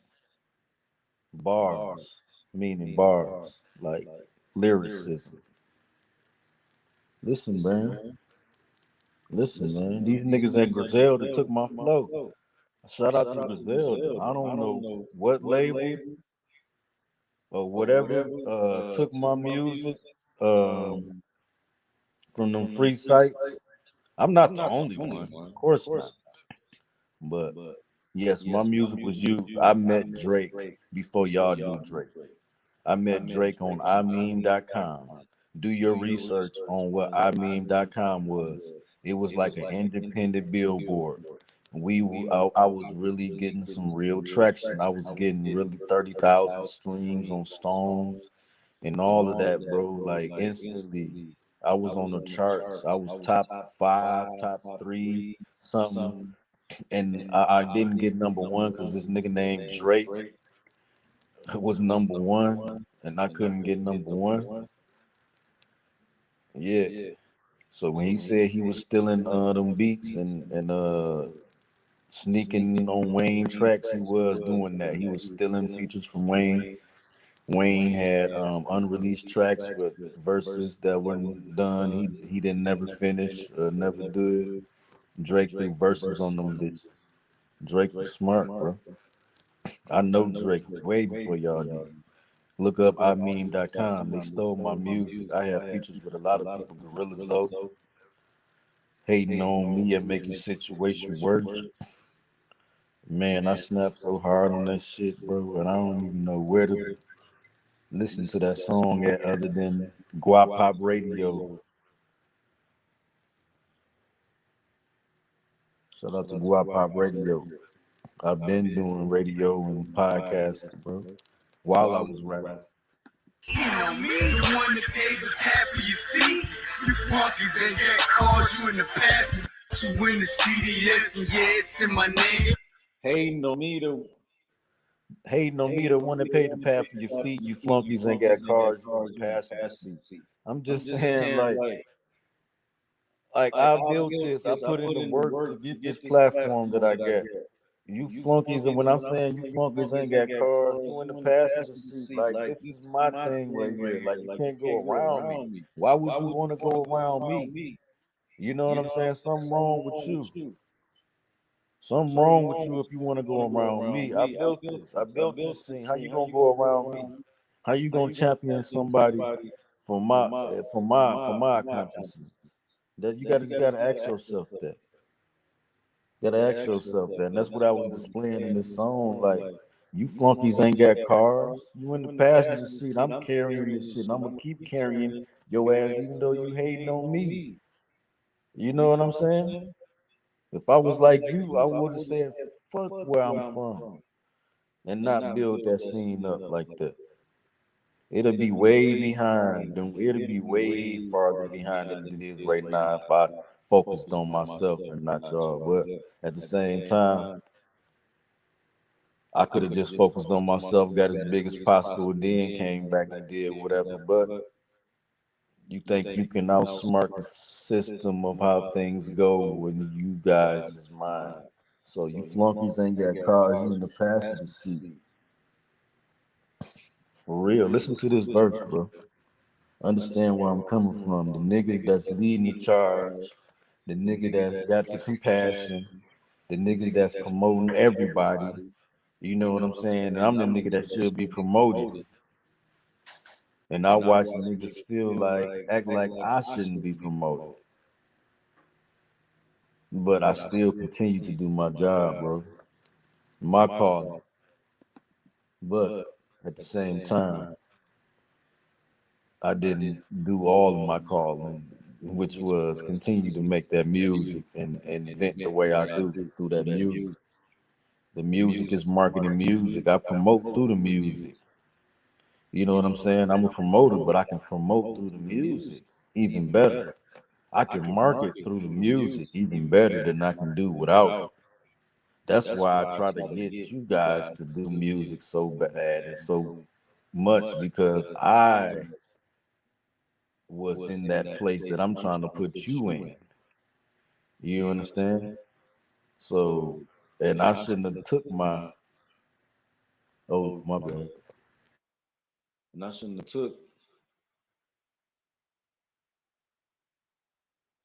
took myself out of the music, because ain't nobody going hard as I was. Like, you can make a better song than I did, but you can't make a better grind than I did. You done quit. You done quit. You done went back to the trap, or you done quit. You done went to your job and took years off of this shit. You didn't believe in this shit. I kept doing this shit. And I kept trying to make other people believe in themselves and not stop believing in themselves. You know? So this is my own, man. I got my own.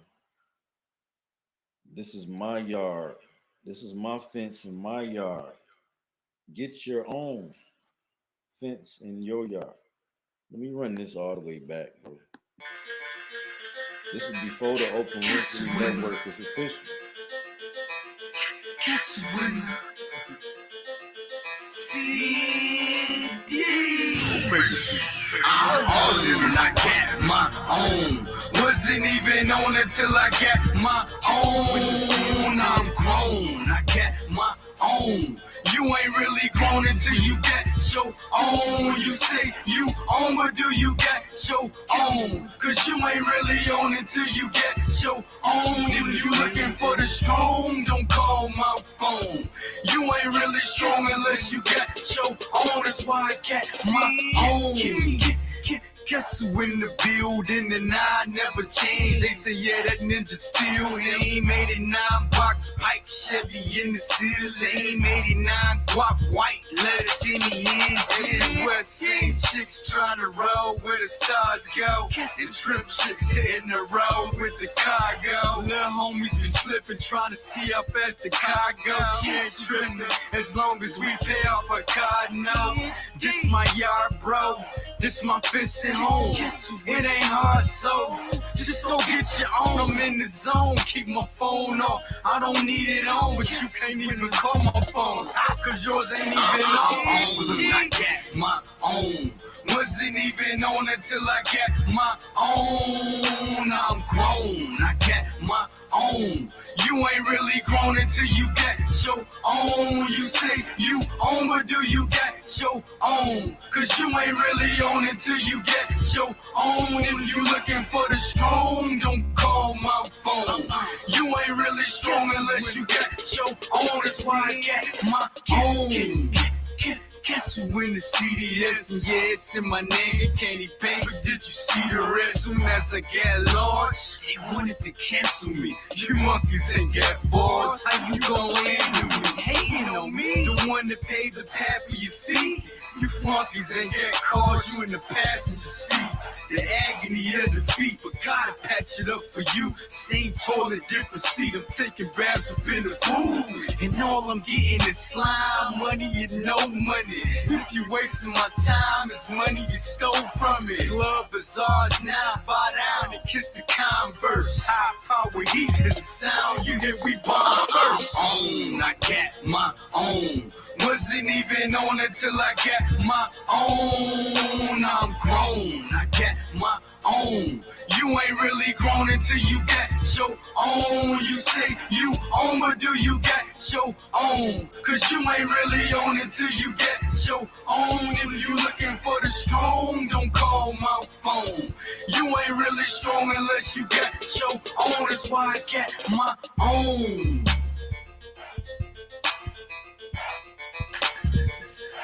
And we out. High Power Heat, Blacksmith. We got the Key to the Streets, Direct Connect Enterprise, Intense Entertainment, Slime Money. You know what it is, DBA Money Game Entertainment. You know what I'm saying? Blacksmith, Key to the Streets Media. You know what I mean? BBG. You did. Salute to everybody we done worked with in the past, and salute to everybody we gonna work with in the future, man. Kanye, you know what to do. You just heard that. And we out. Salute to Dr. Moore. Y'all subscribe to that H20 podcast. He knows.